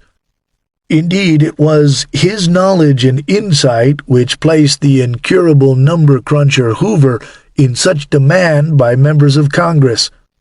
Although he regularly received richly detailed reports from Army and Navy Journal publisher John Callan O'Loughlin, who obtained his information, nearly all of which was top secret, from a wide variety of senior officers up to and including Chief of Staff Marshall, both Dwight Miller and Robert Farrell had long believed that the nature of the information in the former president's hands indicated that Hoover had a pipeline into the Pentagon for intelligence information. Discovery of the colonel's connection to Hoover certainly verifies their contentions. Farrell also points out that this discovery virtually guarantees that JCS 924, outlining the endgame in the Pacific, would have been made available to the former president.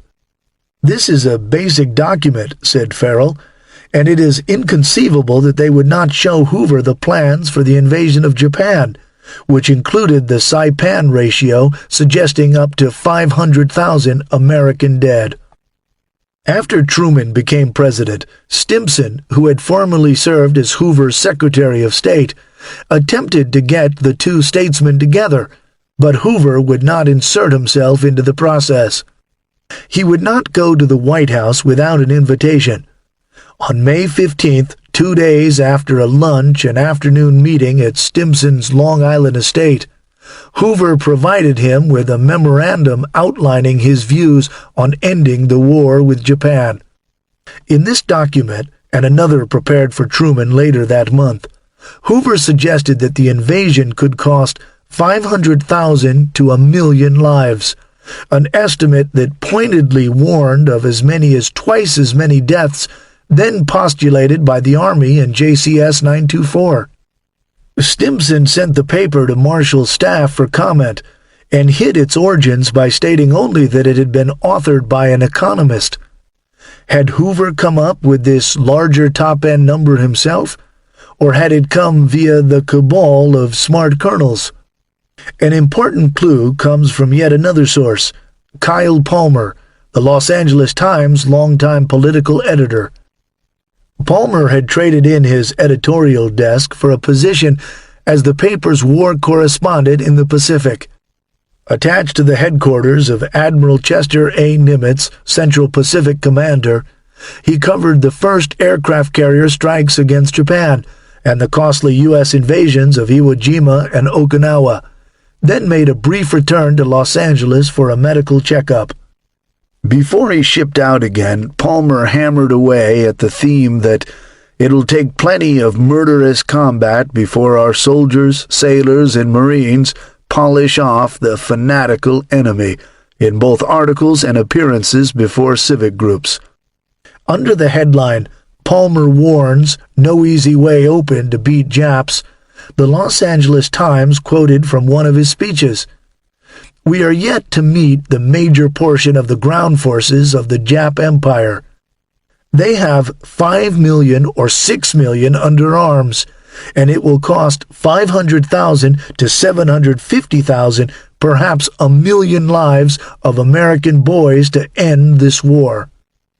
What is interesting about this statement is not that Palmer's top-end figure matched what Hoover had put in the memo to Stimson just 2 days earlier, because while it is true, noted Farrell, that possible high-casualty figures were appearing in newspapers, planted by Nimitz's press organization, one must assume that Hoover would not have written Truman about a figure taken from a newspaper. The real value of Palmer's figures lies in the fact that Palmer's statement on Japan's potential troop strength also matched the revised estimates then being pushed upward from the mid-1944 estimate of approximately 3.5 million by intelligence officers in the Pentagon. This information was not yet widely disseminated, even within higher headquarters organizations, and almost certainly was leaked to Palmer through Nimitz's command, which, like the rest of the Navy leadership, was still angling, sometimes buttressed by selective leaks to the press, to swing future operations away from a direct assault on Japan's home islands to a campaign of encirclement and blockade designed to starve the Japanese into surrender. As noted earlier, the U.S. Army's initial planning for the twin invasions of Japan, Operation Olympic against the southernmost island of Kyushu in late 1945 and Operation Coronet against the Tokyo area in 1946, had begun in earnest in the summer of 1944. JCS 924's Saipan ratio was based on the early assumption that U.S. forces would have to face approximately 3.5 million combatants. But as further analysis of Japan's manpower and training capabilities was conducted, the realization began to slowly dawn within the Army bureaucracy that their opponents' two-tiered mobilization system was on its way to producing at least 5 million trained and properly equipped soldiers, a force far surpassing what U.S. specialists originally believed probable. Greater Japanese troop strength invariably changed the projections of how many American casualties they might be able to inflict, and this became an even more critical issue as the fighting raged on Okinawa, where U.S. ground force casualties had averaged nearly 7,000 per week during the first half of April, and had dropped back to a still appalling 3,000 plus each and every week that the campaign ground on. As Japan invasion planner George McComb succinctly put it, every time Japanese troop strength increased in the home islands, they had to revise the casualty numbers up. Military intelligence analysts would have been the very first personnel working the revised figures against the Saipan ratio, plus other ratios developed from more recent operations. And it was members of this same close-knit community that made up Hoover's Pentagon pipeline. 2 days after their meeting, Secretary Stimson again failed to persuade Hoover to visit Truman without a specific invitation, but finally succeeded in convincing Truman of the need for a meeting. Against the pointed advice of some of his political staff from the Roosevelt administration, on May 24th, Truman invited Hoover to the White House, writing out the invitation in his own hand, placing a 3-cent stamp on the envelope and mailing it himself. This was apparently his staff's first, and far from the last, experience with Truman's propensity to use the U.S. Postal Service to circumvent their better judgment. The two presidents finally met on the 28th. Before they parted, Truman requested that Hoover prepare memorandums on the issues discussed. Upon his return to his home at the Waldorf in New York, Hoover prepared extensive notes on the meeting, which had apparently started early and lasted far longer than expected. He then produced 4 memoranda on 1. The European Food Organization, 2. The Domestic Food Organization, 3. The creation of a War Economic Council, and 4. The Japanese situation. In Memo 4, a brief work less than 700 words in length, Hoover stated twice that the cost to America from an invasion of Japan could run from 500,000 to 1,000,000 lives. It and the other memos were sent to Truman via the president's longtime friend, Press Secretary Charlie Ross, in order to avoid possible mischief from the Roosevelt holdovers.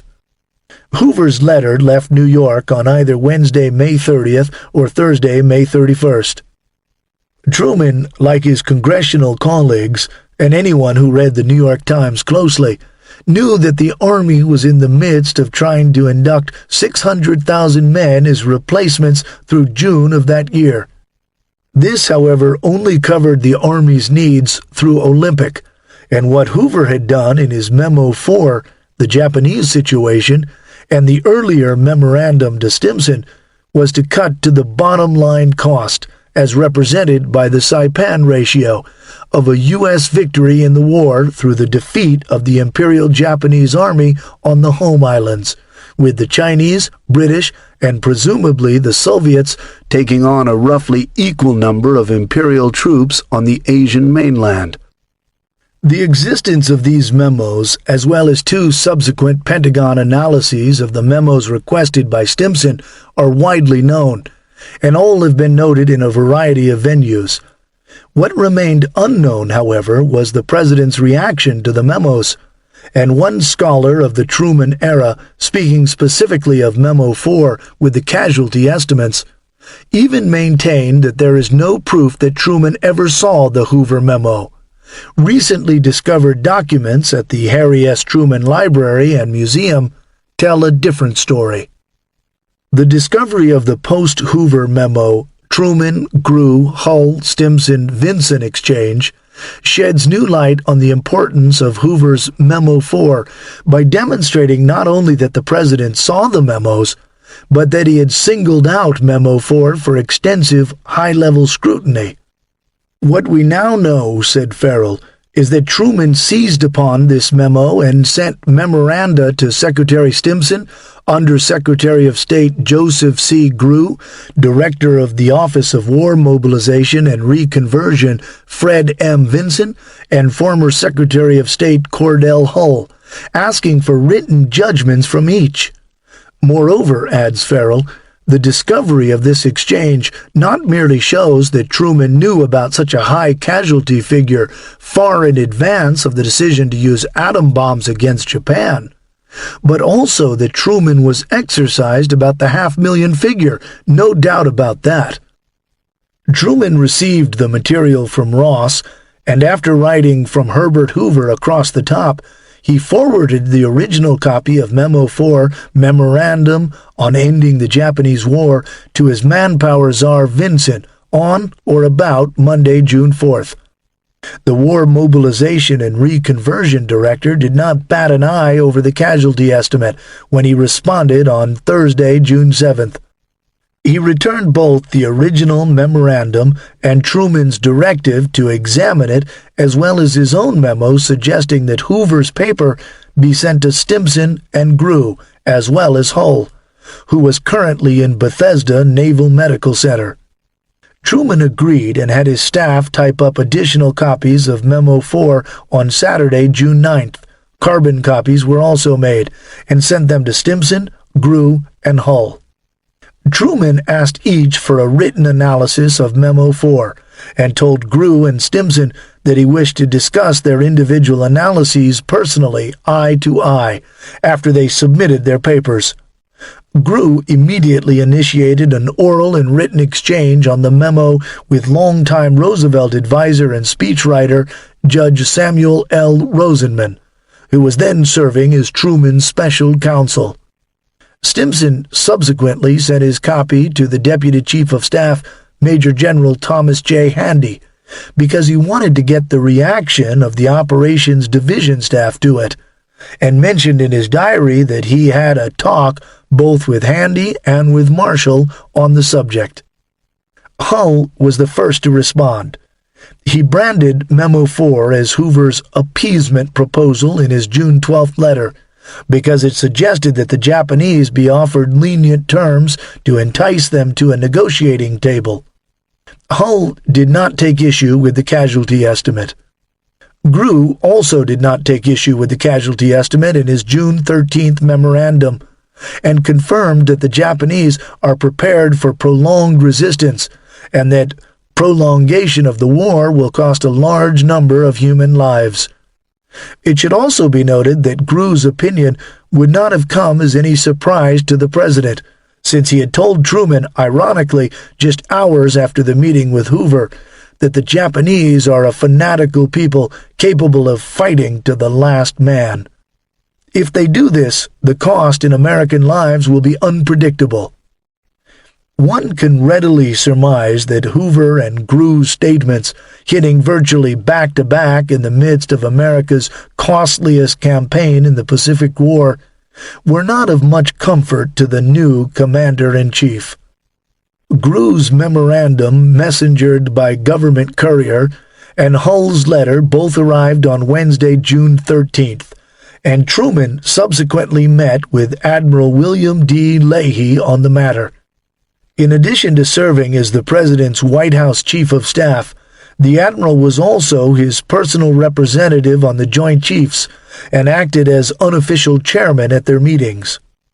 The day after the Hull and Grew messages arrived on Truman's desk, Leahy sent a memorandum stamped urgent in capital letters to the other JCS's members, as well as Secretary of War Stimson and Secretary of the Navy James Forrestal.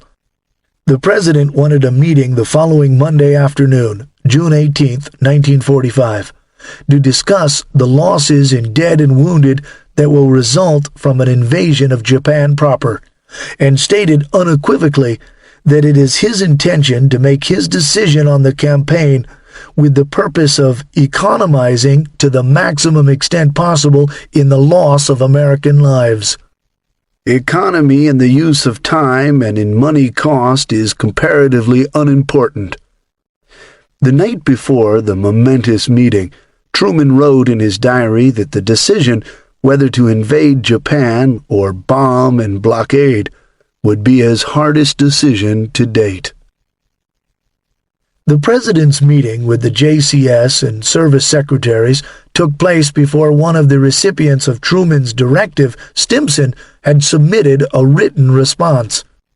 It was not until after the meeting and several drafts that Stimson wrote, "The terrain, much of which I have visited several times, has left the impression on my memory of being one which would be susceptible to a last-ditch defense, such has been made on Iwo Jima and Okinawa, and which of course is very much larger than either of those two areas. We shall, in my opinion, have to go through a more bitter Finnish fight than in Germany, and we shall incur the losses incident to such a war." At the Monday meeting, all the participants agreed that an invasion of the home islands would be extremely costly, but that it was essential for the defeat of Imperial Japan.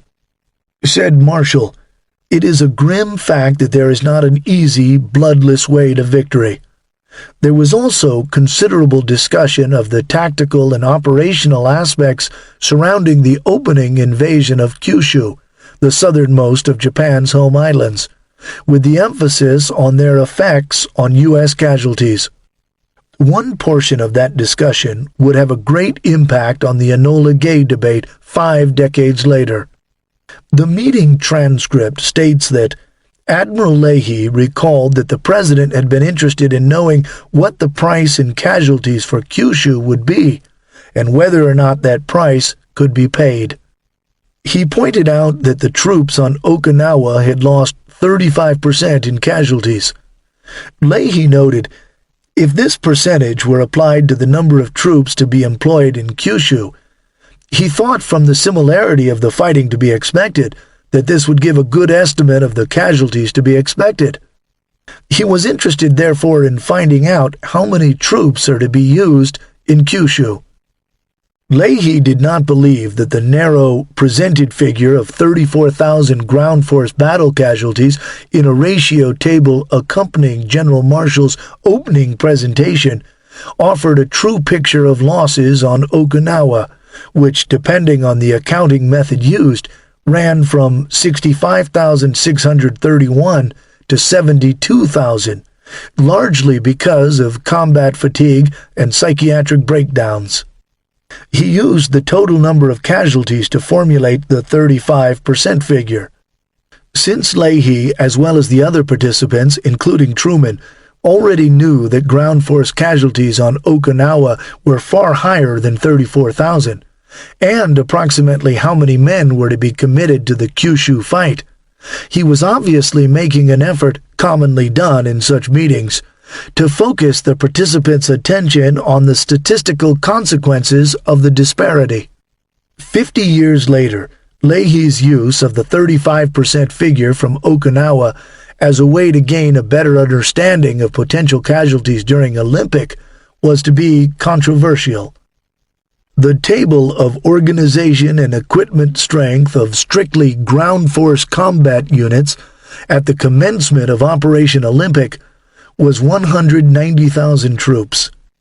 Applying the 35% to this TOE results in a thumbnail casualty estimate of approximately 63,000 for the first month. And indeed, Leahy noted in both his diary and autobiography his impression that Marshall was of the opinion that this number represented likely casualties from some undefined portion of the invasion. However, even though 63,000 is in line with a 1-month estimate derived from the TOE, one can only guess at what the number truly represents. Because it is not in evidence in the meeting transcript, and Leahy attached no parameters to the estimate, it has been discarded by military historians who instead used more properly documented estimates. The number is mentioned here because, according to Martin Harwitt, former director of the National Air and Space Museum, It is the figure ultimately adopted by that institution at the insistence of Stanford professor Barton J. Bernstein as the total number of casualties expected by the U.S. military during the invasion of Japan. Use of the artificially low figure further inflamed veterans' passions during the Enola Gay controversy and contributed to Harwood's dismissal. In any case, none of the meeting's participants found Leahy's approach in the least unusual, or took issue with his statement that 35% would give a good estimate of the casualties to be expected.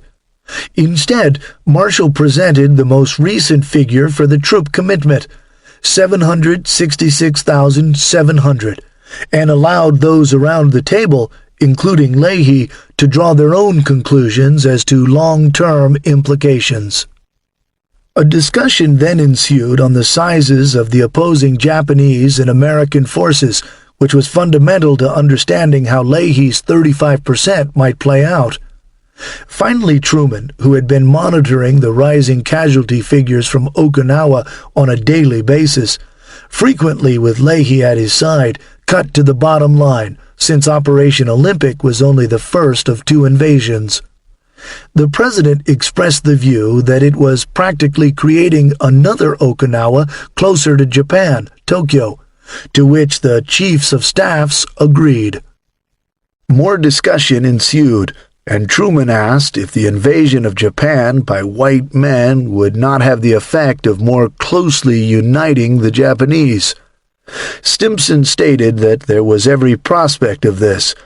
He added that he agreed with the plan proposed by the Joint Chiefs of Staff as being the best thing to do, but he still hoped for some fruitful accomplishment through other means.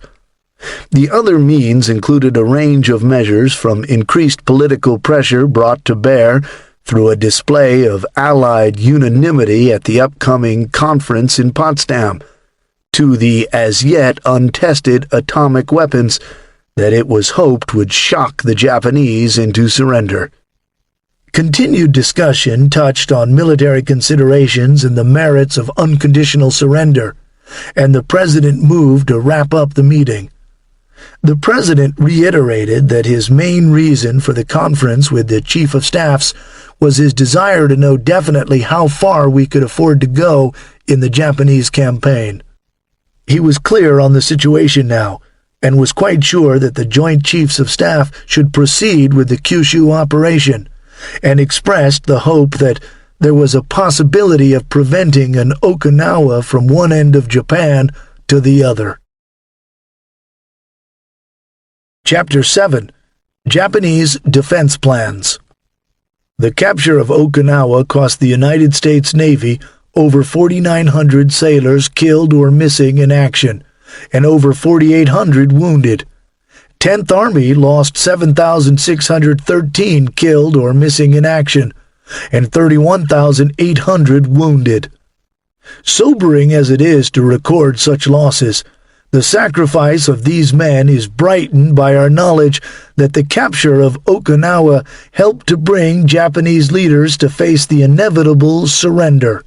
Samuel Eliot Morison, The Two-Ocean War.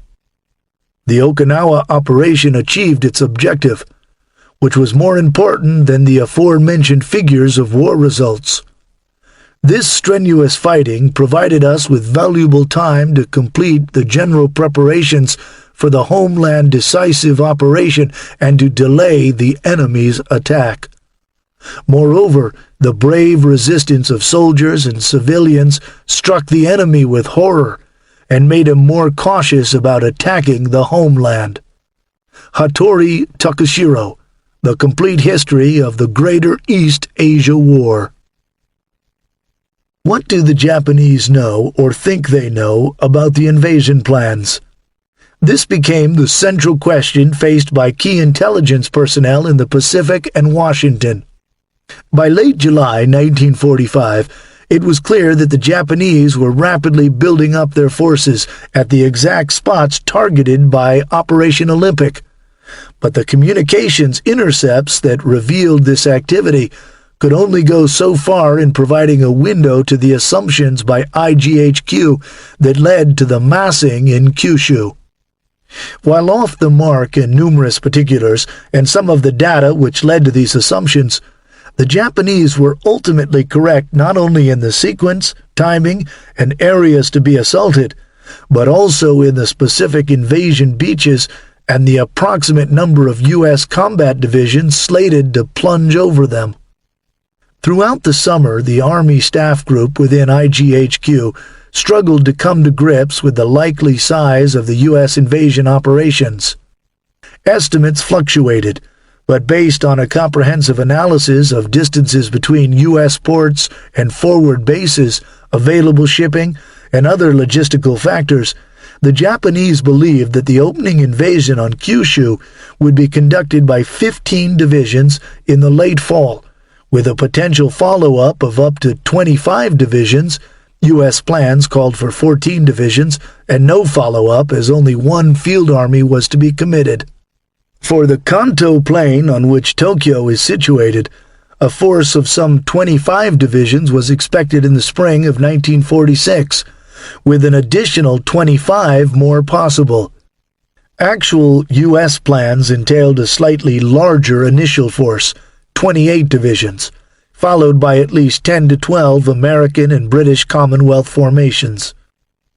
Paralleling strategic discussions within the U.S. military, questions were raised at different times throughout the spring and summer over whether the United States might not decide instead to wait out Japan by imposing a lengthy blockade, or take an opposite approach by launching a ground invasion immediately at the Tokyo area. For this latter tack, the Imperial Army Staff Group believed that if, and it was an extremely big if, the U.S. felt that it had attained a large enough preparatory concentration in the Philippines and Marianas, a strike directly at the Tokyo area might be attempted with as few as 30 divisions. The Japanese military thought that they could deal with such an eventuality, but only with the greatest difficulty, since the staggered development of the Home Island's defenses necessitated that preparations on the Kanto Plain not be completed until early 1946, and that this buildup was surely to be adversely affected by American air power. For similar reasons, the possibility of a lengthy blockade before a ground invasion was even more worrisome than an early assault on Tokyo, since Japanese supplies were clearly finite. But the prospect of Kyushu being bypassed was thought to be extremely unlikely, because an operation directly against Tokyo would then have to be carried out beyond the range of ground-based aircraft, and a delayed invasion was also unlikely, because the enemy's objective will be the early termination of the war. The Army Staff Group explained that President Truman's message to Congress on June 3, 1945, made clear the elements of strategy in the war with Japan: A, to envelop the Japanese army in various places and destroy it piecemeal; B, to increase pressure on the Japanese forces by ground, naval, and air attack so they will become static; C, to achieve operational objectives with a minimum of loss. Beyond Truman's domestic considerations was the assessment that manpower requirements of a blockade and bombardment would impose very real constraints on the United States' strategic options, because such a course could entail the maintaining of massive and largely inactive forces in the Pacific while waiting for the blockade to finally strangle Japan. U.S. planners generally believe that this could take as long as 2 years. The IGHQ's Army Staff Group maintained that the U.S. landings necessary to close a ring around the Home Islands were the Korea Straits and the central China coast at Shanghai, in addition to Kyushu, but that such moves would mean that there will not be enough American troops to use in the decisive battle in the Kanto area the following spring. The staff group believed that U.S. troops would still have to land at Kyushu to form an effective blockade. The result of the multiple assaults, they argued, was that U.S. forces would have to be deployed from the Kyushu area, to make an invasion of the Tokyo area possible, and that if the initial invasion force could not be destroyed, Kyushu's defenders should prevent these troops from being used against Tokyo by prolonging aggressive action on Kyushu. Okinawa, with fewer than 3 full divisions, held out for 100 days against a U.S. force more than 5 times as large, was regularly trumpeted as an example of Imperial Army troops stretching out a campaign in the face of a vastly superior enemy. Throughout all the agonizing formulation of assessments and reassessments, the High Command remained steadfast in its April decision to give the first perceived target, Kyushu, top priority in men and supplies, with build-up in the ultimate but later target, the Kanto Plain on which Tokyo is situated, not going into high gear until the defensive preparations on Kyushu were completed in September.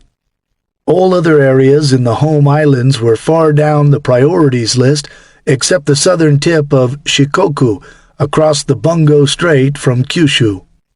IGHQ was confident that America could be forced to sue for peace, not only because the Japanese army was intact and still relatively unbloodied, but also because the large and growing number of airfields had made it possible to preserve planes from severe bombing prior to the invasion, and the American landing operations would require more than 3 times the number of transports used in the war against Germany. Hence, there would be more chances to attack the U.S. supply lines. Their defense plans were both comprehensive and chillingly prescient. The following account of Japanese defense preparations, Homeland Operations Record, originated as 4 studies prepared immediately after the war by the Japanese government's 1st Army and 2nd Navy demobilization bureaus, under orders from General MacArthur's headquarters. Members of the Allied Translator-Interpreter Service, a component of the Intelligence Section G2 of Headquarters Far East Command, quickly translated and released the manuscripts in October 1945, and they are frequently cited in the 1950 reports of General MacArthur.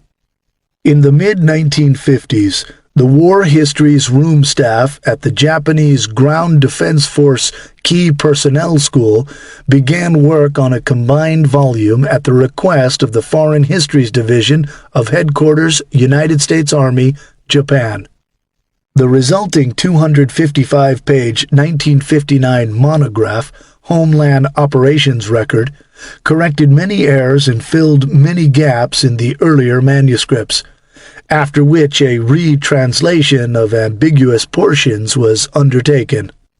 Nevertheless, the following excerpt, the first of 3 in this narrative, had to be heavily abridged and edited for clarity.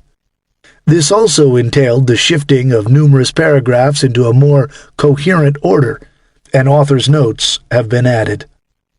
To better understand the following, readers should take note that the Japanese formation referred to as an army or field army is, like its Soviet counterpart, generally analogous to an American or British corps of approximately 3 combat divisions. A Japanese area army equates to an Anglo-American army of as few as 2, and sometimes as many as 4 corps formations. A Japanese general army is functionally the same as a Soviet front, an Anglo-American army group. An independent mixed brigade is made up of 3 to 6 infantry battalions, in addition to artillery and engineer elements of 1 company to 1 battalion each. Most of the material in the Homeland Operations Record describes a series of Japanese defense plans released in April 1945, and covers many of the subsequent changes that were made as the situation evolved and plans were modified throughout the summer. Homeland Operations Record. Reorganization of the Army Commands. Recognizing that defeat in the Philippines was only a question of time, and with the knowledge that an invasion of Japan proper was now a definite probability, IGHQ moved to strengthen the homeland's defense forces on February 6, 1945, by reorganizing 3 military districts, Eastern, Central, and Western, and adding 2 more, Northeastern and East Coast. The Army commands within the new military districts were likewise increased to 5 and redesignated as area armies. Aside from the reshuffling of areas, the addition of 2 additional districts and corresponding area armies, and the redesignation of the commands, there was little change in the command organization, and the commanders of the area armies continued to act as commanders of the military districts. As had been the case prior to the reorganization, the commanders reported to the Commander-in-Chief of Defense, General Prince Naruhiko Higashikuni, heading up the General Defense Command, GDC, on matters concerning the area armies, and to the War Ministry under General Anami Karachita on all military district affairs, which included any necessary civilian administration or coordination, as well as lines of communications activities such as ordnance, medical, and signals operations. The GDC and the 5 area armies received orders from IGHQ outlining the duties and missions of the reorganized command, instructions which differed from previous directives in that defense against air attack was no longer the primary consideration. Now the strengthening of land defenses at the most logical invasion points was emphasized, and the protection of land transportation and harbor facilities was also stressed. As was customary in IGHQ orders of this type, the GDC was instructed to cooperate with the Navy, and by aggressive use of their air arm, destroy any invasion fleet while it is still at sea. Reorganization of Japan's defense forces. On April 8, 1945, with invasion imminent and inevitable, it was realized that the defense of Japan was too great a task for the one defense headquarters. Accordingly, it was decided to divide the country into eastern and western defensive areas, and to establish separate General Army Group headquarters in each, to control the ground defense forces in the 2 areas. The 1st General Army, incorporating the Kanto Plain and Tokyo, extended from the Nagoya area through northern Honshu, while the 2nd General Army was responsible for the Osaka-Kyoto area south through Kyushu. At the same time, the Air General Army was established to assume the task of directing air defense. The 1st Air Army, Eastern Japan, which previously had been concerned primarily with training missions, and the 6th Air Army, Western Japan, already a tactical force, were brought under the operational control of the Air General Army. Note: the division of the country into 2 defensive areas and reorganization of the Army's ground commands were put into effect because the increase in the number of combat formations on Honshu and Kyushu necessitated a corresponding increase in command organizations to both train and field them in combat. The April 8, 1945 directive establishing army groups in eastern and western Japan further stated, in order to meet the expected gradual increase in pressure upon land and sea transportation services, self-sufficiency in each district and area army will be emphasized, particularly as regards food, material repair, and certain classes of arms and equipment procurement. In addition, the newly appointed divisional district chiefs were veteran generals hailing from their own birthplaces, and were picked through a selective procedure intended somewhat to cement local relationships. Thus, while the government recognized that a unified national structure was absolutely essential to the prosecution of the war, a realistic view of what Japan would inevitably face drove the moves to strengthen local self-reliance, a move made extremely difficult not only by the ongoing deterioration of industrial capacity, but also by the lack of trained Army staff and logistic officers. The Ketsu-go operations. Simultaneously with the activation of the 1st, 2nd, and Air General Armies and the initial phase of the Shogo victory operation against American forces at Okinawa, IGHQ issued orders for the implementation of the Ketsu-go decisive operation. This operation was designed as an all-out joint defense effort to be conducted by the entire strengths of the Army, Navy, and Air Forces. Entirely defensive in nature, the operation divided the Japanese home territory, including the Kuriles, Karafuto, southern Sakhalin, and Korea, into 7 zones in which might be fought the final decisive battles to determine the fate of the nation. Ketsu-go No. 1, Northern Military District, 5th Area Army. Ketsu-go No. 2, Northeastern Military District, 11th Area Army, 1st General Army. Ketsu-go No. 3, Eastern Military District, 12th Area Army. Ketsu-go No. 4, East Coast Military District, 13th Area Army. Ketsu-go No. 5, Central Military District, 15th Area Army, 2nd General Army. Ketsu-go No. 6, Western Military District, 16th Area Army. Ketsu-go No. 7, Korea, 17th Area Army. Ketsu-go No. 3 provided for the defense of the Eastern Military District, including the Kanto Plain by the 12th Area Army under the direction of the 1st General Army. This Kanto Plain area was considered the most vital part of the nation, containing the Imperial Palace, the nation's capital, centers of government administration, many military facilities including the highest military headquarters, and the great Tokyo, Kawasaki, Yokohama Industrial Complex.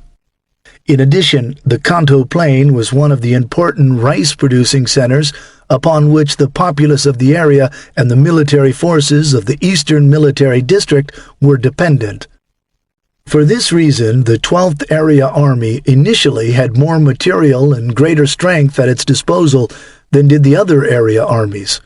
Unfortunately, progress in fortification construction was hampered by real estate difficulties and political interference. Defensive positions had been planned on the assumption that the most logical points for landings of invasion forces were Kujukuri-hama, located north of the Bose Peninsula and east of Tokyo, Sagami Bay to the south, or the shore of the Kashima Sea, northeast of Tokyo. By April, only the defense positions at Kujukuri-hama had made significant progress. The others were still in the initial stages of construction and had to wait their full allotment of resources until after the defenses on Kyushu were nearly complete. The best prepared defensive works by August were located in the Sagami Bay and Kujukuri-hama areas, as these offered the most advantageous landing sites for an invasion force, and it was estimated that decisive battles would undoubtedly be fought in those areas. Ketsu-go No. 6 was concerned with the defense of Kyushu by the 16th Area Army under the direction of the 2nd General Army. That the enemy would direct its initial attack at Kyushu was regarded as a virtual certainty, and as a consequence the island's fortification was of the greatest urgency. Kyushu's defense was also the most difficult of all the home island districts, as it had the greatest length of vulnerable seacoast to defend. Preparations for Ketsu-go No. 6 had an almost equal priority with those of Ketsu-go No. 3, and had an earlier October 1945 completion date designated by IGHQ.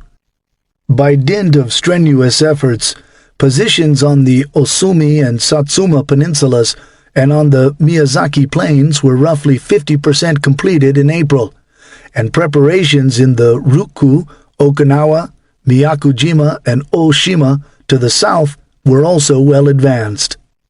In addition, communication facilities had been vastly improved, and stockpiling of supplies and ammunition was proceeding satisfactorily.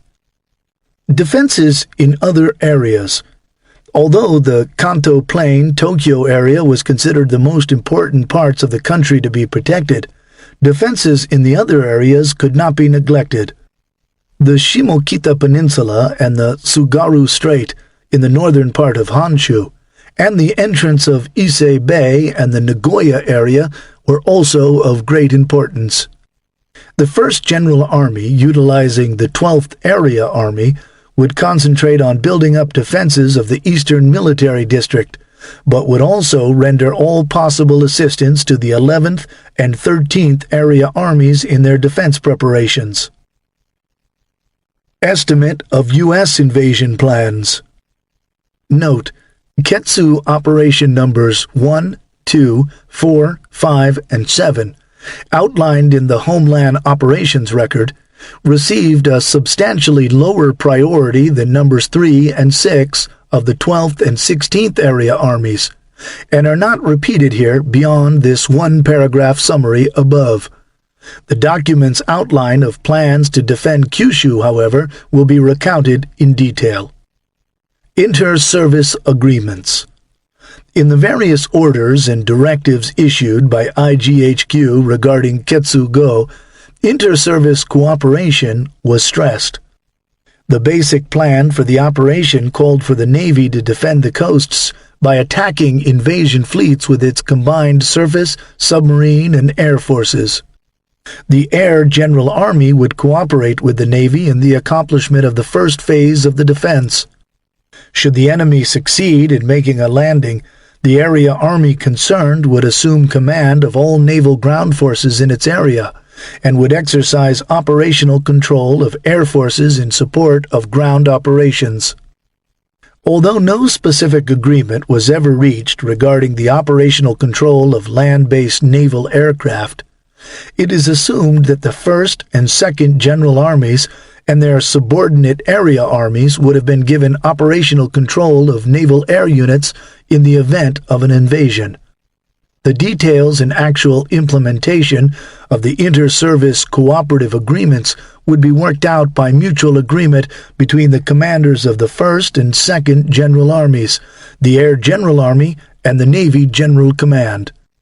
Below this level, commanders of the area armies would also cooperate with, and could expect cooperation from, naval and air units in their areas. Note: agreements principally centered on infantry combat training for Navy personnel, the limited use of each other's service's air bases by its sister service, clarification for the command chain of Army personnel at Navy bases, and other matters such as the command of Special Attack Suicide Forces. The Army's Operations Section Chief at IGHQ later wrote, "The Army wanted very much to assume the unified command of the entire ground operations even during operational preparations, but owing to the Navy's opposition, the Army's wishes were not realized." Finally, an agreement was reached, providing that the 1st and 2nd General Army commanders may issue orders to Navy elements during operational preparations only in matters regarding ground defense plans and necessary training. The military secretary to General Anami blamed the lack of a unified command on the strong opposition mainly on the part of the Navy Minister Yonai Mitsumasa, and stated that the reason for his resistance was not very clear, beyond both services' own time-honored traditions, which were difficult to reconcile. Mutual support.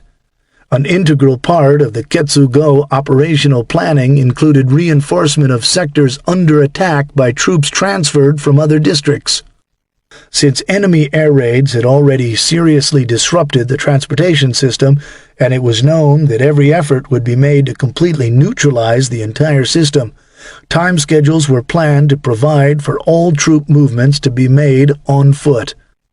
This, in turn, would require the defending force in contact with the enemy to conduct successful holding actions for long periods.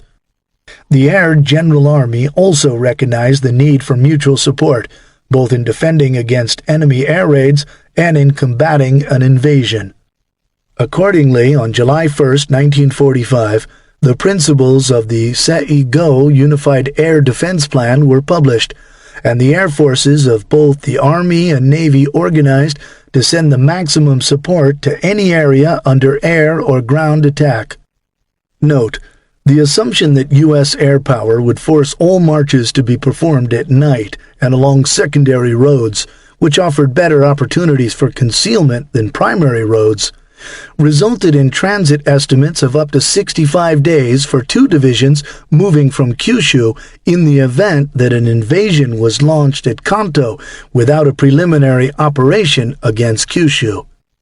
However, this was largely due to the fact that the divisions would first have to move surreptitiously and in small pockets from Kyushu to the southern tip of Honshu. Up to 8 divisions reinforcing the Kanto area from points all across Honshu would begin arriving in staging areas centering around Nagano, north of Tokyo, and other parts within 10 days of receiving their marching orders, and another 5 would follow from as far as Hokkaido within 30 days. A variety of employment options were examined by IGHQ, and the stockpiling of food and munitions at key points was stepped up at all command levels. Reinforcement options for Kyushu will be examined next. Estimate of U.S. invasion plans. On the 19th of April, senior staff officers of the area armies were called to a meeting at the 1st General Army's new headquarters. The battle for Okinawa was at its height, and although the defense was stubborn, it appeared that the U.S. would be successful in taking the island because of the massive forces assigned to the task. It was certain that Allied forces would immediately begin preparations for the invasion of Japan after the capture of Okinawa. Intelligence estimates indicated that while the invasion might come as early as July, it was not believed that the U.S. would be prepared to launch an invasion until the fall of 1945, probably sometime after the 1st of October. It was believed, however, that the assault on Japan would be made as soon as possible after that date. All defense preparations, therefore, were to be completed by the end of September. Note: prioritization of the 1st General Army's efforts naturally occurred, and as summarized in Ketsugo No. 3 preceding, the best prepared defensive works by August were located in the Sagami Bay and the Kujukuri-hama areas. Struggle for equipment and supplies. With the 1st General Army limited in what logistical support it could provide, the individual area armies made efforts to obtain weapons, ammunition, and construction materials through their own channels. Since much of the shortage of supply at the troop level was attributable to lack of transportation, the area armies used their non-organic transportation and were successful in obtaining much of the material required, particularly that which was needed for construction of coastal fortifications. As a result of the observations of the commander-in-staff of the 1st General Army, new operational and logistical plans were made on the 7th of May at a meeting with the senior staff officers of the area armies. The new plans were outlined. Once more it was emphasized that an invasion could be expected in the fall and that operational preparations must be complete by that time. Mobilization. A mass mobilization resulting in a tremendous increase in the strength of Japan's armed forces, particularly the ground forces, was one of the most important facets of defense planning. A series of 3 mobilizations were to be completed by late summer 1945. Although the order of battle published for the 1st General Army in April showed a large number of division-sized units, many of them were not operational at the time of activation, and some of them were in fact still in the planning stage. Although manpower aspects of the mobilization plans were proceeding according to schedule, firepower had not increased in the same ratio, as production of weapons had not kept pace with the induction of men. Thus, while the 1st General Army was almost doubled in numerical strength, many of the recently added divisions were virtually unarmed when organized. 2 types of divisions were formed during the mobilization period: coastal defense and assault groups. In general, the divisions in the 100 and 300 series were largely immobile and earmarked for coastal defense, while those in the 200 series had assault missions. The coastal defense divisions were strongly reinforced with artillery, which increased their firepower but had decreased mobility. The assault divisions also had firepower superior to that of the average division, but were highly mobile. These latter divisions were to be used as shock troops to hit the enemy after the invader had been contained by the coastal defense divisions. Note: in addition to numerous independence brigades, and excluding the last 4 Kwantung divisions redeployed from Manchuria, IGHQ ordered the activation of 18 first-stage mobilization 100 series coastal defense divisions on February 28, 1945. 8 very high-quality 200 series assault divisions were activated during the second-stage mobilization on April 2nd, and 19 more as part of the third-stage mobilization on May 23rd. Of this third group, 11 were organized as Coastal Defense 300 series formations, with the balance made up of 200 series assault divisions. Some of the first divisions activated in the first and second mobilization stages also experienced delays in becoming combat-ready due to incomplete mobilization plans. 7 divisions were formally assigned to the 1st General Army and 5 to the 2nd General Army by early May. Within a few weeks, 7 more divisions were added to the 1st General Army and 4 divisions to the 2nd. Third stage mobilization. The final mobilization exhausted practically all the reserve manpower of Japan, and the majority of those called up were either untrained or old.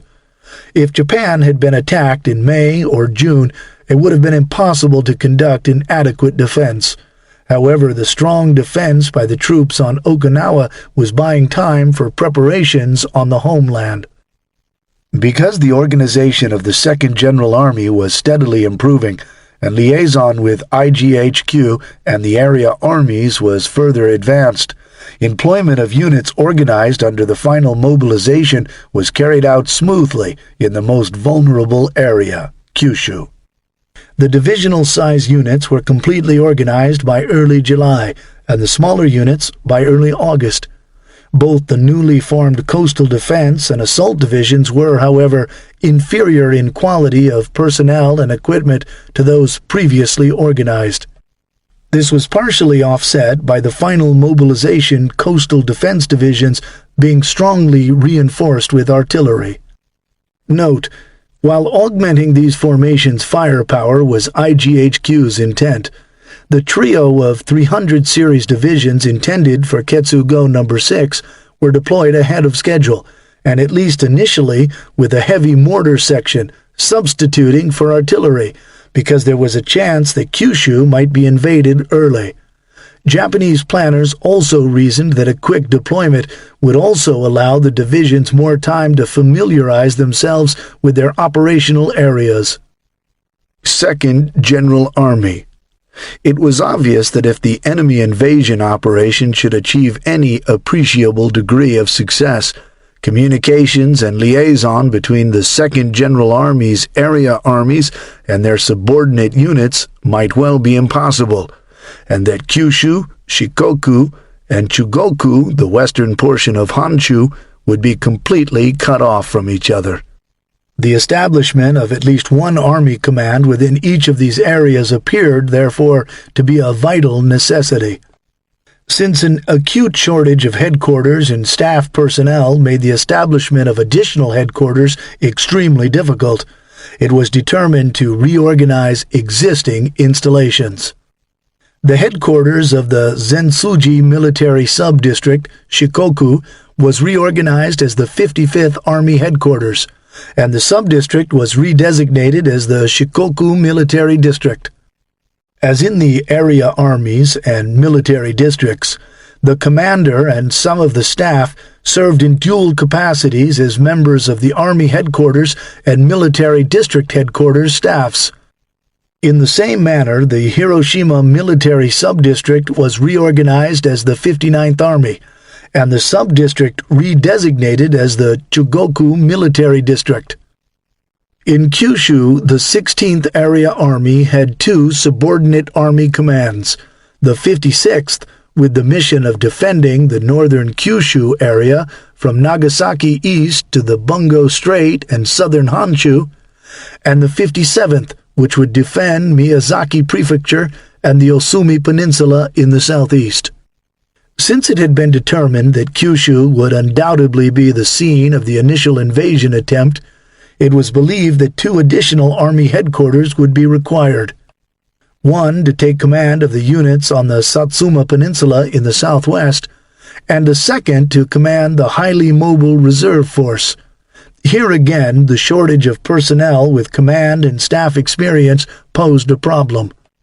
To establish the Army headquarters for the defense of the Satsuma Peninsula, the 40th Army headquarters had to be redeployed from Formosa, with the commanding general and staff officers arriving by air on the 10th of June and assuming command on the 15th. The Army headquarters for the Mobile Reserve was still not organized by mid-August, and the war ended with the assault division still assigned to the 40th and 57th Armies for administrative purposes. Defense of Kyushu. Since it was generally conceded that the enemy would make his initial landings in Kyushu, the 16th Area Army had been given priority in the receipt of supplies and in the buildup of troop strength. Fortification construction had also been emphasized, and in general, preparations were further advanced in Kyushu than in other areas of Japan. Ketsugo No. 6 was the overall guide for the defense of Kyushu, but the 16th Area Army prepared its own detailed defense plan. Known as the Mutsu Operation, the Army's plan divided Kyushu into three principal sectors, which were, in turn, broken down into 7 area subdivisions. Mutsu Operation No. 1, Southern Kyushu. Part A, Miyazaki Plain. Part B, Ariake Bay. Part C, Satsuma Peninsula. Mutsu Operation No. 2, Northern Kyushu. Part D, Moji to Meibara. Part E, Karatsu to Sasebo. Mutsu Operation No. 3, Central Kyushu. Part F, Amakusa Area. Part G, Bongo Hoyo Channel. Deployed throughout Kyushu and adjacent islands, the 16th Area Army had 3 armies totaling 15 divisions, including 1 anti-aircraft division, 2 special attack forces, 7 independent mixed brigades, 3 independent tank brigades, and 2 fortress units. The defense concept under the Mutsu Operation Plan called for each army to hold 1 division in reserve. In the event of an invasion, the 16th Area Army would concentrate a force composed principally of the Army's reserve divisions and the 3 tank brigades, which would be utilized as an assault group to be rushed to the areas where the main enemy effort was being directed. During the period in which the assault force was being concentrated, the coastal defense units would contain the enemy as had been done on Iwo Jima and Okinawa. Note: IGHQ directed that no reserves were to be held back. As soon as the location of the enemy main effort has been determined, all reserves available in the Area Army will be redeployed to the decisive battlefront, leaving the coastal combat units to wage holding actions on the secondary fronts. As is evident from the 16th Area Army plans following, the 3 divisions to be used as the initial in Mutsu Operation Counterattack Force varied according to the locations of the American landings, and it was envisioned to occur as early as a week after the initial landings. Only Mutsu No. 1 is outlined, because Operation Olympic would not have activated the other plans. Mutsu Operation No. 1 covered the defense of southern Kyushu by the 40th and 57th Armies. This part of Kyushu was considered the most probable area to be invaded. Mutsu No. 2 provided for the defense of the northwest coast between Moji and Sasebo by the 56th Army and the naval forces in the Sasebo area of northwest Kyushu. Mutsu No. 3 was the operational plan for the defense of the central belt, extending from Shimabara Bay on the west coast northeast across Kyushu to the shores of the Bungo Channel. To further protect the coasts of Kyushu, the Gate Archipelago, or Goto Islands, west of Sasebo and Nagasaki, were defended by the Goto Group, 107th Independent Mixed Brigade, while the 109th Independent Mixed Brigade defended Tanegashima Island, south of the Shibushi Peninsula. Mutsu No. 1, Part A, was the defense of the east coast, particularly the plains area of Miyazaki Prefecture, by the 154th, 156th, and 212th Divisions of the 57th Army. In the event of an invasion in this area, those units would hold the attackers until the mobile reserve could be assembled and moved from their inland locations. The counterattack phase would be carried out by a mobile reserve composed of the 25th, 77th, and 216th Divisions together with the 4th, 5th, and 6th Independent Tank Brigades, which would move initially to Hanjo and Suma. As an additional reserve to bolster the counterattack or launch a third-phase attack, 2 divisions would be sent from the 15th Area Army on Honshu, and if possible, 1 additional division from the 40th Army. Mutsu No. 1, Part B, would be activated if the enemy invaded the Ariake Bay region. Initial defense would be conducted by the 86th and 156th Divisions, plus the 98th Independent Mixed Brigade of the 57th Army. The mobile reserve for execution of the second phase would be composed of the 25th, 57th, and 216th Divisions, as well as the 4th, 5th, and 6th Independent Tank Brigades.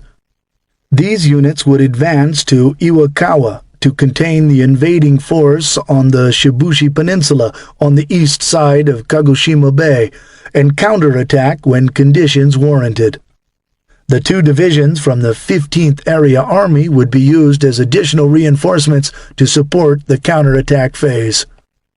Mutsu No. 1, Part C, provided for the defense of the Satsuma Peninsula region west side of Kagoshima Bay by the 146th and 303rd Divisions and the 125th Independent Mixed Brigade of the 40th Army. In the second or counterattack phase, the 25th M, 57th, 77th, 212th, and 216th Divisions together with the 3 tank brigades would advance to the vicinity of Injuin to hold the invaders on the peninsula and be prepared to execute the counterattack.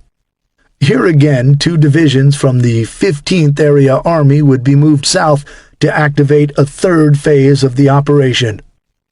Note: of the 4 assault divisions, the 25th from Manchuria and the 216th were expected to take part in the opening counterattack against a U.S. invasion force on any invasion beach. However, it was not originally envisioned that the 77th Division would be sent deep into the Shibushi Peninsula if Mutsu No. 1, Part B, was activated. Likewise, the 57th, another crack Kwantung Division, was not slated to take part in the opening phase of Mutsu No. 1's Part A contingency, and was, in fact, more than 300 miles to the north, since it was originally part of the Mutsu No. 2 counterattack force.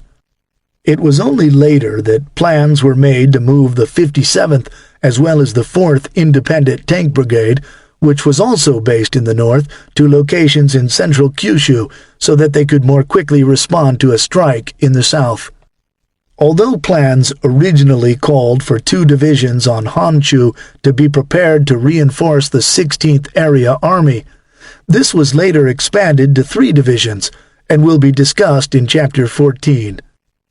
With the U.S. 6th Army landing almost simultaneously at each of the possible invasion sites, The 16th Area Army of Lieutenant General Yokoyama Isamu would be confronted with the terrible choice of which part of the Mutsu operation to implement, and it was clear that Imperial forces would be under enormous pressure.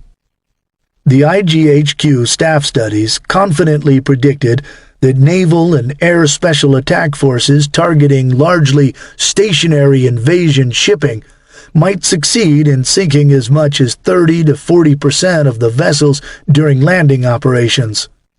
Reports of success during ongoing kamikaze operations at Okinawa prompted the estimates to balloon to as much as 50%, thus costing the Americans the equivalent of 5 combat divisions lost at sea. But while this level of success was accepted by IGHQ, commanders responsible for the conduct of ground operations within the scope of Ketsu No. 6 recognized that these estimates were excessively high. Their own figures indicated a possible maximum loss to the enemy of 20% of the invasion fleet transports, or about 3 divisions. But were even these conservative figures at all realistic? Chapter 8. Victory Might Be Salvaged. Myron Lieberman, G2, U.S. Army Air Forces, Far East.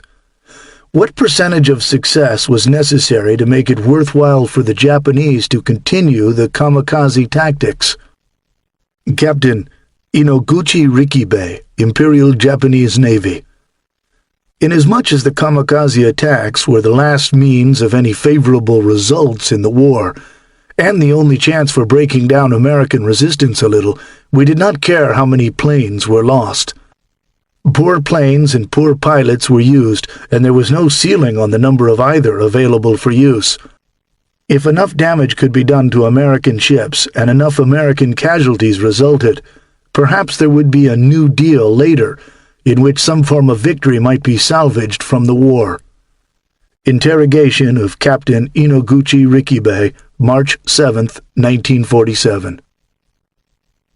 In early 1943, the growing supremacy of U.S. warships and aircraft prompted some Japanese military leaders to contemplate the systematic use of suicide aircraft. But not until late the following year, after they had lost many of their best pilots at Midway, the Solomons, New Guinea, and the Marianas, was the kamikaze, the divine wind, examined seriously as a last-ditch alternative to conventional bombing attacks. A novice pilot willing to die for his emperor could fly an obsolescent aircraft into a warship infinitely more easily than he could aim a bomb at it, and sheer momentum would frequently carry a damaged, burning aircraft to its target even after its pilot had been killed. More experienced pilots, deemed too valuable to sacrifice, were to provide fighter cover or fly conventional strikes. At first, suicide attacks were organized on an ad hoc basis from Nichols Field in the Philippines, and on October 13, 1944, the aircraft carrier USS Franklin, CV-13, was apparently the first target of a kamikaze 1 week prior to official authorization of the 13 aircraft Shimpu Tokubetsu Koge-Kitai Divine Wind Special Attack Corps Unit of volunteer suicide pilots. First blood was drawn on October 25th and 26th, when a 5-plane raid sank the escort carrier St. Lo, CVE-63, and damaged 3 similar carriers. This prompted many more young flyers to volunteer, and on October 30th, a kamikaze attack damaged 3 large fleet carriers so severely that they had to be pulled back to the Ulithi anchorage for repairs. Within days, another large flat-top fell victim, as did 3 more toward the end of November. This stunning disruption of carrier air power spelled the loss of 10 Liberty ships and tank landing ships, LSTs, as well as 6 destroyer-type vessels during the opening days of the Philippines campaign, and had a pronounced effect on the conduct of the ground campaign. Buoyed by reports of both real and imagined U.S. losses in this and earlier battles, IGHQ decided to conduct its main battle for the Philippines on Leyte instead of Luzon, and transferred 4 infantry divisions to the island, along with various independent brigades and regiments. Although roughly 80% of Japan's ships taking part in the reinforcement effort were eventually sunk during the course of their round trips, most troops and supplies arrived intact, and several Japanese units were successfully evacuated when ordered off in January 1945. The conquest of Leyte eventually involved more than 100,000 additional U.S. ground troops than anticipated, and took so long to accomplish that the island never became the major staging base for the invasion of Luzon as was intended. Prior to the October-November battles, 20mm Oerlikon anti-aircraft guns had been the greatest killers of Japanese aircraft. After the kamikazes' appearance, however, their lack of hitting power rendered them little more than psychological weapons against plunging aircraft. Commanders relied increasingly on the larger 40mm Bofors guns because they could blast apart a closing aircraft. As more became available, additional mounts of the twin and quad Bofors jammed already overcrowded deck spaces on everything from minesweepers and LSTs to battleships and carriers. Destroying enemy aircraft on ground, always an important part of carrier operations, was given increased emphasis, but the Japanese did not need extensive airfields to operate essentially one-way kamikazes, and planners worried that the Japanese would simply disperse and camouflage the thousands of planes remaining in the home islands and Formosa. It was also clear that radar picket destroyers would play a critical role in warning the fleet of approaching aircraft. The ring of such ships around Okinawa was to be beefed up considerably, with combat air patrols, CAPs, assigned to the most dangerous picket stations, since the highly vulnerable tin cans were likely to be the first target seen and dived on by inexperienced kamikaze pilots. The resulting ordeal endured by the radar pickets and the U.S. carrier fleet off Okinawa and Japan has been documented extensively. Exactly 400 warships and large landing craft were struck by kamikazes or bombs, including 32 that were sunk outright, with more than 40 so heavily damaged that they had to be scrapped, plus more than 60 others knocked out for extensive repairs. Yet, unlike Leyte, Okinawa was far removed from sources of Japanese ground troops, and the kamikazes, while deadly, had no practical effect on efforts to conquer the island stronghold. Upcoming operations on the Japanese home islands were shaping up to be another matter entirely. Japanese plans in mid-July 1945 called for the Imperial Army and Navy air arms to convert all obsolescent and obsolete aircraft into kamikazes. This amounted to 10,440 aircraft, including 3,230 fighters and reconnaissance planes, 1,810 bombers, and a whopping 5,400 trainers, thus leaving approximately 2,300 of the most modern combat aircraft for conventional operations to be carried out by the air regiments, as well as a miscellany of planes for administrative and training purposes. Not included in these figures were roughly 600 planes capable of being staged against American targets through Formosa, or the production of conventional aircraft, simple, purpose-built kamikazes, and even a small number of advanced jets. But despite the fact that production began to accelerate after the initial slowdowns caused by the dispersal of manufacturing plants, only a portion of this new construction would be ready for combat by Operation Ketsugo No. 6 in October, when the Japanese believed that the invasion of Kyushu would be launched. The Japanese assumed that of the 5,500 aircraft earmarked to destroy the Olympic invasion force, Roughly 10% would not take part because of either mechanical difficulties or their destruction while still on the ground during U.S. fighter sweeps.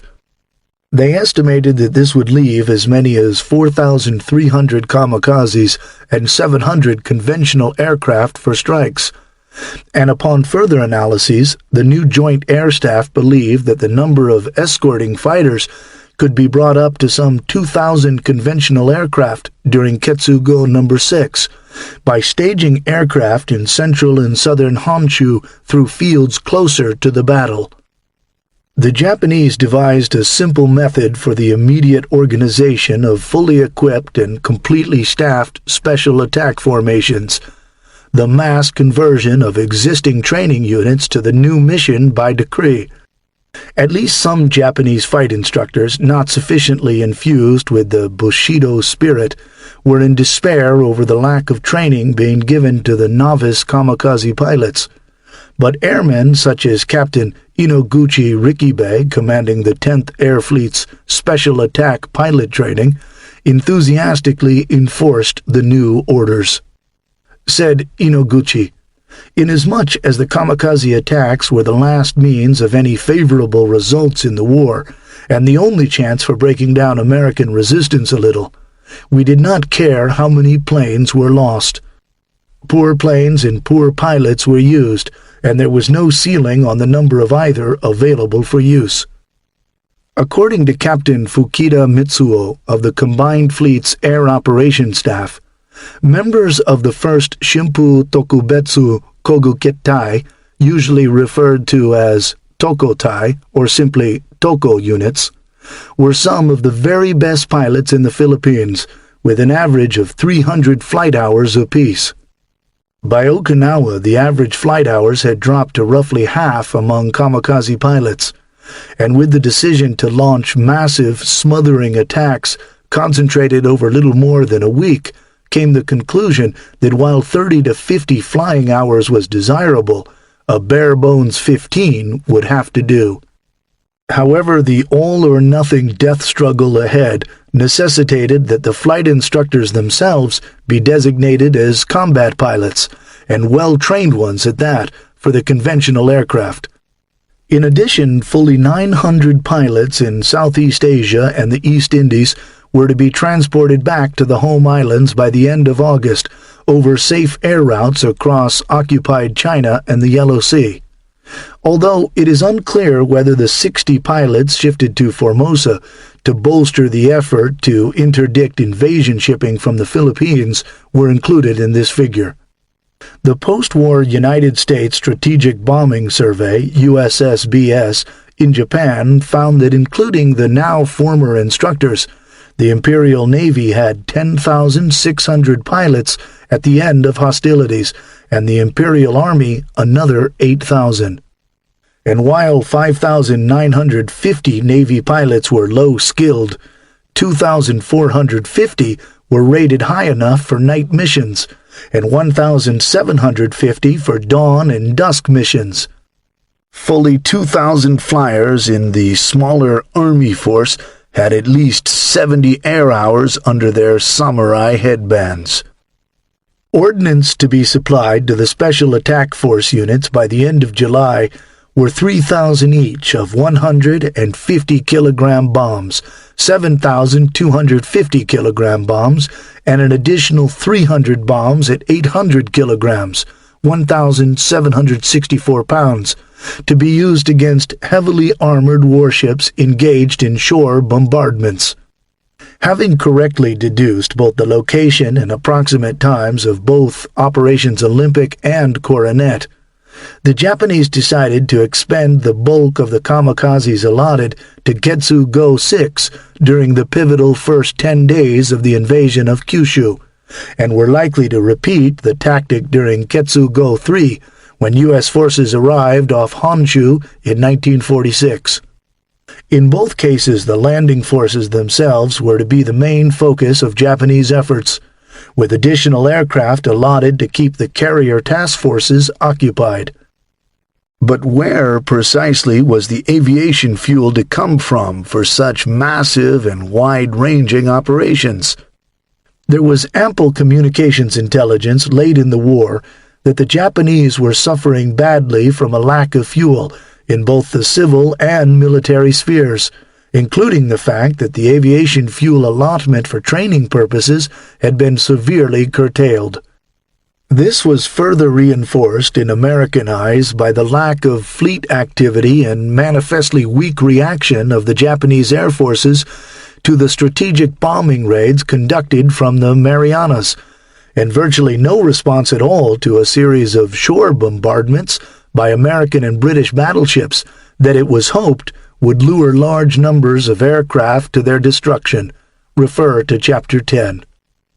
The incoming intelligence data couldn't have been clearer. The home islands were completely cut off from their oil sources in the captured Dutch East Indies, and domestic oil facilities and storage was believed to have been destroyed by the B-29s. In addition to the ratcheting down of flight hours in their pilot training, reports obtained from neutral embassies also indicated that the civilian population had not only been deprived of liquid fuel, but that badly needed foodstuffs such as potatoes, corn, and rice were also being requisitioned for synthetic fuel production. So while American commanders in the Pacific were aware that some large number of aircraft and fuel stocks had been successfully hidden to await the invasion, the recurring weakness of Japan's response to attacks seemingly confirmed the idea that those aircraft were no longer able to maintain combat operations. To the most optimistic analysts, all the signs pointed to a slam dunk for American pilots who would end Olympic with considerably more aces among their ranks. Many Navy men, however, were less optimistic, since combat operations had clearly demonstrated that no matter how many nips were shot out of the sky, if a bogey managed to elude the caps, it stood a very good chance of actually crashing a ship. Nearly all took heart, however, that the Japanese had apparently run out of gas, not just figuratively, but literally.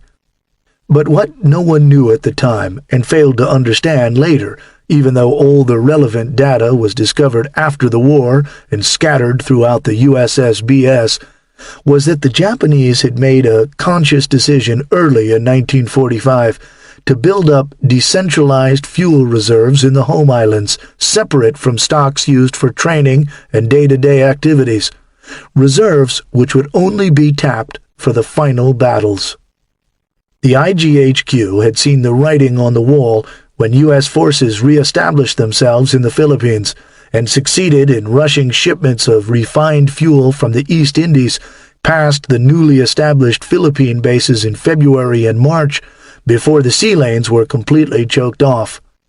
The annihilation of a 9-tanker convoy and their escorts off Quijón, French Indochina in January prompted the Japanese to switch to small convoys with dispersed escorts during the breakthrough transportation operation, a tactic which met with some success. U.S. aircraft and submarines sank roughly 2/3 of the tankers running north, but 4 or 5 got through with 40,000 tons of refined fuel. These precious cargoes, along with some domestic production, formed the core of what became Japan's strategic reserve. Although communications intercepts 1 revealed the buildup of tankers and cargo ships plus land-based air power to protect them, 2 quoted communications stating why the surge of tankers was being undertaken, 3 described transit routings to make American interception more difficult, and 4 chronicled the sinking of Japanese ships during the 2-phase operation. It was not understood by either those crafting or reading the magic summaries that the Japanese now had enough refined aviation fuel on hand, in ready but jealously guarded depots and in the strategic reserves for Imperial Army and Navy air elements to carry out their assigned missions against the U.S. invasion fleets. Excluding fuel under the control of individual combat, training, and support units or available in depots, the strategic reserve included 190,000 barrels of aviation gas in hidden Army stockpiles, and a further 126,000 barrels held by the Navy, much of it stored underground in the Nagano area of central Honshu. By July 1945, military stocks in the home islands were made up of the Japanese Army's 704,000 barrels and the Navy's 452,000, for a total inventory of 1,156,000 barrels of aviation fuel. It is instructive to compare this figure with the 604,000 barrels consumed from April to June 1945 within Japan's inner zone, incorporating Formosa to the south, west through Korea, and the former Russian territory far to the north. In spite of the fact that this period included 1,809 Navy and 848 Army combat sorties during the Okinawa fighting, along with an unknown number of administrative, training, and reconnaissance flights, the amount of aviation fuel used by the two air services actually decreased more than 132,000 barrels from the previous quarter, and 201,000 barrels from the one before that. How could this be, in light of the brutal and costly struggle between the U.S. fleet and the kamikazes? Economies in pilot training were enforced with such a rigid, one might say even fanatical determination, that overall consumption plummeted even as intensive airstrikes were launched from Kyushu and Formosa. This data paints an even more ominous picture of the true amount of aviation fuel available to Imperial Air Forces during the invasion of Japan, when one realizes that aircraft targeting U.S. fleet elements around Okinawa had to fly at great distances, roughly double to triple the miles they would have to fly during Olympic, and thus used up correspondingly more fuel per sortie. The many anguished accounts of Japanese flight instructors and unit commanders about their lack of fuel have served hand in glove with the completely accurate, if misleading, reports by U.S. pilots of the lack of Japanese air activity, to give an utterly false impression of the amount of gas that the Imperial Air Forces had hoarded to repel the invasion. The one bright spot in this grim equation was U.S. and British carrier strength. Essex-class carriers Bonhomme Richard and Shangri-La had joined the fleet during the prolonged Okinawa campaign, with the Boxer, Antietam, whose captain, James R. Tagg, was born in Japan, and possibly Lake Champlain arriving forward by January 1946. The U.S. Navy in the Pacific would have had as many as 25 American Fleet and Light Fleet carriers, designated respectively CVs and CVLs, with roughly 1,912 aircraft available to conduct Olympic, as well as 10 of the operational Royal Navy equivalent classes, launching from 550 to 560 aircraft from two task groups. One ship, however, would not be part of the murderous row of carriers at the huge Ulithi Atoll anchorage and forward staging base. Although crewed by valiant, battle-hardened sailors, the Saratoga had been forced to leave the Western Pacific after being repeatedly struck by suicide aircraft during the Okinawa campaign. It would serve the rest of the war training air crews off Hawaii after extensive repairs, but the elderly Saratoga's relegation to the backwater of training operations was actually due not to combat damage, but to structural inefficiencies that hampered flight operations. With carriers of the Essex, Independence, Saipan, and Midway classes newly commissioned, or following wartime schedules that amounted to a stunning average of one carrier per month joining the Pacific Fleet from August 1944 through the spring of 1946, the grand old lady was no longer needed for frontline service. Unlike the Saratoga, the Enterprise, Bunker Hill, and Intrepid, also heavily damaged by kamikazes that they had to be sent stateside for extensive repairs, would be back by the invasion of Kyushu, as would the Hornet and Wasp, which both lost great lengths of their flight decks during summer 1945 typhoons. The light carrier Langley, sent home for a badly needed refit, would also have returned. In all, the U.S. Fifth Fleet of Admiral Raymond A. Spruance, handling operations to the west of a north-south coordination line east of Hiroshima and the Kure Naval Base at the 33rd Meridian, and the Third Fleet under Admiral William F. Bull Halsey, ranging far up the coast beyond Tokyo, would have approximately 35 American and British fleet carriers and more than 2,500 aircraft to hurl against Japan during Olympic. Moreover, accelerated replacement of torpedo squadrons by fighters in the carrier air groups guaranteed that nearly all these aircraft could be employed with great flexibility during the critical opening days of the ground invasions, and new night fighter squadrons were proving their worth daily. Even more carriers were on the way for Coronet. There was also a serious effort to make the Franklin combat-ready again after it was gutted by internal fires during the Okinawa fighting, and on paper it was scheduled to take part in the invasion of the Kanto Plain. Obviously, however, the early end of the war made the determined effort on the Franklin's rebuilding unnecessary and significantly stretched out the construction of many other carriers. In the summer of 1945, however, the U.S. Navy had no clue that the war would soon be over, and naval aviation's prospects for 1946 looked bright indeed, as the Lake Champlain, plus the king-sized Midway and Roosevelt, designated CVBs, Fleet Carrier Big, with their armored flight decks, would have all joined the fleet by Coronet, or in time to support subsequent operations.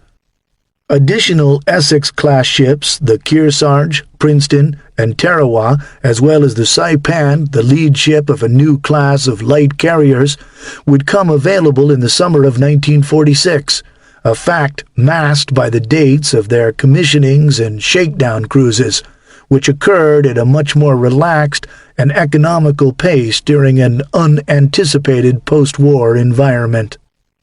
Interestingly, the projected surge of shipyard fresh carriers into the Western Pacific during the first half of 1946 would not represent a significant change in available flat tops, since the first carriers would have arrived in the winter and early spring of that year, when perhaps as many as half a dozen of their sisters would be sent back across the Pacific for badly needed refits or damage repairs.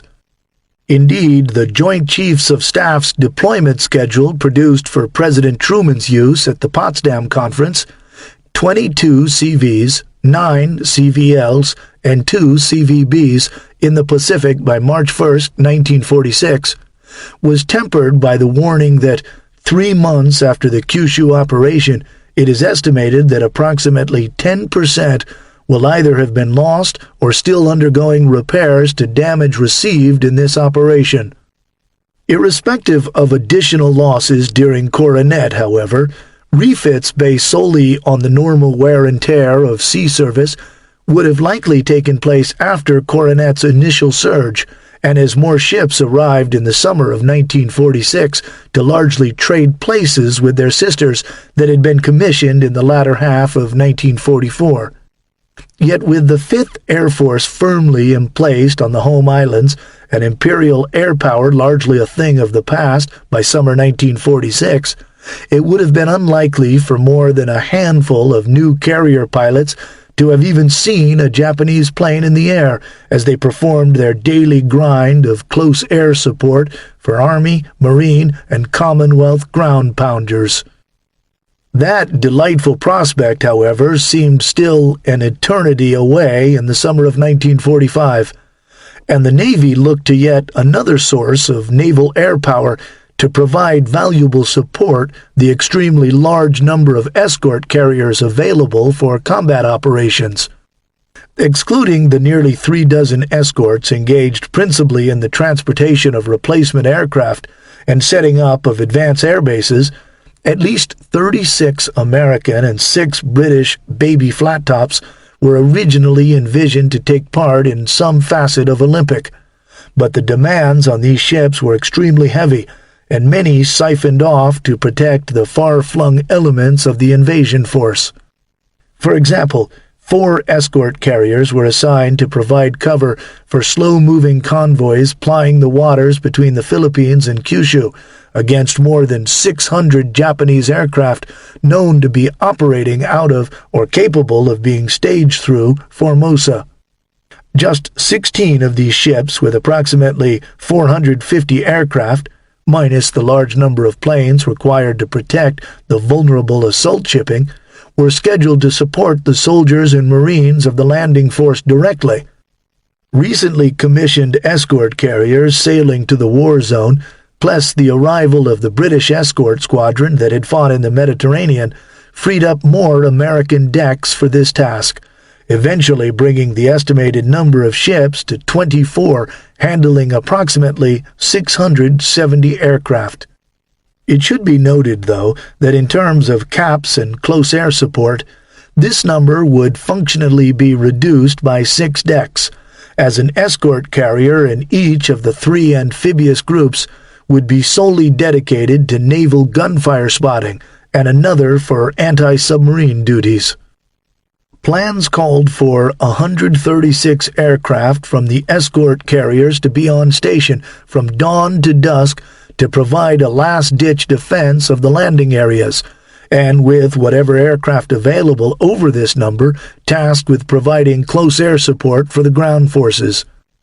Of course, virtually every one of the escort's aircraft would be required to maintain this continuous presence, plus supply robust caps over the carriers themselves, and the assistance of ground troops would have suffered, since many of those aircraft would inevitably have been siphoned off as they were at Okinawa. During Operation Iceberg, close air support sorties amounted to a paltry 704 of the 4,841 launched between April 7th and May 3rd, as protection of the 5th Fleet and the landing support areas from kamikazes remained the top priority. Some help would come from the 5th Air Force, which planned to maintain 32 fighters over the invasion beaches at all times.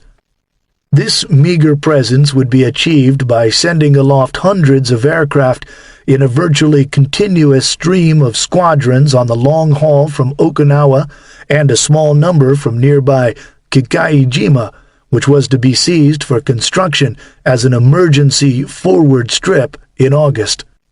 Upon reaching the invasion area, the Army aircraft would pass into the control of a Navy Commander-in-Chief, operating directly under the Commander Amphibious Force near Ariake Bay. Beyond, the beachhead fighters from one of the 2 fast carrier groups operating off Kyushu would attempt to form a barrier against Japanese aircraft halfway up the island. But the ability of the caps to actually maintain coverage of this area once battle was joined, the cap checkpoints averaged 15 miles apart over a clutter of cloud-covered peaks, was going to be extraordinarily difficult, even if a semblance of airborne control was initiated. Because of the heavy fuel consumption and ammunition expenditure during periods of intense combat, there would be a conveyor belt of nearly 250 aircraft in the air just to ensure that the 104 needed for the mid-island barrier and radar picket caps were maintained. Together with caps over the fleet and raids against known airfields, the southernmost task group of fleet carriers off Kyushu would be stretched to the limit. The second task group, immediately to its northeast, would be principally involved in protecting the easternmost picket stations, plus aggressive raiding from northern Kyushu through Shikoku and southern Honshu. No one could guess what kind of losses these carriers would suffer off Kyushu. Even with assault shipping bearing the brunt of Japan's wrath, a portion of both the fleet and escort carriers would also be knocked out of the fight and possibly sunk, and as noted earlier, The Navy had hung its hat on losses of approximately 10% when making an estimate for President Truman. Vice Admiral Mark Mitcher had himself experienced such occurrences months earlier at Okinawa. Japanese attacks had forced him to transfer his flag to the Enterprise, CV-6, after suicide and conventional strikes severely pummeled the Bunker Hill, CV-17, flagship of Task Force 58. When the Enterprise suffered a similar fate, he had to move yet again, this time to the Randolph, CV-15, which earlier had been grievously damaged by a kamikaze while it was anchored in the comparative safety of Ulithi. Okinawa represented the first coordinated effort by Japanese pilots to use cliffs and hills to foil U.S. radar. The size of the island and the distance to be flown from Japanese air bases, together with the fact that the Japanese had only just begun to experiment in this area, initially limited the usefulness of such tactics, but successes were nonetheless numerous. The literature is replete with references by sailors in ships that were close ashore to kamikazes appearing so suddenly that even fully alert crews had little time to respond. Jack Moore, who later served as a radar man in the Fletcher-class destroyer Wadley, DD-689, noted that had the Japanese used such tactics during operations off Leyte, a tactical setting disturbingly similar to that of Operations Coronet and Olympic, the Wadley and many other ships might well have been sunk. When one had altitude, you could pick it up without much trouble.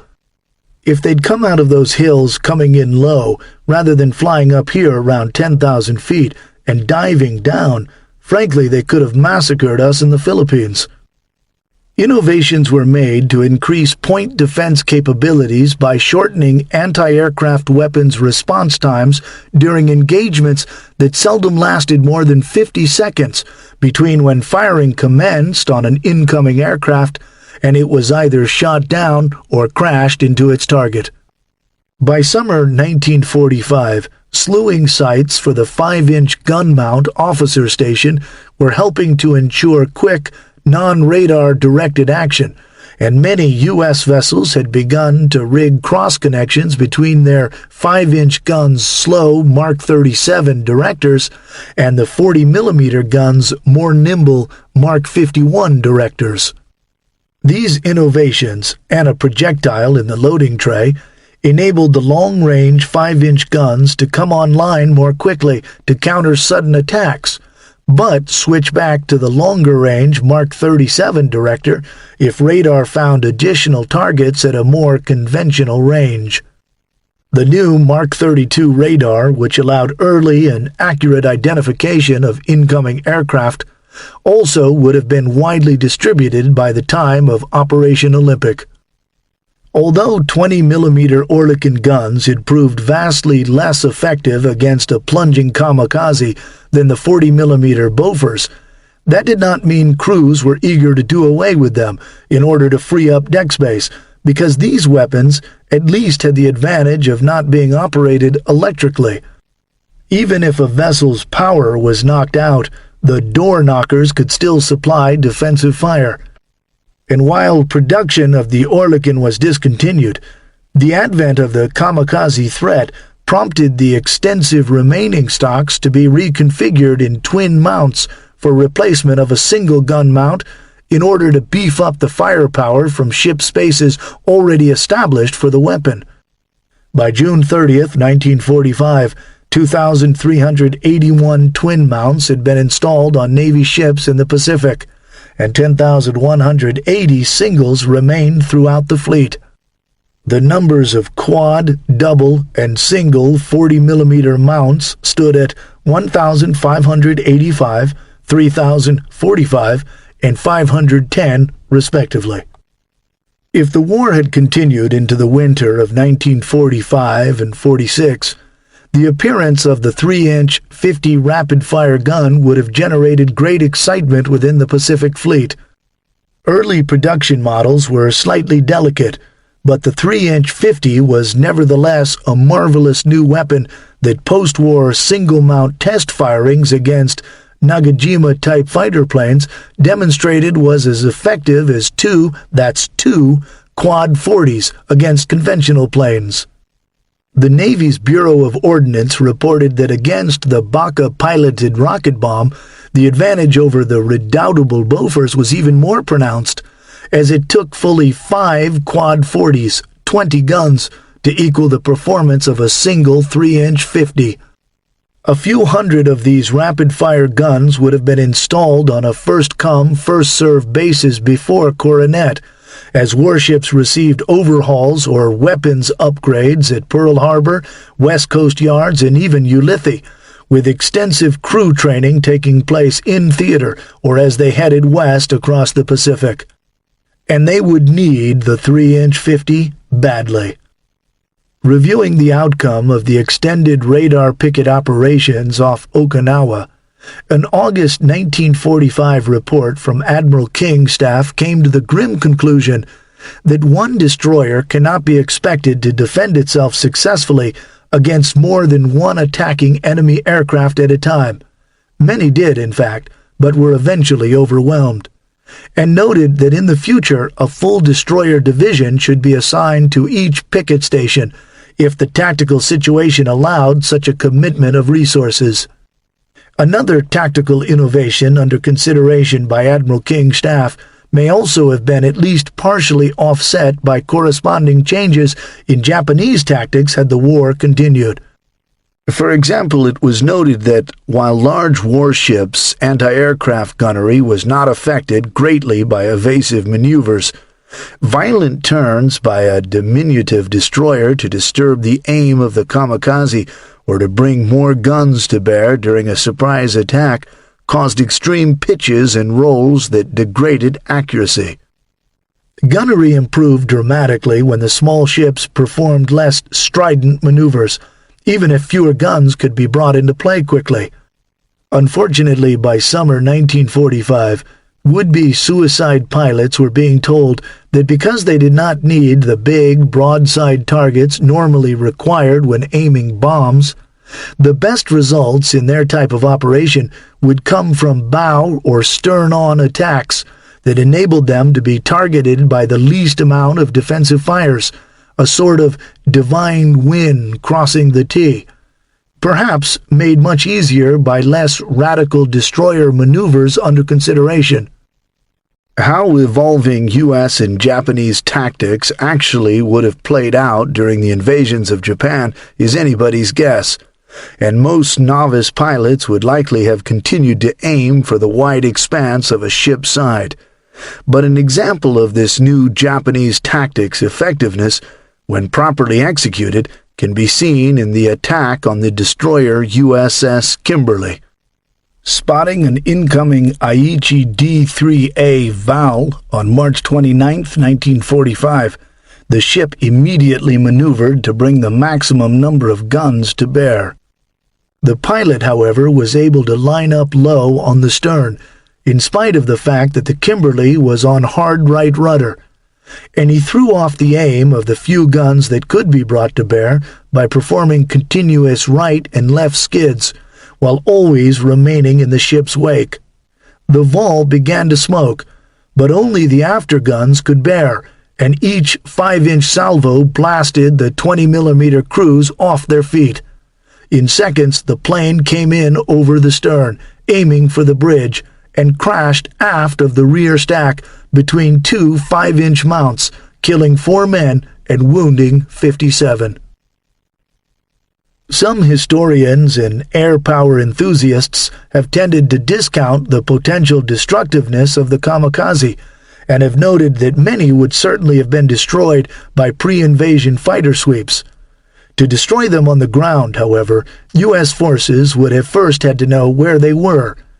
U.S. air operations as recent as the 1991 Gulf War Scud Hunt and 1998 combat operations against Serbian forces in the Balkans illustrate that this is generally not as easy as some presume it to be. Throughout World War II, increasingly effective sweeps by U.S. fighters and medium bombers played havoc with Japanese air bases. Anticipating that attacks would only grow worse as the U.S. Navy and Army Air Forces neared the home islands, the Japanese stepped up the dispersion of their units and spread aircraft throughout more than 125 bases and airfields known to U.S. intelligence, and literally hundreds more that remained hidden. This effort intensified after the U.S. Navy caught hundreds of aircraft on the ground at Kyushu bases, preparing for suicide runs at Okinawa.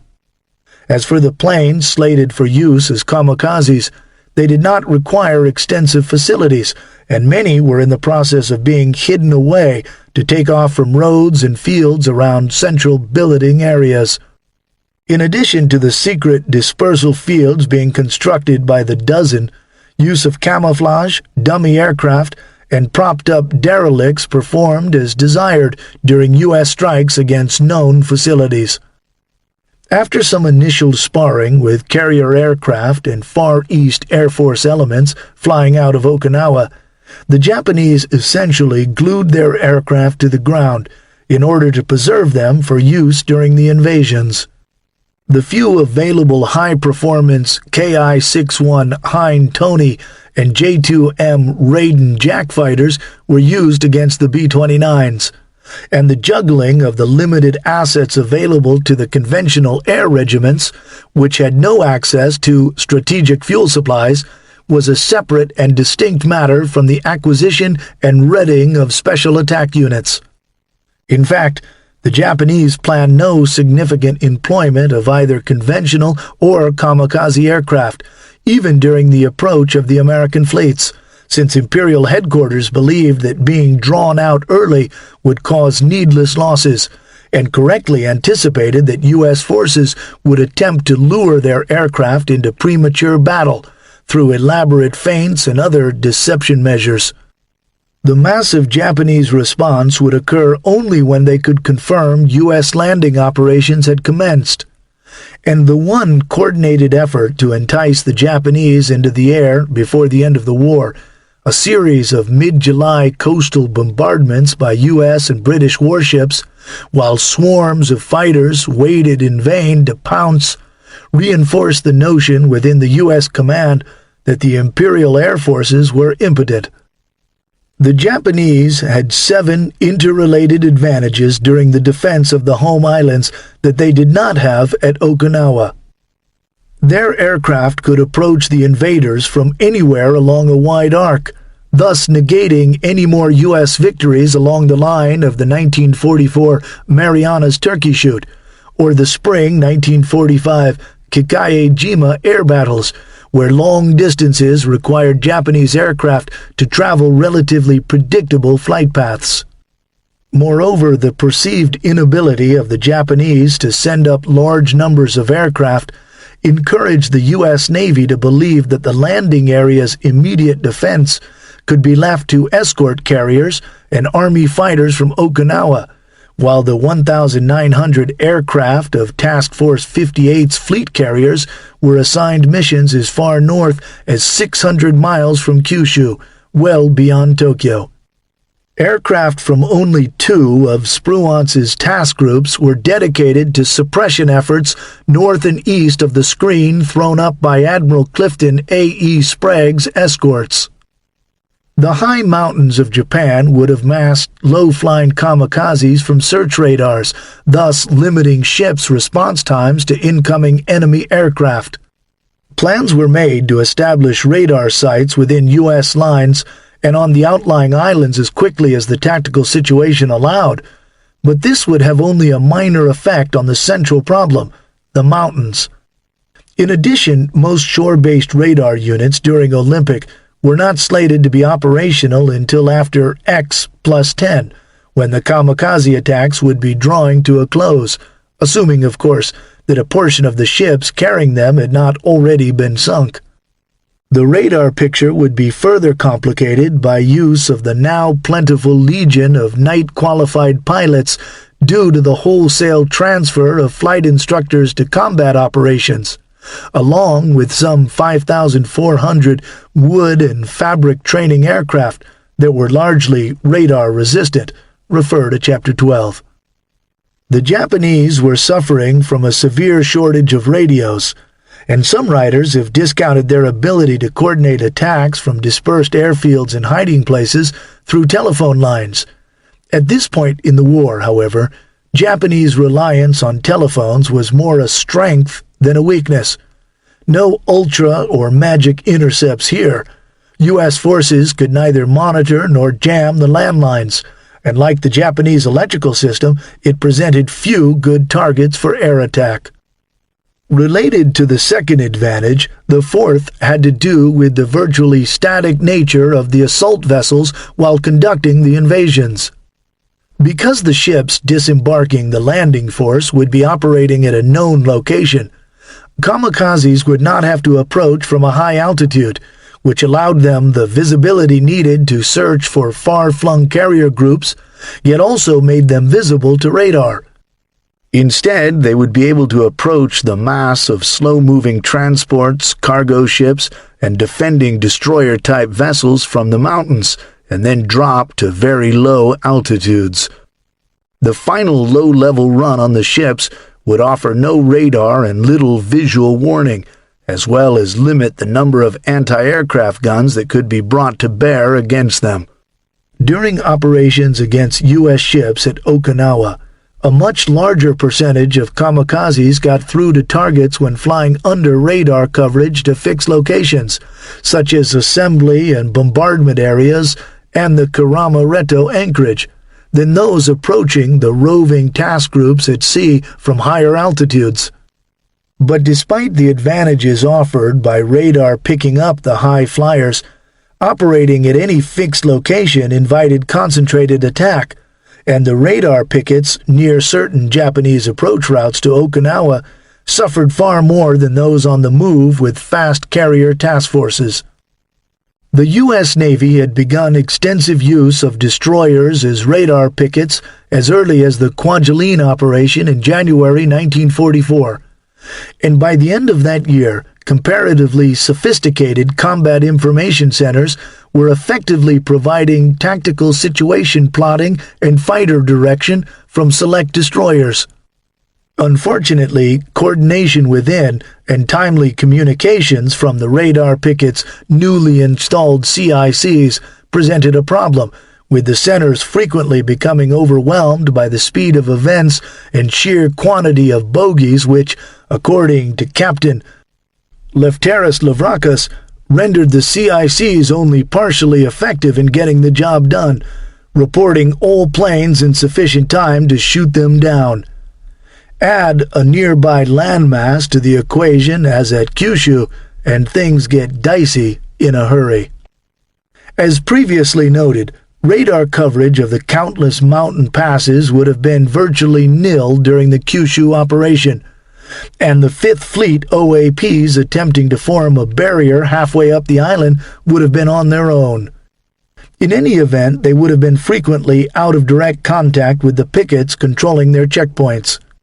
The barrier patrol over the 120-mile-wide midsection of Kyushu and Arnakusa Shoto, an island close to the west, would be able only to find and bounce a comparatively small percentage of attackers coming through the mountains, and this number would shrink even further with a modest amount of cloud cover. As it turned out, both Olympic and Coronet would have been launched during times when the weather would be ideal for Japanese purposes. Not only would the moderate to heavy cloud cover, ranging from 3,000 to 7,000 feet, tend to mask the low-level approach of aircraft to the landing beaches, but the inexperienced Japanese pilots searching for carriers out to sea from a high altitude would also find that these clouds provided good cover from radar-vectored caps while being no great hindrance to navigation. Perhaps most important of all, a proportionately small number of suicide aircraft got through to the vulnerable transports off Okinawa because of the natural tendency of inexperienced pilots to dive on the first target they saw. As a result, the radar pickets had, in effect, soaked up the bulk of the kamikazes before they reached the landing area. But accomplishing this entailed terrible losses, even though the destroyers frequently had their own caps and were supported by landing craft acting as gunboats. At Kyushu and Honshu, however, there would be no radar pickets on the landward side of the assault shipping to absorb the blows meant for the slow-moving troop transports and supply vessels, which would have had to lock themselves into relatively static positions offshore during landing operations. These were the ships that kamikaze pilots were specifically to target, and circumstance and terrain were going to go a long way toward helping them achieve their goal of killing the largest amount of Americans possible. These same troop transports and cargo vessels that were highly vulnerable while they lay off the invasion beaches, and that were indeed the prime targets, were the very ships in most critically short supply. World War II production figures for such vessels as Liberty ships, Victory ships, and LSTs are impressively huge, but worldwide commitments, intra-theater needs, and a persistent lack of discharge facilities had created a potentially dangerous lack of redundancy, especially for the second invasion, Coronet. Unexpectedly heavy losses in assault shipping at Kyushu not only would have meant the deaths of many thousands of sailors and their human cargoes, but as we will examine in Chapter 15, it also could have seriously disrupted the U.S. military's ability to conduct the invasion of Honshu early enough to give ground operations and airfield construction a good start before the increasingly heavy rains of the spring and summer of 1946 weighed in on Japan's side. Another element worth emphasizing is that U.S. intelligence turned out to be dead wrong on the sheer quantity of Japanese aircraft available for the defense of the home islands. Early estimates that approximately 6,700 planes could be made available in a piecemeal fashion to throw against the invasions grew to only 7,200 at the time of the surrender, and turned out to be short by some 5,500 of the 12,700 aircraft that the Japanese planned to use in the opening 10-day phases of both operations. Moreover, production continued in hidden, decentralized factories in spite of material shortages and the U.S. bombing campaign. And that did not include aircraft available from the Asian mainland and Formosa. This difference would have had little practical effect on the Kyushu operation because of the restricted nature of Japan's Ketsu-Go-6 response to Olympic. But it would have been an unpleasant surprise during the invasion on Honshu, making that operation even more costly than anticipated. This was an obvious and highly significant intelligence failure that became clear once U.S. troops were on the ground in occupied Japan, and MacArthur's G2 chief, Major General Willoughby, adopted the attitude that the less said about it, the better. The disparity became even more ominous in light of the fact that the post-war examination of Japanese records revealed that Japanese aircraft losses at Okinawa were far below often repeated U.S. estimates for the campaign. Many Japanese aircraft were not destroyed on the ground, in flight, or in suicidal attacks. For example, of the 1,809 sorties logged by the Imperial Navy's 3rd, 5th, and 10th Air Fleets, which flew the bulk of the Okinawa missions, fully 879 kamikazes and escorts successfully returned to base after not finding a target or completing conventional missions. The number of kamikaze and conventional aircraft actually lost or expended by these units, combined with approximately 500 lost or expended by the Imperial Army at Okinawa, was roughly 1,430, or little more than a quarter the number of the 5,500 aircraft missed by U.S. intelligence on the home islands. 1,430 aircraft, which killed 4,900 U.S. sailors in Okinawan waters and severely wounded 4,800 more. Chapter 9. The Manpower Box.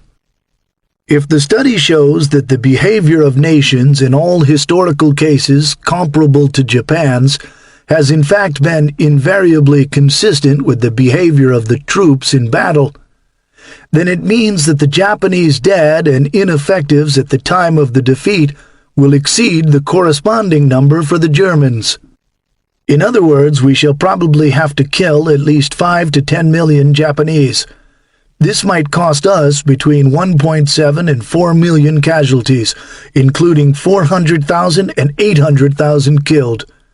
William B. Shockley, Proposal for Increasing the Scope of Casualty Studies, July 21, 1945. Long before U.S. intelligence discovered the dangerous buildup in Kyushu and realized the true significance of Japan's wholesale conversion of pilot training units into kamikaze formations, it was clear that the massive scope of the Japanese mobilization was on the way to producing an imperial army far larger than what U.S. Army planners had anticipated.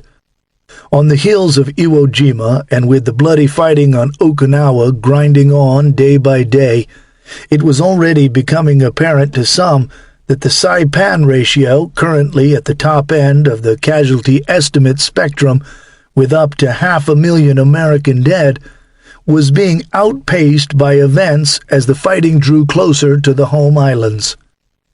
As noted in Chapter 6, Herbert Hoover's maximum figure of up to 1 million American dead was fully double the mortality figure used in JCS 924, and far beyond the cumulative total of the Army's replacement stream of 100,000 men per month that was by now several months into its implementation. Consequently, it is not surprising that when Secretary of War Henry Stimson solicited a staff opinion on the figures presented in Hoover's May 30th memorandums to President Truman, General Marshall endorsed the comments by the Operations Division Planner, who said that the estimate appears to deserve little consideration. The previous week, Marshall similarly endorsed an apparently different planning officer's comments on the same estimate in Hoover's earlier memorandum submitted directly to Stimson on May 15th after their Long Island meeting. Even though the two commentaries offered different interpretations, they were both sound appreciations completely in line with Army doctrine, and the Chief of Staff signed off on both. The May 15th memorandum traveled the same path as the May 30th memorandum requested by Truman. Marshall's Deputy Chief of Staff, Major General Thomas T. Handy, down to Brigadier General George A. Lincoln's Strategy and Policy Group, then back up the chain with its accompanying commentary to Stimson, who forwarded neither set of documents to Truman. The staff officer responding to the May 15th memorandum agreed that Hoover's casualty estimate was entirely too high, yet the pointed disclaimer that immediately follows, "under the present plan of campaign," is regularly deleted from accounts of the analyses by critics of Truman's atomic bomb decision, even though, excluding headlines, it is literally the only portion of the 550-word response with a typed underline. This emphatic qualifier would soon turn out to be highly perceptive. Hoover's estimate of 500,000 to 1 million dead implied, as the author of the later staff assessment correctly noted, total all-causes casualties running in the area of 2 million to as many as 5 million. These numbers were in line with casualties suffered by World War II's other major combatants, who had entered hostilities much earlier than the United States, and in themselves were not unimaginable if the intent had been to conquer virtually all resisting Japanese on the home islands by force of arms. Such, however, had never been the intent or desire of planners who firmly believed that, under the present plan of campaign, effective military control of all Japan could be obtained, by the securing of a relatively few vital coastal areas on Honshu, and that the opening invasion of Kyushu would only entail seizing enough land to serve as a base to launch the Honshu invasion against the Tokyo area in 1946.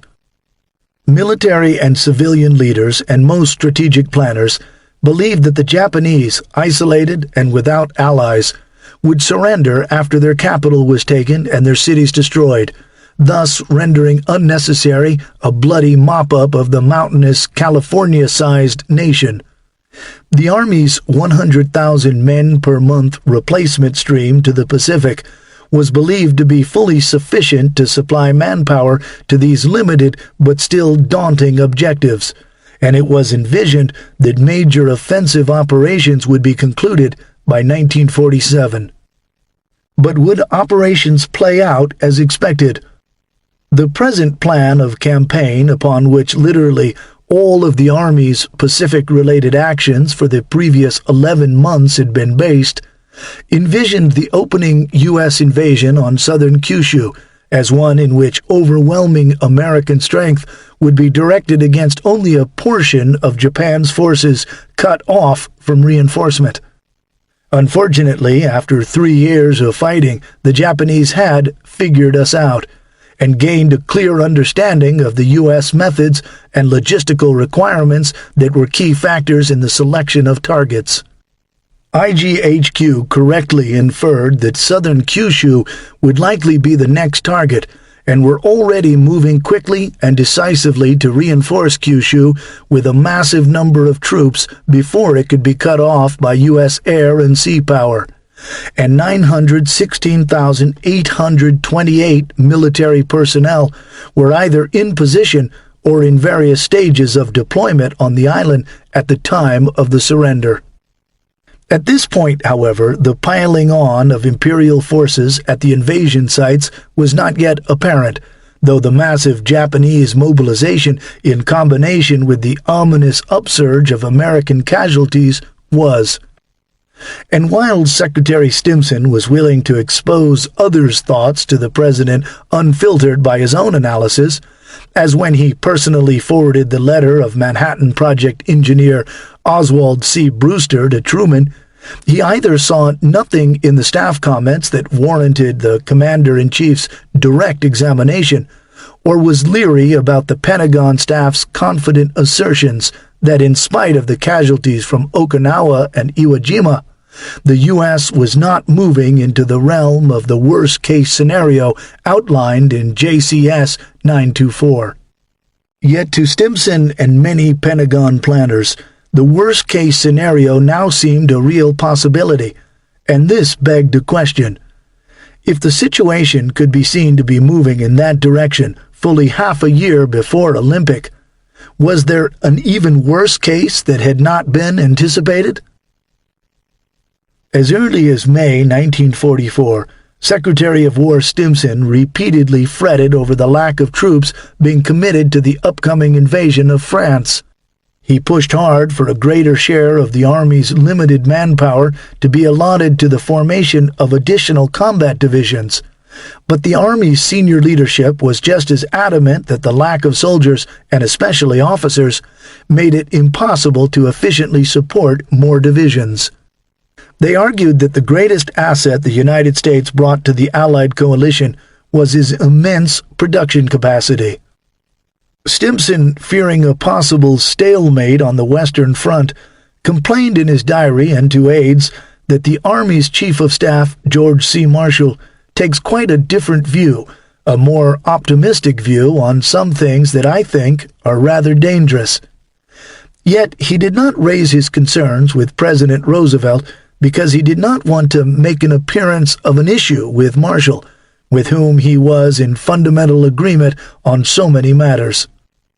Events during the Germans' December 1944 Ardennes offensive proved that Stimson had been at least partially correct, and by May 1945 he was again concerned with the casualties question, this time for the invasion of Japan. And instead of grudgingly deferring to Marshall and the Army leadership as he had the previous year, He specifically wanted civilian personnel not connected to Army ground forces to be called in for a re-examination of manpower requirements for what he and Marshall both agreed would be a more brutal slugfest than the war in Europe, largely because of the terrain and the character of the Japanese soldier. It is instructive to briefly visit the casualties suffered by the U.S. Army between Stimson's combative memos to Marshall on May 10 and 16, 1944, and his June 9, 1945, initiation of a top-level review of the replacement system, as well as the manpower situation as it was seen at that time. As outlined in Chapter 5, the casualty surge that U.S. military and civilian leaders had long expected finally arrived in the summer of 1944, with D-Day in France and the invasion of the Mariana Islands in the Pacific. Of America's roughly 1,250,000 combat and combat-related casualties in World War II, nearly 1 million of this number would be suffered from June 1944 to June 1945, a number that people today understandably find almost incomprehensible. America was suffering an average of 65,000 combat casualties each and every month during the casualty surge, with November, December, and January figures for the Army and Army Air Force standing at 72,000, 88,000, and 79,000 respectively in post-war tabulations. The heavy American losses during the Ardennes offensive and lack of U.S. combat divisions to add weight behind General Patton's strike into the base of the Bulge spurred Stimson to press more forcefully to create additional combat formations in the European theater, and Marshall remained just as firm that this could not be done without creating immense manpower disruptions. Marshall had successfully rebuffed Stimson for almost a year on this, but in the crisis atmosphere of the current emergency, head-on fights, Stimson's description, erupted among Stimson, Marshall, and Handy, Marshall's deputy chief of staff.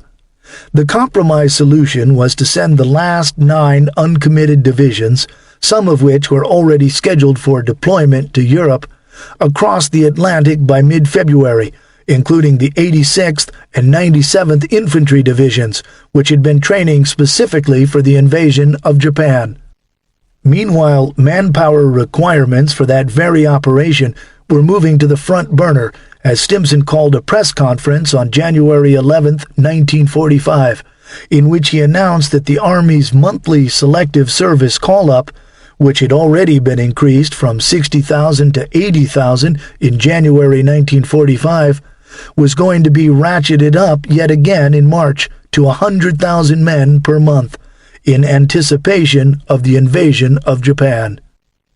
1 week later, letters outlining the military's critical manpower needs were sent from Roosevelt, Marshall, and Chief of Naval Operations Ernest J. King to the House Military Affairs Committee and released to the New York Times and other newspapers on January 17, 1945.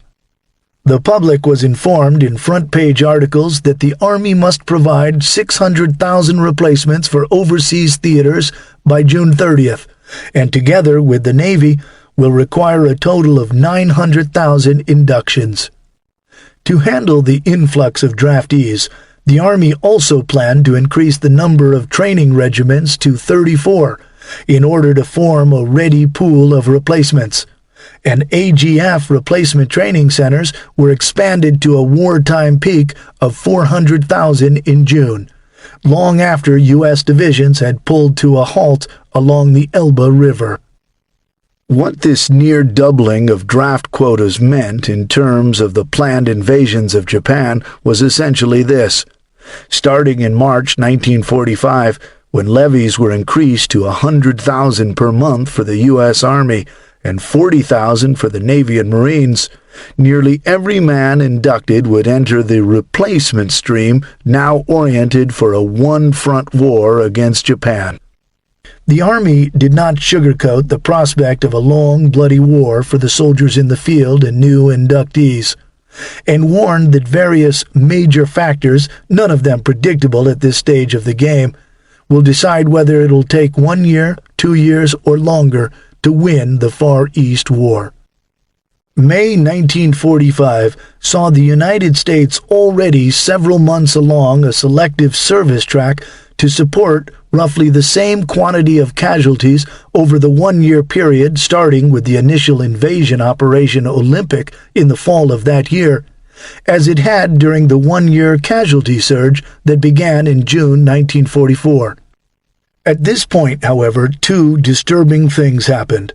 One, the discovery that the Imperial Army on Japan itself was gearing up to be nearly twice as large as the estimated 3.5 million the Army's original manpower requirements were based on, and two, Okinawa, that the Japanese were capable of inflicting casualties at a much higher rate than anticipated.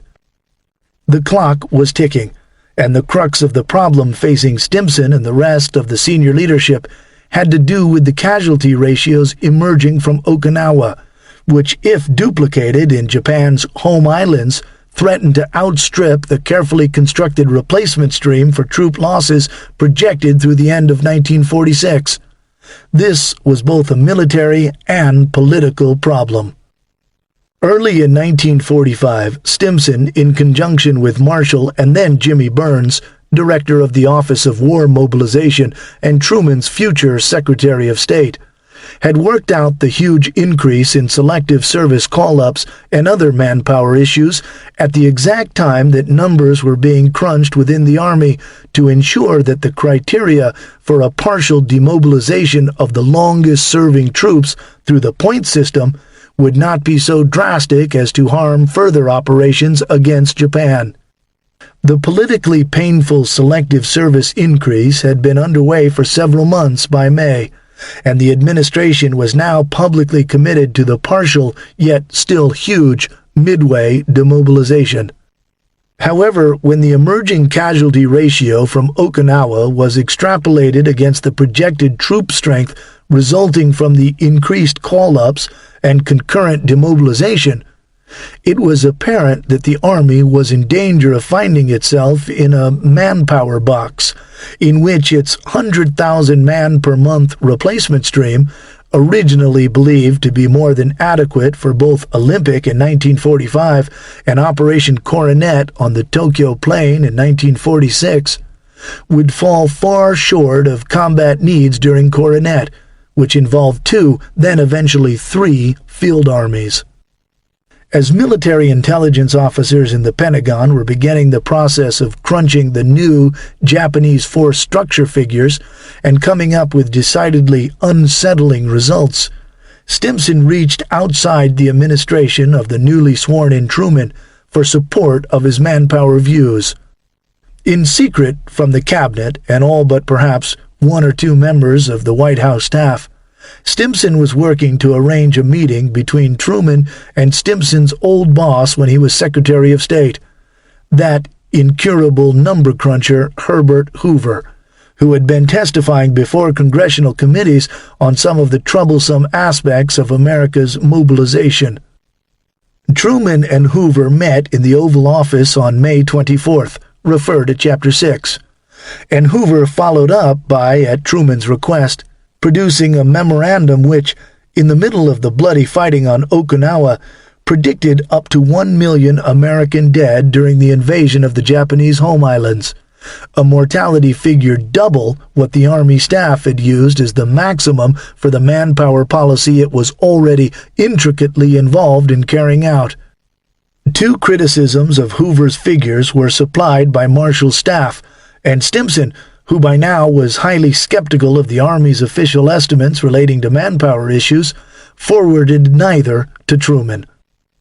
As for Hoover and his memorandum, it is well known to students of this era, but until recently it was generally assumed by the President's many critics, that Hoover had likely pulled his casualty numbers out of thin air.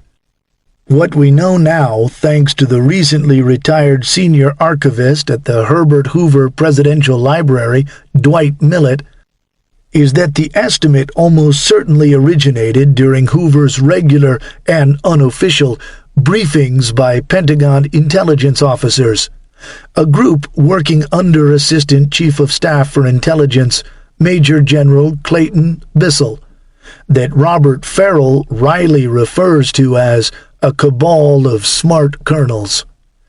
Interestingly, individuals high up within the Navy, apparently still angling in support of the Navy's advocacy of a strategy of blockade and bombardment instead of invasion, also took it upon themselves at this time to leak both the revised Japanese troop strength and the markedly higher U.S. casualties estimates that they generated.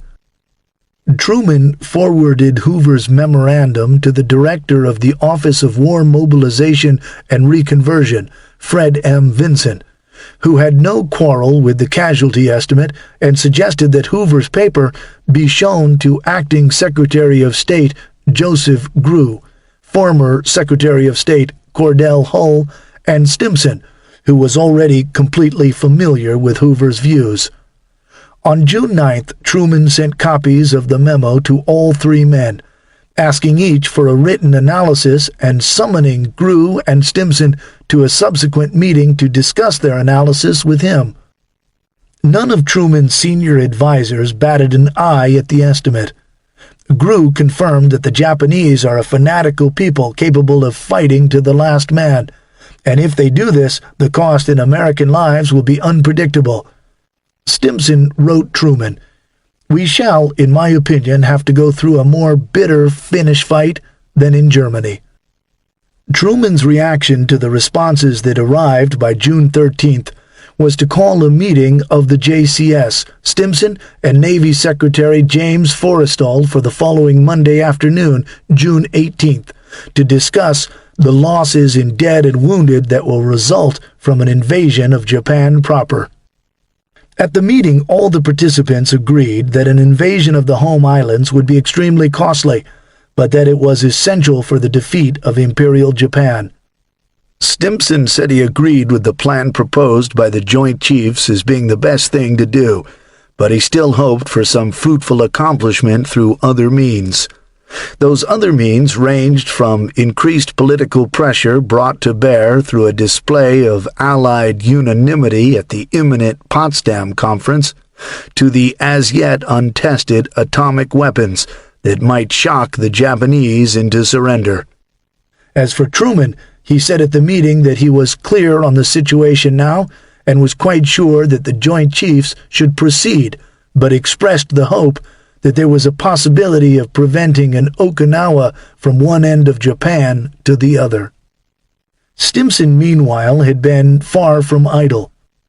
Returning to the never-ending manpower issue that had been severely complicated by the increases in the size of the Imperial Army, Stimson initiated a multifaceted examination of the Army's replacement system, as well as the underlying assumptions concerning the ultimate cost in killed and wounded that America could expect to suffer. But having been burned, in his opinion, on multiple occasions by the Army's firm assurances that it had a better understanding of all the factors involved, Stimson specifically wanted, as noted earlier, civilian personnel not connected to AGF or the Operations Division staff to be called in to scrutinize manpower needs. On the same day that Truman sent Hoover's memorandum to Grew, Hull, and Stimson, June 9, 1945, Stimson began his own initiative by directing Edmund P. Learned and Dan T. Smith, Harvard Business School economists on General Hap Arnold's Army Air Forces staff, to take an independent look at AGF manpower and training requirements for the duration of the war against Japan. Marshall, who shared an adjoining office with Stimson, knew that it was time to take a step back, and he kept completely out of the way of what quickly became known as the Learned Smith Committee. Another facet of Stimson's effort was handled by his special assistant, Edward Bowles. Bowles initiated a study on possible casualties that the Japanese as a nation might be able to inflict on an invasion force. The study team included Quincy Wright of the University of Chicago and was headed up by future Nobel laureate William B. Shockley, who was placed on loan to the effort from the Navy, where he served as Director of Research for the Anti-Submarine Warfare Operations Research Group.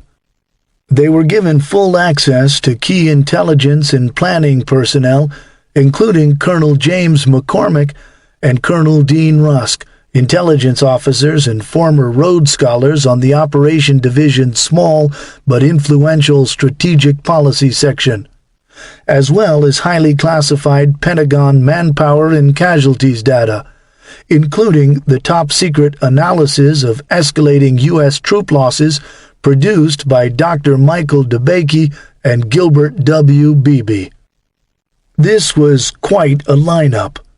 DeBakey, then an Army Medical Corps colonel, would become the principal proponent behind development of MASH, Mobile Army Surgical Hospital Units, and be well known to the public for his work in the field of heart surgery. Beebe, after the war, played a central role in the organization and operations of the Atomic Bomb Casualty Commission, and later became Chief of Research, then Director of the Radiation Effects Research Foundation. Shockley? He was still a decade away from being awarded a Nobel Prize for his part in the development of the transistor. Wright, a highly respected historian who had recently written the 2-volume A Study of War, was not a spring chicken in 1945, having received his degree at the University of Illinois in 1915. But very shortly after taking part in Stimson's initiative, he entered the Army, was given the rank of colonel, and served as a technical advisor to the Nuremberg Tribunal. Learned and Smith were likewise well known in the economics field, and Learned's case study method is still used today as an instructional process. McCormick was soon appointed director of the Atomic Energy Commission's Military Application Division, and later transferred to the Air Force, where he rose to Major General. As for Rusk, he would have a long and distinguished career in government service. But getting back to Stimson's initiative, beyond the officially stated reason for its formation, the low-visibility Learned Smith Committee was created as a backstop to answer anticipated public, meaning congressional inquiries into the need for continued high selective service call-up rates and the possibility that deferments, already generating loud protests from their tightening during the run-up to the invasion of Japan, might be squeezed even further. Other efforts, such as that of the Shockley-Wright report, were geared to helping frame further discussion.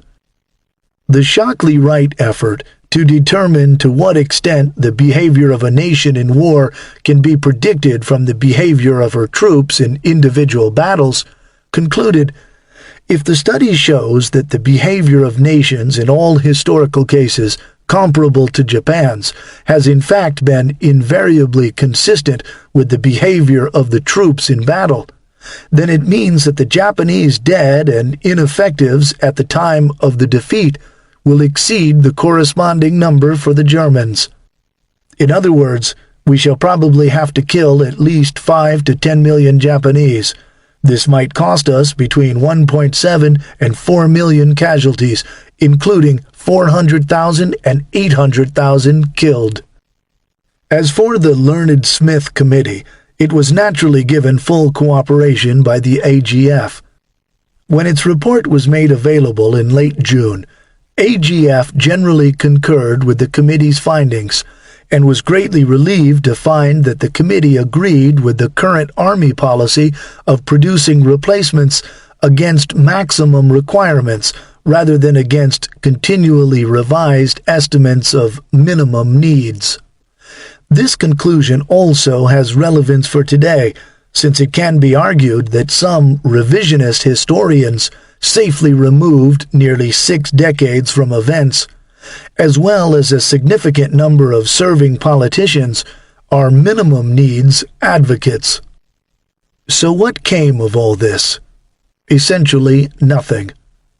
Secretary Stimson would have received the Learned Smith Committee's report prior to leaving for the Potsdam Conference, but might not have seen the Shockley-Wright report in the brief period between his return from Germany and the atomic bombing of Hiroshima. But while the sudden and unexpected end of the war eliminated the need for these taskings, it is important to remember that Stimson himself initiated them.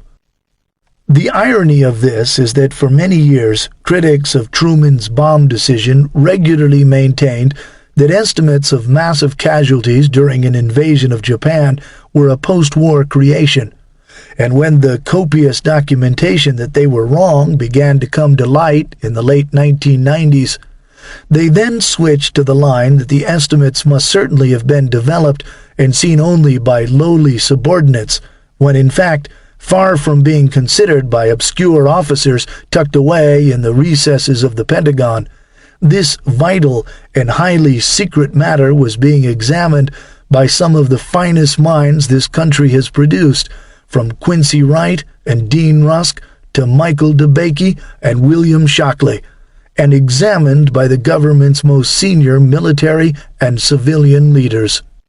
Moreover, Truman had not only monitored the appalling casualties in the Pacific on a daily basis, often with Admiral Leahy at his side, but reacted decisively to them and the dire warnings of Grew, Hoover, and likely Stimson by calling the June 18, 1945 White House meeting, in which the invasion of Japan was given the green light, in spite of their frightful dimensions.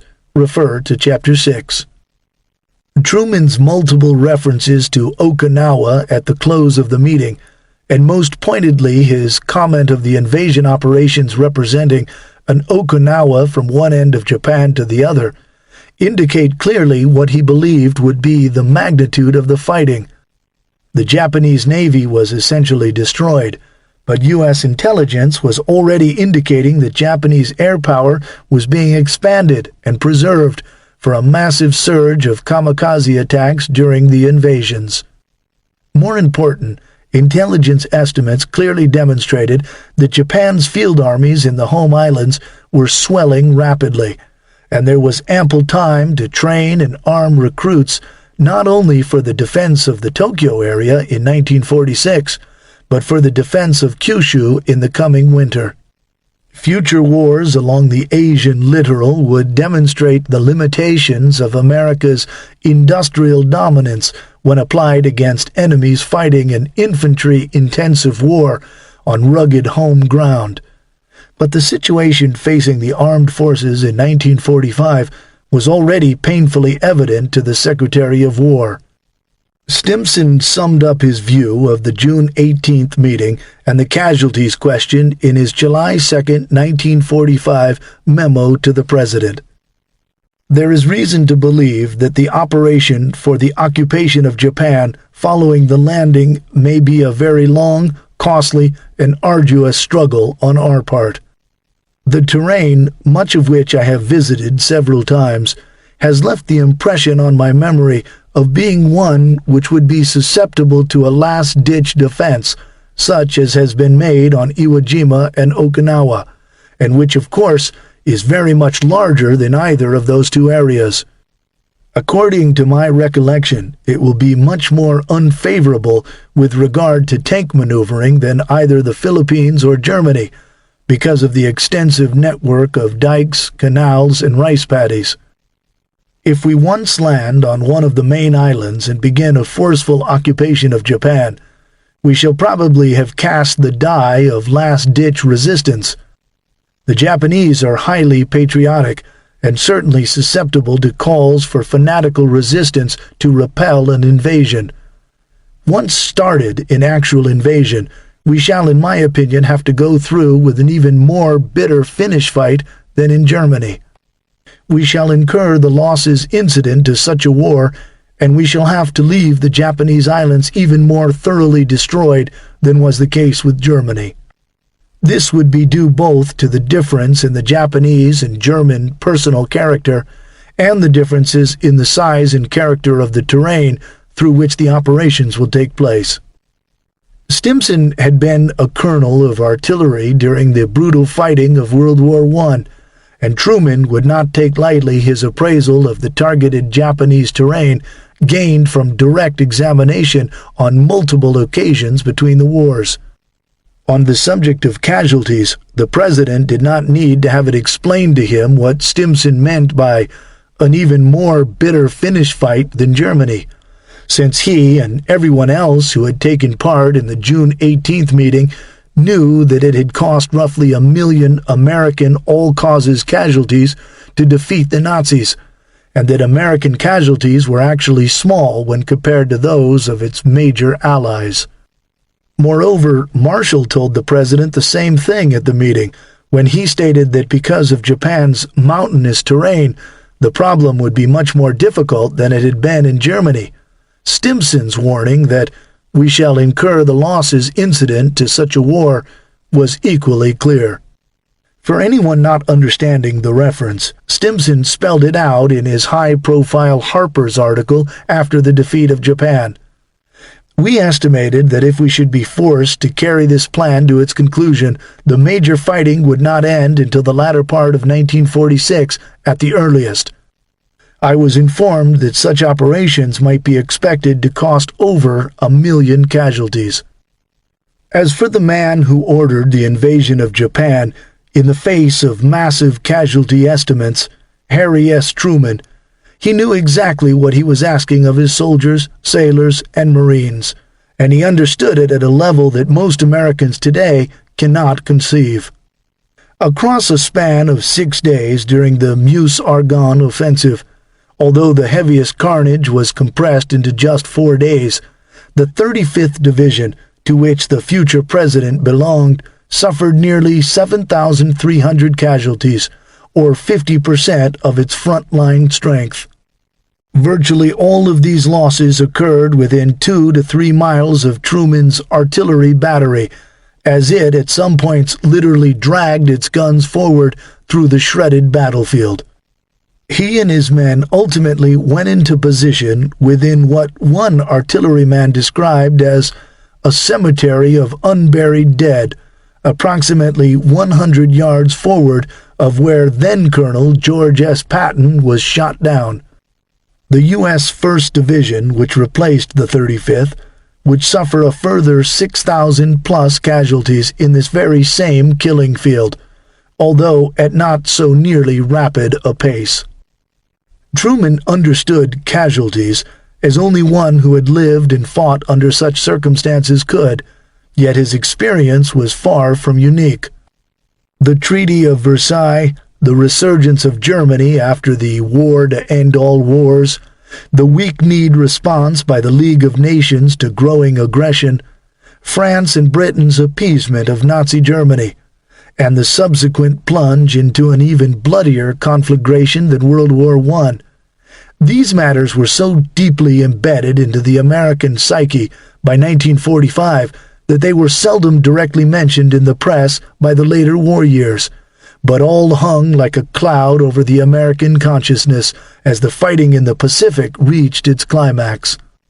The result of the country's general consensus on the events of the previous 30 years girded a grim determination both in and out of Washington to see the war through to the bitter end of unconditional surrender, lest an inconclusive finish, as in World War I, lead the next generation into an even bigger, bloodier conflict.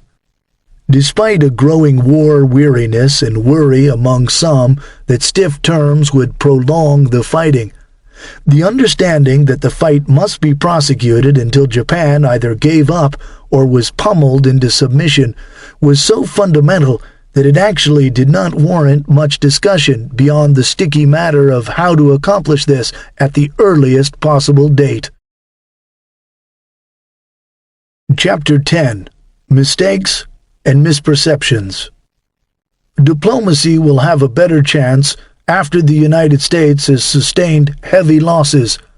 We cannot pretend to claim that victory is certain, but it is far too early to say that the war is lost. That we will inflict severe losses on the enemy when he invades Japan is certain, and it is by no means impossible that we may be able to reverse the situation in our favor, pulling victory out of defeat. Minister of War General Anami Korochita. Japan's situation, as revealed through ultra sources, suggests her unwillingness to surrender stems primarily from the failure of her otherwise capable and all-powerful army leaders to perceive that the defenses they are so assiduously fashioning actually are utterly inadequate. Until the Japanese leaders realize that the invasion cannot be repelled, there is little likelihood that they will accept any peace terms satisfactory to the Allies. Naval Intelligence Analysis in Magic, Diplomatic Summary, 1945. Army ground forces, and indeed the Army hierarchy as a whole, was greatly relieved that the Learned Smith Committee was in general agreement with how its manpower and training system was going about business during the run-up to the Japan invasions. Stimson's snoopers in the AGF quibbled over relatively minor points that would have no practical effect on the war's prosecution. But the Army regarded as the most important recommendation of the committee the one seconding the ongoing effort to secure flexibility, namely the production of replacements against maximum requirements rather than against continually revised estimates of minimum needs. By the end of June, the number of replacements in the United States, 1, standing ready for deployment, 2, still in some phases of their basic training, or 3, attending either Army schools or part of the now truncated ASTP, stood at 717,945, with 209,226 more replacements spread overseas from the Pacific all the way back to France, and another 44,736 in U.S. induction stations or reception centers. Each of these men, even the most fresh-faced 18-year-old draftees sent to receive the mandated 6 months basic training, would be available for the assault on Honshu. Yet the Army was strained to the maximum making this work because of not only the scale of the redeployment, but also both the new congressional restrictions and the mid-war demobilization.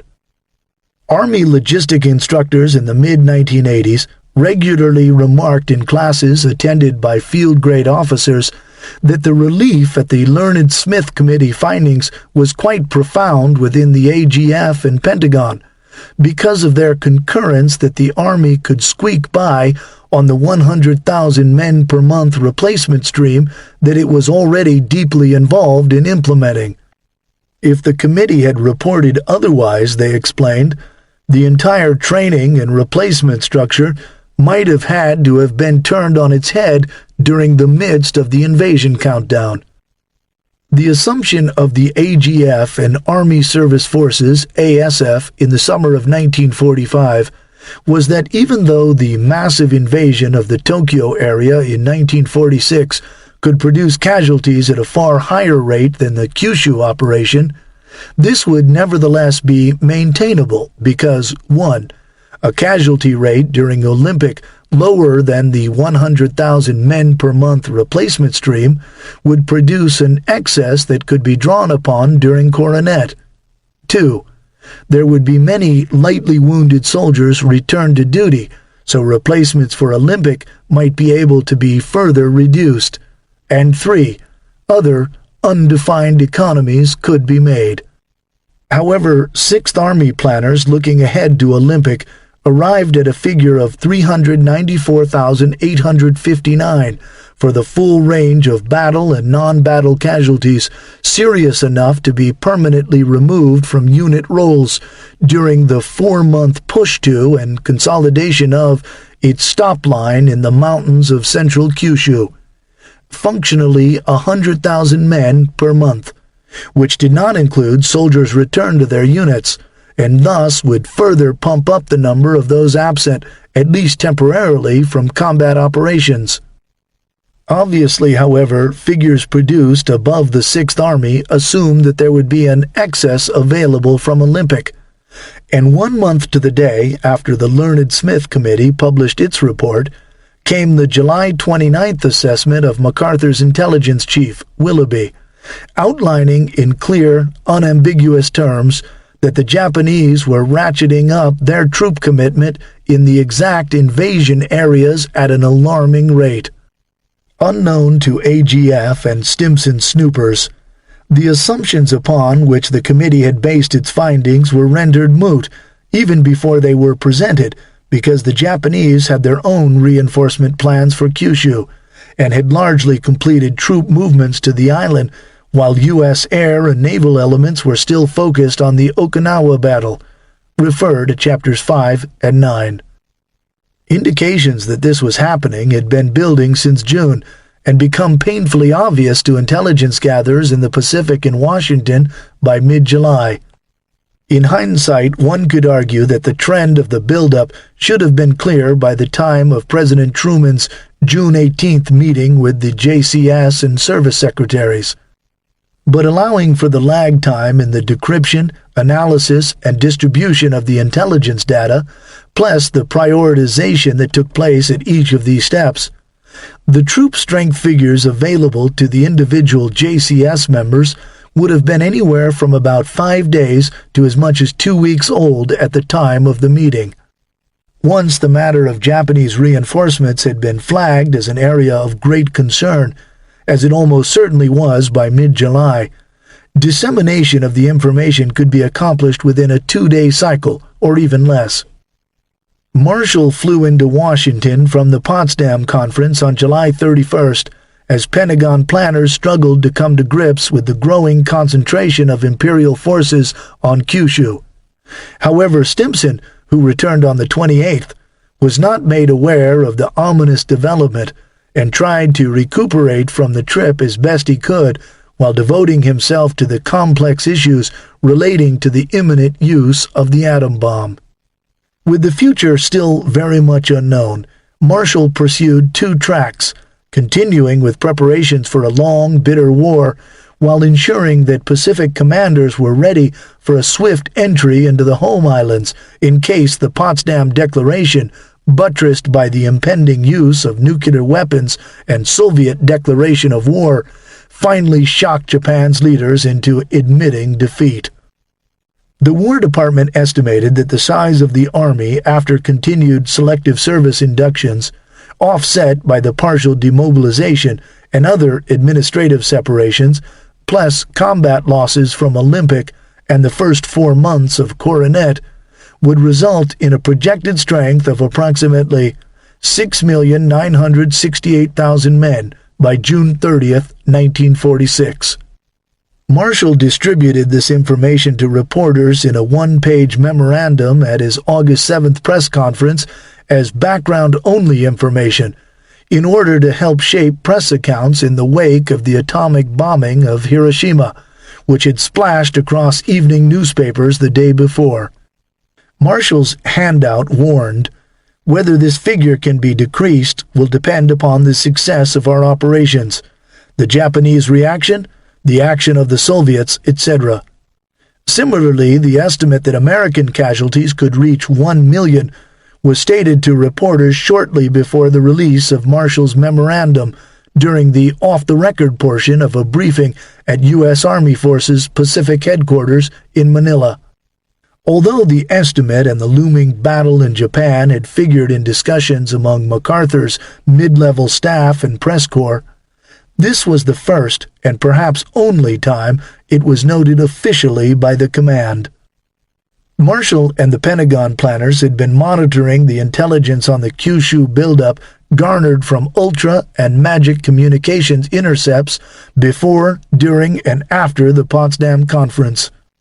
He was also familiar with the tendency of his superb planning staff on the other side of the world from the developing situation to sometimes come to conclusions that made more sense on paper than in fact.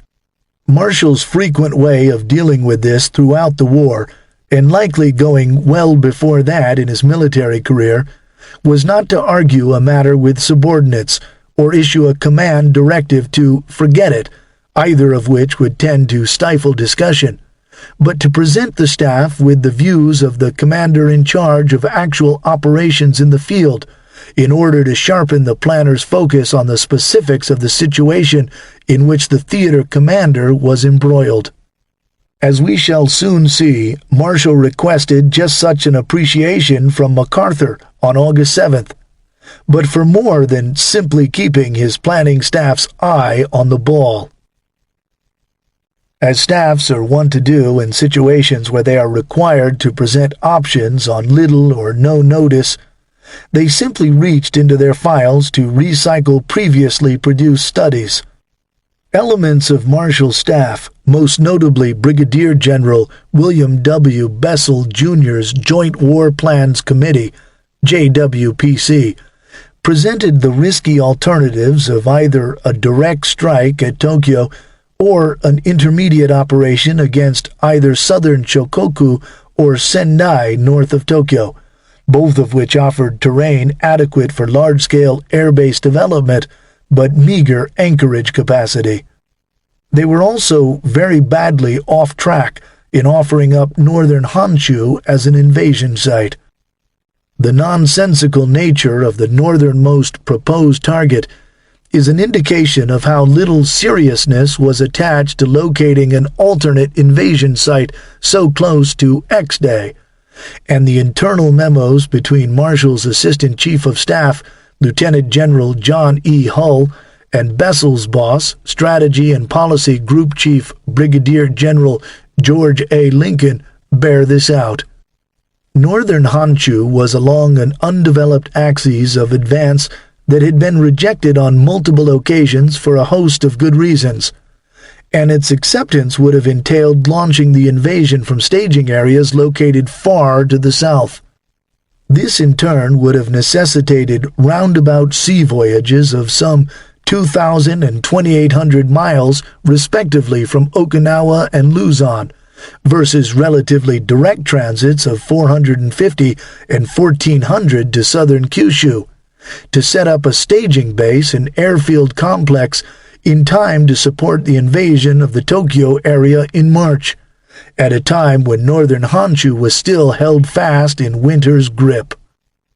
An initial JWPC paper discussing operations against Shikoku and the Kanto Plain, alternatives to Olympic, reached the Joint Planning Staff JPS, where it was tabled.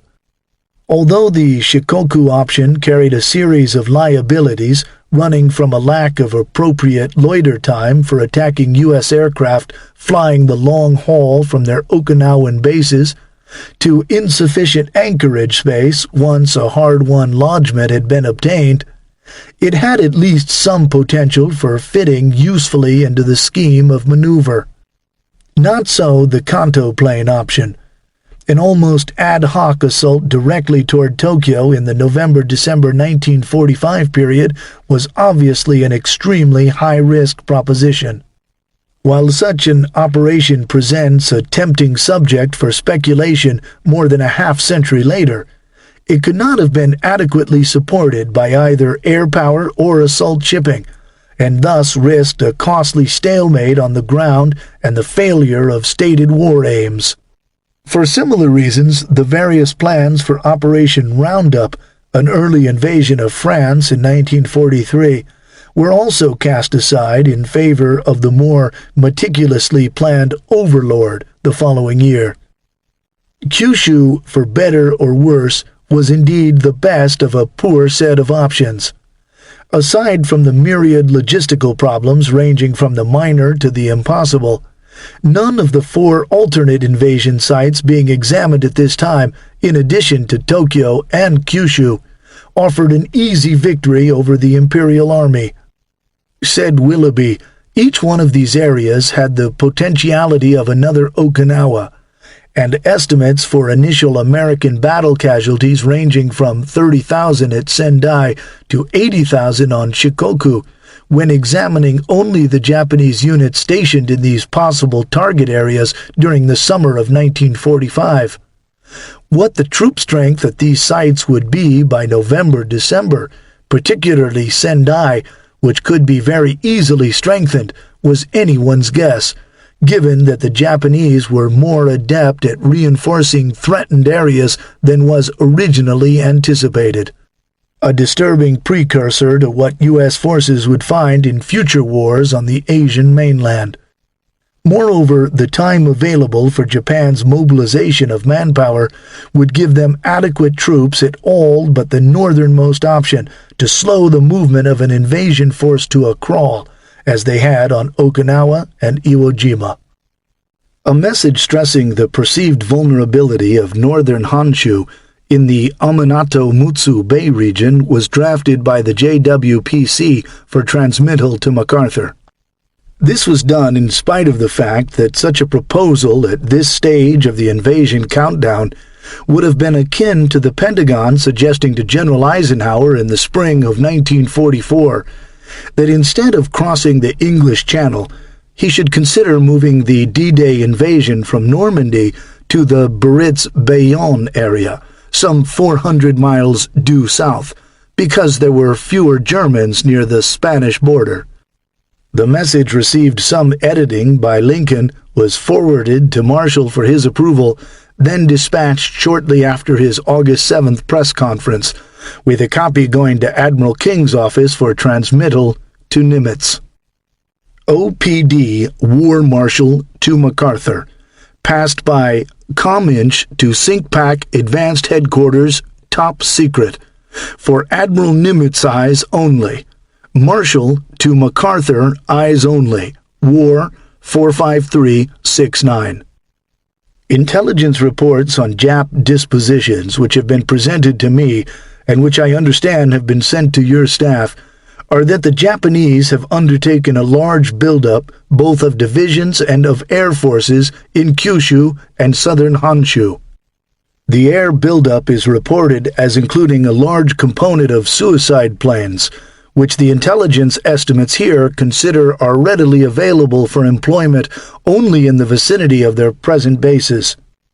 Concurrently with the reported reinforcement of Kyushu, the Japanese are reported to have reduced forces north of the Tokyo Plain to a point where the defensive capabilities in northern Honshu and Hokkaido appear to be extraordinarily weak viewed from the standpoint of the Japanese General Staff.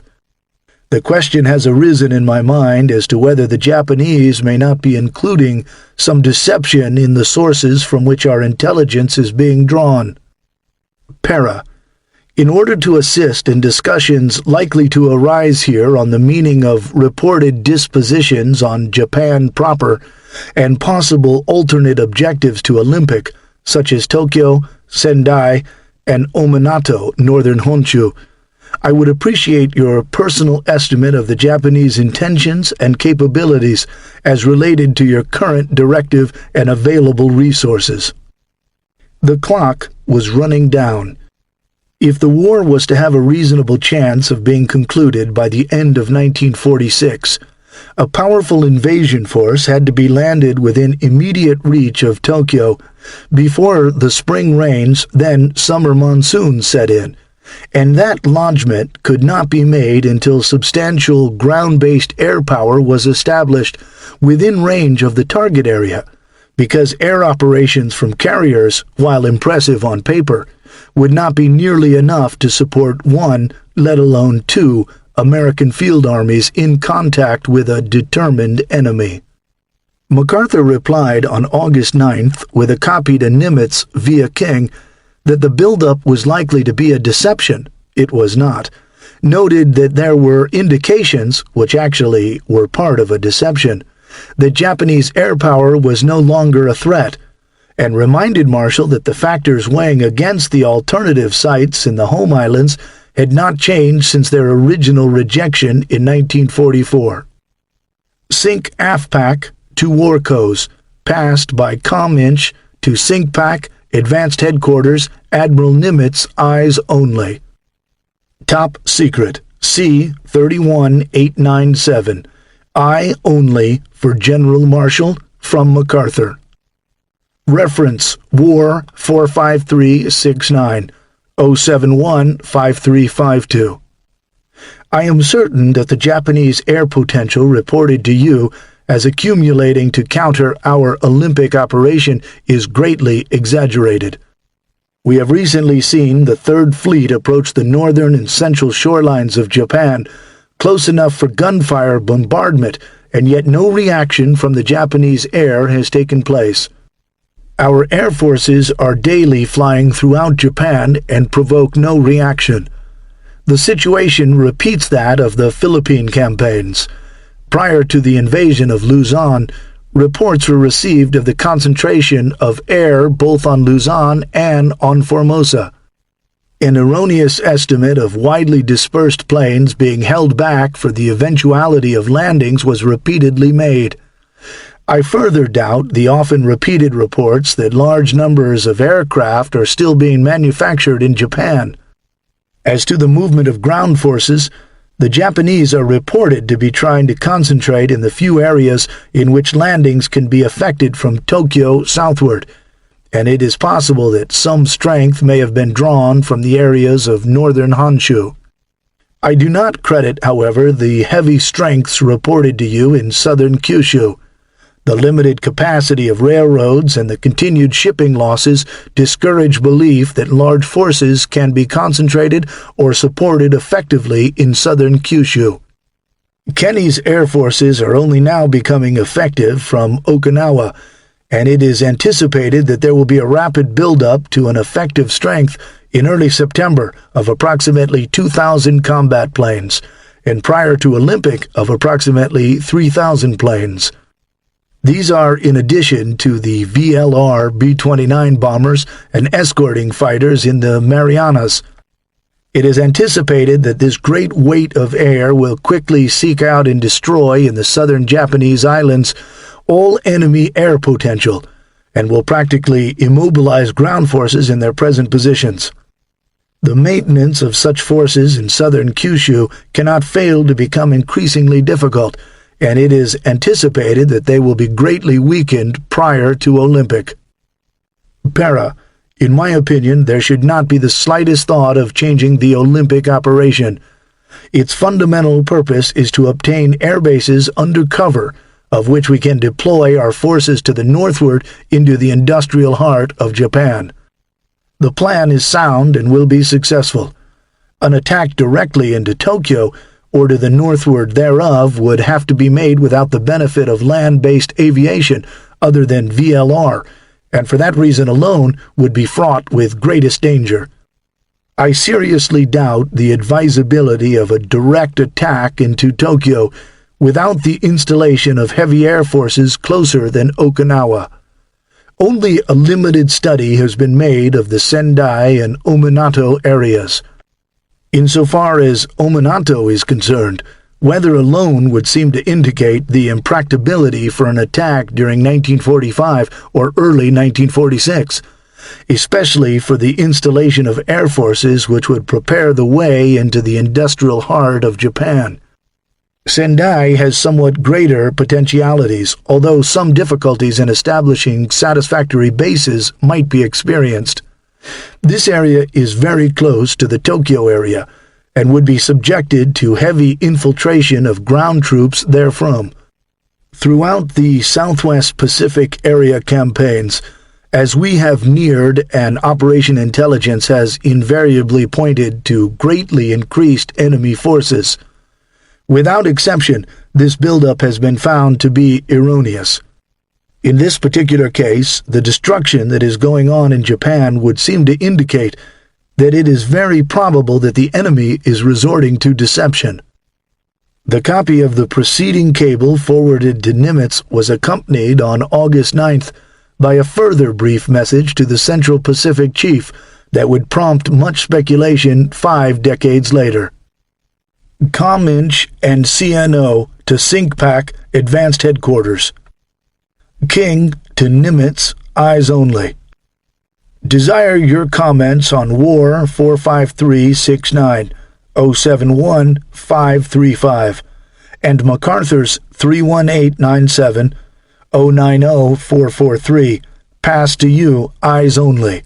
Send your reply info MacArthur. As outlined in Chapters 7 and 8, the reinforcement of Kyushu was largely completed when MacArthur provided this response.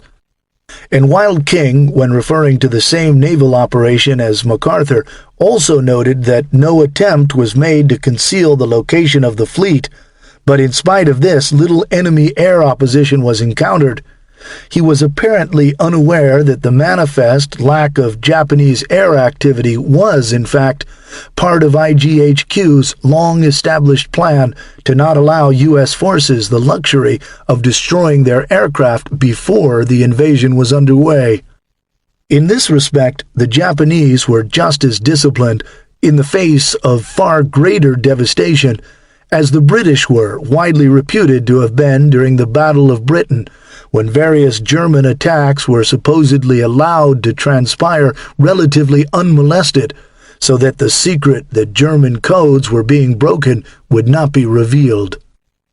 General Marshall and senior members of his planning staff suspected, and General MacArthur was at least outwardly convinced, that the Japanese air threat was overstated. The Army hierarchy in Washington and the Pacific was unwilling to believe the signal's intelligence. The Navy's concurrence was articulated by Rear Admiral Forrest Sherman as late as July in its principal planning document for the invasion, which stated that attacks by U.S. forces will have served to reduce the enemy air force to a relatively low state by the projected November 1st invasion. As for Admiral King, he reiterated that it was the intent of the Navy's huge armada to complete the destruction of the Japanese fleet, conduct a pre-invasion campaign of destruction against every industry and resource contributing to Japan's ability to wage war, and maintain maximum pressure on the Japanese in order to lower their will to fight. The lack of a Japanese response to the coastal raids had also convinced him that Imperial air power had descended into impotence. Said King, the strong protective screen around the fleet was too much for the fading enemy air strength. As noted earlier, the day after Marshall's August 7th message to MacArthur and before the Pacific Chief's response, the JPS, which included both Lincoln and Bessel among its members, received and tabled alternatives to Olympic, and there it still lay a week later when the Japanese announced that they were finally throwing in the towel. Likewise, Admiral King's query to Nimitz on August 9th was not answered before war's end, as neither King nor Nimitz offered opinions on the alternate invasion sites being discussed. Meanwhile, the JWPC formalized their thoughts on the Ominato-Mutsu Bay operation to the far north in Plan for the Invasion of Northern Honshu, alternative to invasion of southern Kyushu. This turned out to be yet another rushed and inadequately staffed plan that, like many others about which MacArthur once mused, was destined to be filed in the dusty pigeonholes of the War Department because the proposed operation, fundamentally different from the invasion of Kyushu in terms of support required, called for far more than just reworking the shipping tables. Most critically, the vessels to maintain the radically lengthened movements between the target and staging areas, plus increased tonnages from expanded construction requirements of the airbase complex, could not be assembled before 1946.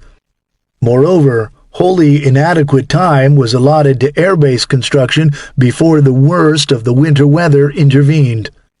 The officers writing and vetting the paper were also oblivious to the weather itself, which included not only annual snowfalls averaging 25 feet, but also a high mean temperature hovering at the freezing mark from December through February, which results in a continual process of partial melting and refreezing.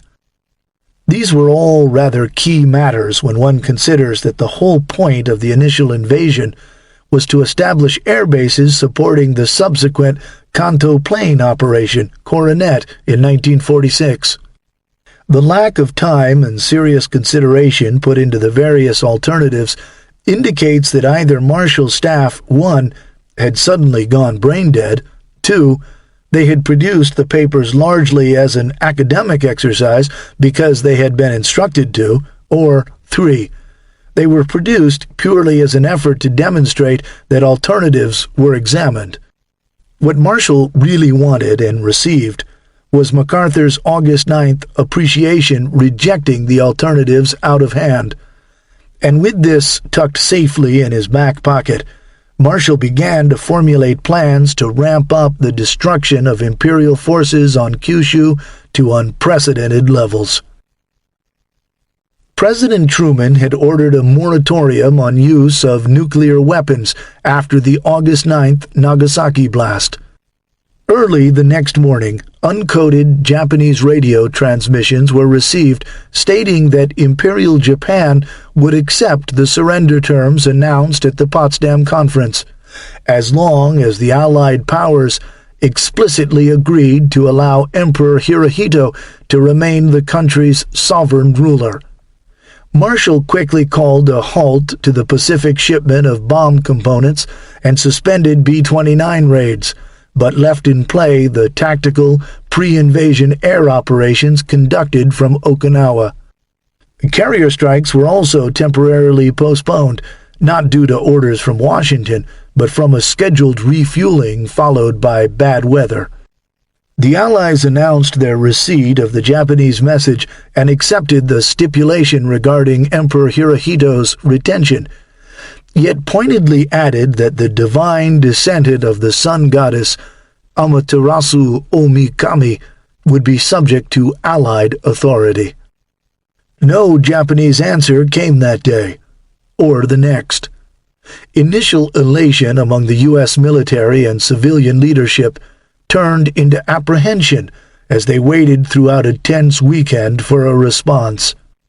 By the morning of Monday, August 13th, it was beginning to look like the shock of atom bombs obliterating two of Japan's major industrial cities, even when combined with the Soviet declaration of war, had failed in its strategic purpose of loosening the iron grip that the country's militarists had on Japanese decision-making. At this point, Truman and his senior advisors had had enough. And just after 9 a.m., Marshall cabled MacArthur and the strategic bombing chief in the Pacific, General Spaatz. The president directs that we go ahead with everything we've got. The hold on B-29 operations was now lifted, and orders were issued to drop over Japanese population centers the 5 million leaflets containing the Potsdam Declaration and, most important, the Japanese government acceptance that Office of War Information personnel on Saipan had begun printing 2 days earlier as a contingency. The rapid and massive reinforcement of southern Kyushu by Imperial forces had still not been briefed to Secretary Stimson or Truman, nor would it before the Army came up with a concrete plan of action. Marshall's staff, however, was already in the midst of producing the boilerplate to demonstrate that the Pentagon had examined various alternatives.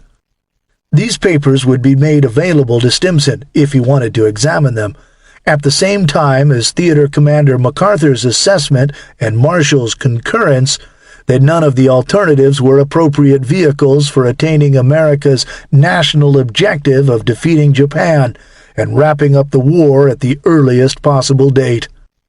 The swift appearance of the initial Japanese surrender message on August 11th could well have precipitated a delay among the planning staffs, but the very real possibility that the Japanese intransigence or indecision was about to scuttle peace efforts now galvanized Marshall to prepare for Stimson's consideration, a plan for the use of the full range of weapons in America's arsenal, today referred to as weapons of mass destruction, WMDs, to trump the human tide welling up on Kyushu. Immediately after the Nagasaki blast, numerous senior military commanders and undoubtedly most rank-and-file servicemen had believed that Tokyo itself would become a nuclear target. Marshall, a strong proponent for the tactical use of atom bombs, feared that this could indeed come to pass, and was quoted as saying that if the Japanese did not capitulate soon, it was only a question of days for Tokyo to suffer the effects of the new bomb. However, the apparent unwillingness of the Japanese leadership to capitulate, even after the destruction of two cities, was tragically in line with their lack of reaction after 72,000 men, women, and children had perished in the capital during a single night's firebombing earlier that year, an attack that had actually made Tokyo a poor target for a nuclear weapon because so much of the city was already destroyed. Moreover, an atomic strike somewhere in the sprawling Tokyo area presented an intolerable risk that Hirohito might be killed, thus removing the one authority capable of ordering the surrender of all imperial forces from one end of the empire to the other. Strategic use of atom bombs against cities had certainly been worth a try, but the militarists appeared to be completely unmoved, and to Marshall, atom bombs were too precious an asset to waste in a continued strategic rather than tactical campaign. As early as the daily Pentagon briefing of April 18th, Marshall had stunned Anthony Eden, the British Secretary of State for Foreign Affairs, and Ambassador Lord Edward Halifax with his assessment of how the war was likely to play out. Marshall's stern report forecast a prolonged struggle in the Far East, if conventional weapons only were used. Eden said the sober reserve with which he recited his appraisal made it all the more disturbing. He was, I knew, no alarmist. Now, 4 months later, the response to Japanese intransigence was obvious, and concurrent with President Truman's August 13th directive to resume the strategic bombing campaign. Marshall that morning had General Hull personally check into the precise status of current and future atom bomb production. Although only 2 of the 4 Japanese cities in the approved atom bomb target set and had yet been struck, Marshall desired to retain all future bombs, perhaps as many as 8 completed by November, for tactical use on Kyushu. This would have cut short the bombing of cities, which was central to Stimson's strategy of using the bombs principally as a psychological weapon that might stampede the Japanese government into an early surrender. In a lengthy telephone call to Colonel Lyle E. Seaman, targeting committee chief on the Manhattan Project, Hull prefaced their exchange with the comment that General Marshall feels we should consider now whether or not dropping them as originally planned, or if these we have should be held back for use in direct support of major operations. Much later in the exchange, General Hull voiced what was likely being thought by many on Marshall's staff regarding the current policy to shock the Japanese into surrendering. Within the next 10 days, the Japanese will make up their minds one way or the other, so the psychological effect is lost so far as the next one is concerned, in my opinion. Should we not hold off a while and group them 1, 2, 3? Meanwhile, Stimson, who was still thinking in terms of nuclear strikes against cities, requested that shipment of atom bomb components to the Pacific be resumed, and Marshall ordered the resumption before noon. Marshall also moved ahead that morning on another weapon, which was readily available and which assuredly can greatly decrease the cost of American lives: poison gas. Marshall had long been an advocate for the use of gas against the Japanese, and firmly maintained that the character of the weapon was no less humane than phosphorus and flamethrowers. Just before he left for the Potsdam Conference in the company of General Arnold, Marshall received confirmation from MacArthur that the training of chemical weapons personnel was being stepped up, and that stocks of chemical munitions, principally agents CK, cyanogen chloride, H, mustard, and CN, tear gas, were being moved forward to Luzon from facilities in Australia and New Guinea. Now, on August 13th, he had a memorandum prepared for the other Joint Chiefs, declaring that adequate stocks of non-persistent gas bombs CG, phosgene, and CK would be available by the Olympic invasion date, November 1st, 1945.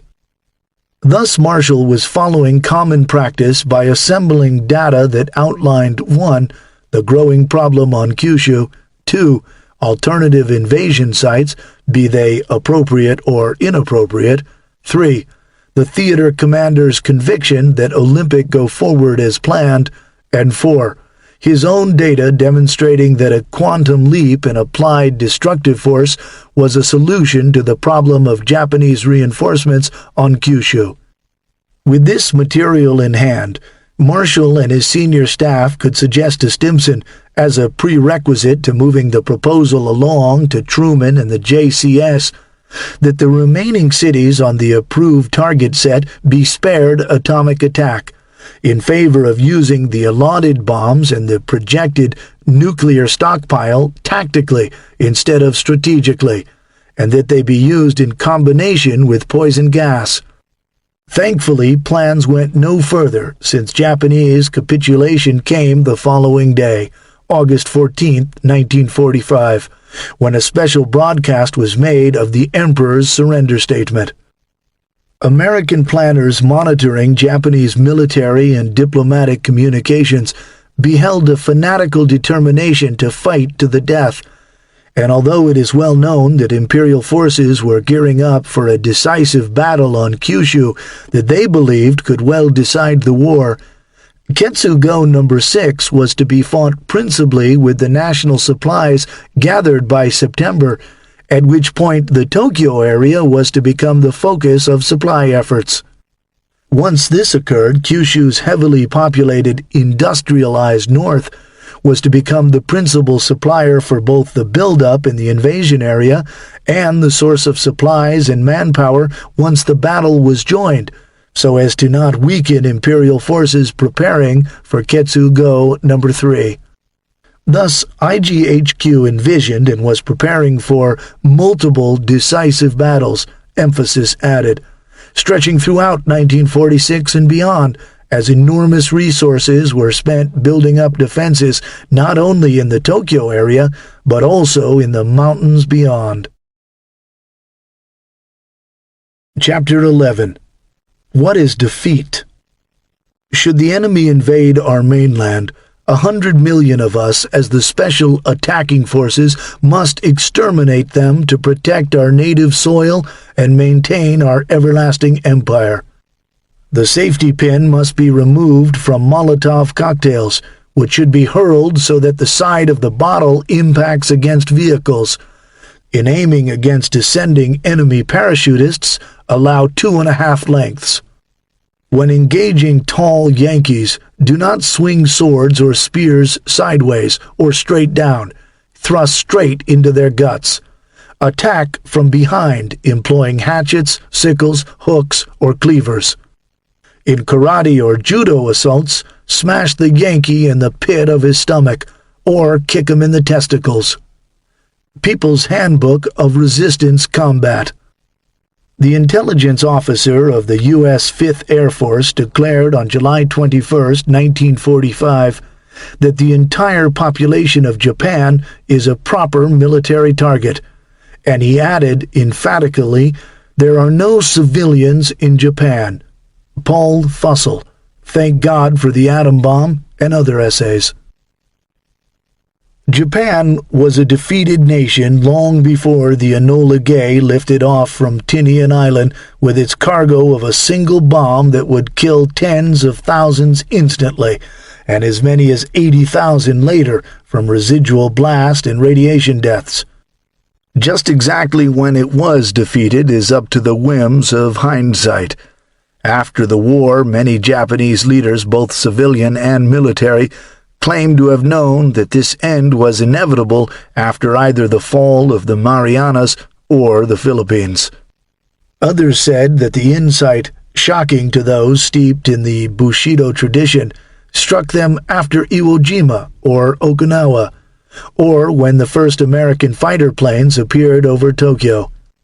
An American might argue that defeat for the resource-poor Japanese could clearly be seen when they failed to dislodge the Marines on Guadalcanal, or when they expended most of their best pilots in a failed effort to stem the American tide in the Solomons. Or was it at the Battle of Midway? Even before Japanese aircraft failed to find and destroy the U.S. Pacific Fleet's carriers at Pearl Harbor, Admiral Yamamoto famously remarked, "I shall run wild for 6 months or a year, but I have utterly no confidence for the second or third year. I hope you will endeavor to avoid a Japanese-American war." An enemy facing what appears to be certain defeat doesn't necessarily surrender. It is often forgotten that Germany as well was arguably just as much a defeated nation in 1944 as was Japan in 1945. Failure to prevent the D-Day invasion of France allowed the establishment of a second front of British and American armies to grind down the German forces between themselves and the Soviets in the East, and marked the end of any chance that the Nazi regime might survive the war. The blow to its army in the summer of 1944 was nearly unimaginable.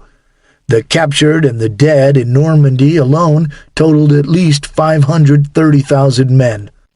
To this must be added the 103,000 German dead and prisoners lost to the U.S. and French forces invading southern France, plus 700,000 more men lost during the Soviet offensive, timed to coincide with Operation Overlord. Another 100,000 Germans were bottled up in half a dozen French ports that, with the exception of Brest, the Allies did not believe were worth taking. Thus, excluding wounded, the Wehrmacht lost an average of 500,000 men a month from June through August, yet fought on for almost a year, forcing the Allied armies to destroy it piece by piece by piece in one costly campaign after another. Between the Atlantic and the post-1939 Soviet border in Eastern Europe, at least 10.3 million civilians died from the ravages of war, more than 9 million of them during the Die Gotterdammerung of Nazi Germany's collapse in 1944 and 1945, with German military and civilian dead for the entire war exceeding 5.5 million. Japan was spared this fate. However, with no knowledge of the impending use of WMDs during the planned invasion, or knowledge that one component of them, nuclear weapons, even existed, the Shockley Wright War Department report of July 1945 stated that Japanese dead and ineffectives will exceed the corresponding number for the Germans. In other words, we shall probably have to kill at least 5 to 10 million Japanese. The U.S. Army also flirted with a third category of WMDs, biological agents. A variety of deadly diseases were studied by the Chemical Warfare Service's Special Projects Division to assess their suitability against personnel. Chemical munitions were developed to spread anthrax and botulism, but there was no desire to use such weapons except as retaliation in the event that the Japanese, who were known to have used germ warfare in China, employed them first. There was, however, keen interest by General Marshall and many senior officers within Army Service Forces in the use of a variety of chemical compounds against Japanese crops in the home islands, and bypassed garrisons attempting to sustain themselves through local food production. Although cleared as being perfectly legal by the Army's Judge Advocate General, as long as there was no poisonous effects on people or animals from ingestion or contact with treated crops, interest came to a screeching halt in May 1945. It dawned on planners that any near-term success with the plant killers would ultimately necessitate that the Army be forced to ship in staggering amounts of food to prevent the starvation of Japanese civilians in areas it had seized. Fundamental tenets of the U.S. basic policy for invasion and occupation of Japan included warnings that food storage and food processing plants must not be targeted, and that invasion operations not be launched while crops were in the field. But this latter proviso was already known to be a moot point. Agricultural specialists working under the JCS confirmed that the principal cereal crop in the target area, rice, would be harvested and the fields largely drained of water for the planting of barley, a less important winter crop, by October 30th, just before Olympic was to be launched.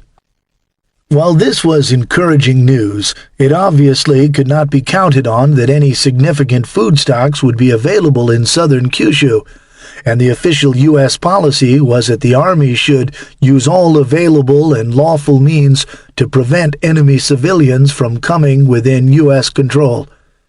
Having made that point, however, the ASF planners nevertheless expected that about a third of the estimated 3.3 million civilians living within the Olympic target area would flee north or be killed, leaving roughly 2.2 million persons under U.S. jurisdiction when the Sixth Army bellied up to the stop line roughly 3 to 4 months after the landings. As noted earlier, approximately 180,000 would have to be removed to refugee or internee camps from areas near the front, land slated for base development or security zones. All would have to be fed. For planning purposes, it was assumed that captured military supplies might be able to feed 200,000 people for 60 days. And while available stocks would be consumed during this period, local production might perhaps be able to support 1.7 million persons starting roughly 60 days into the operation. It was also estimated that the number of sick or wounded to be cared for by Army medical personnel would average 150,000 per month, with many requiring hospitalization. Although still in its preliminary stages, the ASF planning for Coronet concluded that of the 14.5 million Japanese in the minimum target area, 5.1 million Japanese evacuations and deaths due to combat would leave approximately 9.4 million civilians behind American lines by D+90. Planners warned that preliminary aerial and naval bombardment and artillery support will result in wounded or ill aggregating about 700,000 from the remaining population, 9,400,000, who will require medical treatment, and some portion, to be estimated by the Surgeon General, will require hospitalization.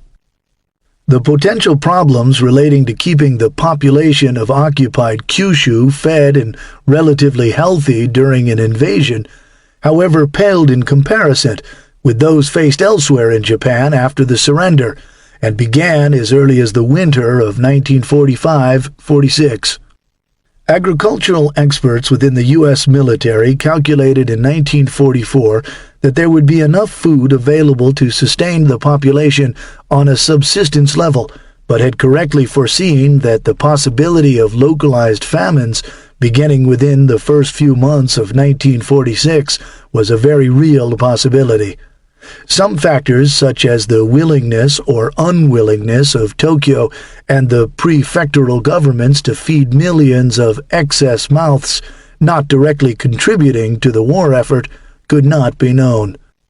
U.S. military and civilian officials privy to magic intercepts duly took note, however, that the anguished warnings by the Japanese ambassador to Moscow, Sato Naotake, including that if the fall 1945 harvest failed, the nation would face absolute famine, were disdainfully rejected by his superiors. It is also clear that a disruption of the rail system by U.S. air power, plus the growing number of refugees, would likely collapse the system, and that we'd eventually have to pick up the pieces. Some today assert, in effect, that it would have been more humane to have just continued the conventional B-29 bombing of Japan, which in 6 months had killed nearly 178,000 people and displaced or rendered homeless more than 8 million, than to have dropped the atom bombs or launched an invasion. They also imply that the growing U.S. naval blockade would have soon forced a surrender because the Japanese faced imminent starvation.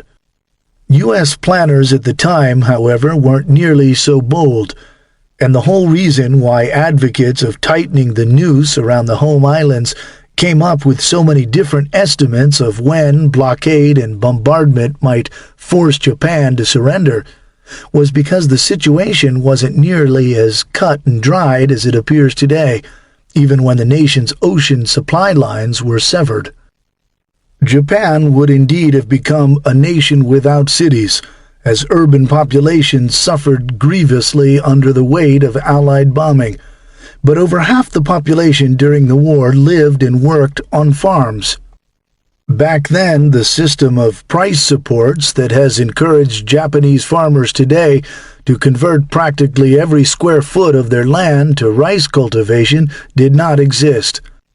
There was more food available in rural areas than is generally understood, as wheat was widely grown, and large vegetable gardens were a standard feature of a family's land. Food reserves existed that were largely unaccounted for immediately after the war, because responsibility for the storage and distribution of strategic stocks had been moved from national to principally prefectural control in April, due to the anticipated destruction of the transportation system, refer to Chapter 7, and farmers had begun to hoard their crops in contravention of government directives. The idea that the Japanese were about to run out of food anytime soon was largely derived from exaggerated interpretations of the summary report to the 104 reports in the United States Strategic Bombing Survey for the Pacific War, and the well-documented fear among some Japanese leaders that shortages could lead to severe unrest. The idea that the Japanese were on the brink of starvation is usually, and rather loosely, attributed to the USSBS and the official Army Air Force history. However, using survey findings, what editors James Leah Cate and James C. Olson did in the multi-volume history The Army Air Forces in World War II, was to detail the successful U.S. mine-laying efforts against Japanese shipping, which essentially cut Japanese oil and food imports. And they stated only that by mid-August, the calorie count of the average man's fare had shrunk dangerously. Obviously, some historians' enthusiasm for the point they are trying to make has gotten the better of them, since the reduced nutritional value of meals is somewhat different than imminent starvation. But the life and death question for a family that might well find itself in one of the areas of localized famine within as few as 6 months was how would the militarists in charge of their prefecture or district, who essentially believed that the population was expendable, allot the dwindling food supplies in the midst of an invasion. One indication of what likely would have transpired came from future Prime Minister Yoshida Shigeru, who, before war surplus food stocks from across the Pacific were rushed to Japan, stated in January 1946 that as many as 10 million might die of starvation and malnutrition in spot famines that were forecast to begin by the summer of that year. Data from the first campaign to present high-level planners with a convincing model for combat against Japanese field armies in Japan itself, the invasion of the Mariana Islands, weighed heavily on the ASF's conclusions as to what they might face when dealing with the civilian population on Kyushu. The 3 phases of Operation Forager, which coincided with the Operations Overlord and Cobra in France, involved 125,000 ground troops and massive naval elements seizing the islands of Guam, Saipan, and Tinian. Planners found the combat on Saipan particularly relevant to future campaigns, in that the joint Army-Marine Force conducted both an opposed landing and ground offensive on a core multi-division frontage against sizable enemy forces defending terrain similar to that on Japan, and all on an island which contained large numbers of enemy civilians. And more disturbing than the fact that many non-combatants died during Forager was both the greater numbers than expected and the unanticipated, macabre nature of the deaths which happened right before the eyes of American troops. By the middle of the initial invasion operation on Saipan, considerable evidence existed of Imperial soldiers killing civilians with grenades when they committed ritual harakiri as the major fighting came to an end in early July. Marines witnessed even mothers with children being shot down when they tried to reach American lines. Several hundred frightened Japanese civilians also committed suicide by leaping to their deaths from the heights above Marpi Point at the island's extreme northern tip. Before the area was secured, 4th Division Marines had observed numerous instances of armed Japanese soldiers forcing people over the cliffs to the jagged rocks below. At times, said the Army history of the campaign, the waters below the point were so thick with floating bodies of men, women, and children that naval small craft were unable to steer a course without running over them. Nor were civilian deaths confined to Saipan, as a captured Japanese warrant officer from the 56th Naval Guard Force, who himself had obviously not committed harakiri, boasted that about 1,000 loyal citizens in nearby Tinian allowed the military to blow them up in caves. Such atrocities were undoubtedly factored in when ASF planners examined what the Army might expect on Kyushu, and were used for wholly different purposes by Japanese propagandists who translated a Time magazine account of the tragedy and had it published in numerous newspapers as proof that even civilians possessed the tomato spirit.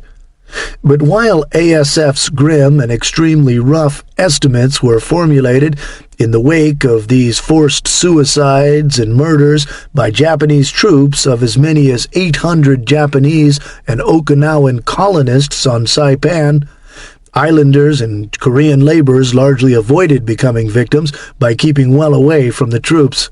Civilian death tolls from the month-long battle for Manila and the invasion of Okinawa were not yet part of the equation. More than 100,000 Manilinos were killed, many in the closing days of the battle when the restrictions on the use of American artillery were lifted. But most lost their lives at the hands of the 16,000-man Imperial Navy garrison, made up principally by the 31st Naval Special Base Force troops, who routinely slaughtered civilians trapped behind their lines, singly and in groups of up to several hundred at a time, throughout February 1945. A like number of Okinawans may have perished from starvation, or as the fighting rolled over them during the prolonged fight for the island in April, May, and June. But the figure of actual counted bodies, which missed civilians sealed up in caves during the battle, amounted to a still horrific 40,000. The number of deaths could have been even higher, but was held down by a variety of factors. A certain amount of stockpiling of food was done beforehand by families. Each 10th Army Division entered the battle with 70,000 civilian rations of rice, soybeans, and canned fish. Roughly 1,000 Navy medical personnel were tasked solely to meet civilian needs at a 500-bed mobile hospital and multiple 24-bed dispensaries. And perhaps of greatest benefit, Army psychological warfare teams incorporating U.S. soldiers with some Japanese language training, as well as those of Japanese descent, Nisei, had honed their skills in convincing frightened civilians that they would not be harmed. Imperial soldiers were frequently not co-located with civilians, and thus could neither kill them nor force them to commit suicide. Still, between a tenth and a quarter of the island's 400,000 men, women, and children were dead by July, as the 144,311 civilians who had passed into American control at the end of May swelled by 80,000, at least one-third of whom were wounded, during the last bitter fighting in the 24th Corps Zone alone. Army and Navy military government personnel were encouraged by the large number of survivors, and found that after recovering from the astonishment that they weren't going to be killed by the Americans and receiving enough food and medical assistance to stabilize their individual situations, the Okinawans worked industriously to get their small farms back in order as quickly as possible. But Okinawans had always been second-class citizens of the empire, and the millions of American leaflets showering Japanese-held territory, instructing them to wear white clothing whenever possible and keep away from Japanese soldiers, largely adhered to either by happenstance or design, were apparently read by enough receptive eyes to help prevent many civilian casualties. Would the Japanese of Kyushu and Honshu, receiving the full brunt of Tokyo's virulent propaganda barrage about the murderous, bestial Americans, also allow themselves to survive? Up to this point, the American ground pounders had manifestly treated Japanese civilians as something apart from the savage Imperial troops who fought until they were exterminated. Thus, deaths and woundings among Okinawans by American action had occurred either in the immediate proximity of Imperial troops or from artillery and long-range naval guns that were only intermittently monitored by forward or aerial observers.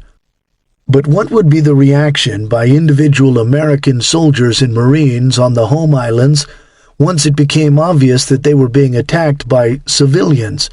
Not sporadically, as in the Vietnam War, or rarely, as more recently in Iraq, but on a consistent, systematic basis. It was the militarists who controlled the Japanese government, until loyalty to the chrysanthemum throne, coupled with the ability to save face and their own skins that the atom bomb offered, finally compelled them to lay down their arms. Before, some among Japan's military had worried that the United States might drag out the war, and thus force them to use up precious supplies just by maintaining their armies in readiness. That this fear appeared to be unfounded was supported by the plain evidence of both the Pacific buildup and monitored Western press reports that the Americans desired to end the war quickly through an invasion, and held open the hope that massive U.S. casualties would prompt a negotiated settlement.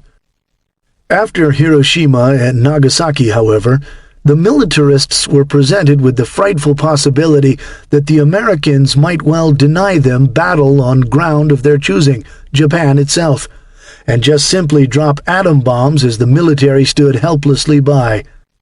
They had no way of knowing that General Marshall now advocated that the nuclear bombing of one city after another be abandoned in favor of tactical use during an invasion that the Japanese bitter enders now feared would not happen. Up until the atomic bombings, and for some militarists even after, they were deadly earnest in their belief that every man, woman, and child in Japan were human explosives who would throw themselves beneath the enemy tanks. And the Japanese people knew that these were not empty words to imbue the Bushido spirit into the populace. Said one Japanese scholar after the war, "The brave talk about holding off the enemy with bamboo spears turned out not to be just rhetoric. It was to be a martial virtue born of necessity." Concurrent with the massive mobilization of new combat formations and transfer of the last veteran Kwantung divisions from Manchuria, refer to Chapter 3, had come a series of laws, official decrees, guidance manuals, and public announcements under the National Resistance Program, the motto of which was "Every citizen a soldier." The duties and objectives of this force were outlined in the Ketsugo Plan, and made it clear that the better trained and equipped internal resistance guerrilla formations were to draw on Home Guard units, not only for logistical and other support, but also as human cannon fodder when push came to shove with the invasion forces. The internal resistance and Home Guard. The main purpose of internal resistance, guerrilla operations, and the Home Guard, referring mainly to the guarding of everything in the country, is to annihilate the enemy, to remove various obstacles in the execution of the war, to help in the operations, and at the same time to preserve the national sovereignty by uniting the government and the people, and by completing the general arming of the nation with the army as the nucleus. Internal resistance. The main purpose of internal resistance in the event of invasion by landing airborne units is to hinder the movements of the enemy by raiding and spying, by hindering, concealment and bivouacking, by cutting off supplies, and at the same time by dissipating the enemy's strength. As a rule, internal resistance will be used to meet the following circumstances. Moreover, it will conform to the direction of the operation and plan and prepare the disposition of all the necessary items. When our operational force cannot distribute any troops, or when our troops are few. When leading the internal activity against small operations. When changing over to internal resistance after failing to win a quick victory at the front.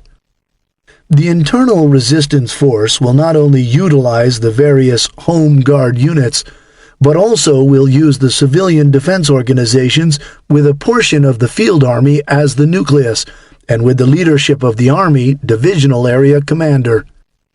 The Home Guard. The main purpose of the Home Guard in the event of a rebellious movement or internal disorder following air raids, bombardments, enemy invasion, or disaster or due to enemy propaganda, is to protect and cover military movements, vital material and transportation, to preserve military secrets, and to maintain peace and order should the need arise. Although the force used for Home Guard will also be used in the event of internal resistance, effort should be made to assign beforehand units to this task and, employing the Kempai military police plan for the conserving of the military strength. Even before the Ketsugo operation's initial draft was released on March 20, 1945, the government was moving on plans to fully integrate every citizen into the struggle against the Yankee peril. On March 6, the National Labor Mobilization Ordinance was enacted, and less than 2 weeks later, on March 18th, the Cabinet adopted Decisive Battle Educational Measures Guidelines, suspending all school classes above grade 6 from April 1st to March 31st, 1946. The Cabinet then ordered the formation of the Patriotic Citizens Fighting Corps on March 23rd, which emerged in mid-April as the National Volunteer Corps, and was principally aimed at strengthening internal defense and increasing production. The organization's elements operated under the nominal civilian control of prefectorial governors, down the line through mayors and the Japanese equivalent of ward bosses in the cities, and village elders in rural areas. Units were also formed within government offices, corporations, industrial plants, and other establishments employing large numbers of workers. The following day, IGHQ ordered that area special policing units operating under military commanders be ready to conduct internal security operations as well. A variety of incremental measures were taken to prepare the population for what was to come, and on June 23rd, some 5 months before Olympic, the Japanese Diet legislature supplemented the conscription already in effect for the regular armed forces by enacting the Volunteer Military Service Law, establishing the National Volunteer Combat Force, commonly referred to as the People's Volunteer Corps. Hardly volunteer, the law essentially expanded the Volunteer Corps and turned it into a paramilitary force by mandating military service for all males ages 15 to 60 and all females aged 17 to 40. Plus, the conscripted civilians were under complete military jurisdiction and organized along the lines of standard combat battalions and companies, directed by assigned cadres of Army and Navy personnel. These militia units would receive regular combat training with whatever weapons could be scrounged, while continuing to perform their agricultural and industrial duties unless directed to other tasks, such as building defensive works by area commanders. Some 28 million Japanese fell under the provisions of the law, in addition to the 1.3 million civilians already working for the Navy and 2.25 million for the Army. As would be expected, the dearth of experienced Japanese officers, which slowed the training of the newly formed combat divisions, was more pronounced for the units slated for guerrilla operations and even worse for the militias.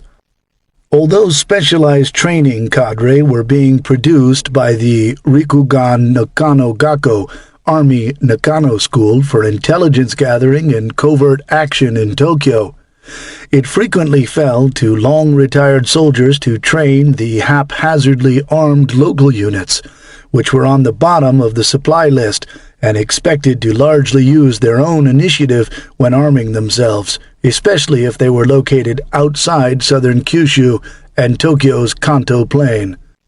The result was predictable and had been foreseen as early as 1943 by the government's Greater East Asia Ministry, which warned that continuation of this modern war will become almost impossible. But modern war was not what the Army wanted from the People's Volunteer Corps. They wanted an enraged populace willing to sell their lives while bleeding and distracting the invaders, much as the armies of revolutionary France used its peasant levies and skirmishes against their far better trained and equipped foes of the 18th century. Thus, while the stoic Prime Minister, Admiral Suzuki Kintaro, was appalled at the bizarre assortment of weapons displayed for him at a July inspection near Tokyo, which included single-shot muzzle-loading muskets, long bows and arrows, pitchforks, and the ever-present bamboo spears, the officers who invited him were delighted at the presentation and the militia's fighting spirit. Training, though, was uneven at best, and only in its beginning stages when the war ended less than 2 months later, and Edward Drea echoed Al Cook's when he noted that many of the regional and local units had yet to even be formed. Both scholars knew many Japanese who had lived through those times, and Drea once related, "A few months ago I contacted my professor in Tokyo, who was 16 years old in 1945 and well remembered the People's Volunteer Corps. He was in it. His equipment consisted of a bamboo spear and a backpack filled with 2 large stones. He practiced huddling in a dank, stinking foxhole, waiting for the Americans. If the enemy approached, he would exchange his stones for a landmine. His mission was to destroy an enemy tank and himself with it. Reflecting back, the training, indeed the whole notion, was similar to something out of a demented cartoon. But he emphasized the military was serious, and if the Americans landed, he is certain he would have perished. My point is, the nation was facing disaster, but the idea of surrender remained inconceivable." The practical reality of these activities, an unceasing drumbeat of noxious propaganda, was that the Japanese militarists were well on their way to succeeding in their effort to erase the line between civilians and soldiers among the population. In terms of aerial bombing, this distinction had begun its inexorable erosion half a world away in Rotterdam and Warsaw at the dawn of World War II, long before Pearl Harbor, and even before that in China, Spain, and Ethiopia. This blurring of civilian and military had not, however, extended to Western ground forces, who avoided killing civilians unless their own men were directly at risk. Once the invasion was underway, however, the consequences of repeated attacks by ununiformed combatants would be profound, and it would take very little for the alien concept of civilian as soldier to be accepted by American infantrymen, who already viewed Imperial troops as utterly fanatical in their suicidal willingness to welcome death as a shield for the Emperor. Was the fantastic cost that this would generate in civilian lives irrelevant to Japan's leaders? It certainly was to the militarists, and to varying degrees among the peace faction within the ruling circle as well. Not surprisingly, the Shockley Wright report, theorizing that we shall probably have to kill at least 5 to 10 million Japanese, apparently had a counterpart among the Emperor's closest advisers.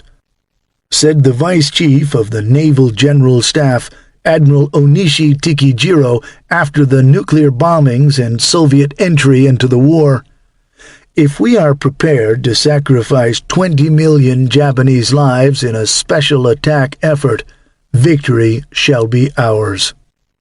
Whether this figure was extrapolated from American press reports of the number of surviving civilians under U.S. military government control on Okinawa, or was simply a rough guess that more than 1 in every 4 Japanese in the home islands would die, is unknown. Nor has it been examined how the invasion of Japan by white men, as President Truman put it, might well have played out during Operations Olympic and Coronet.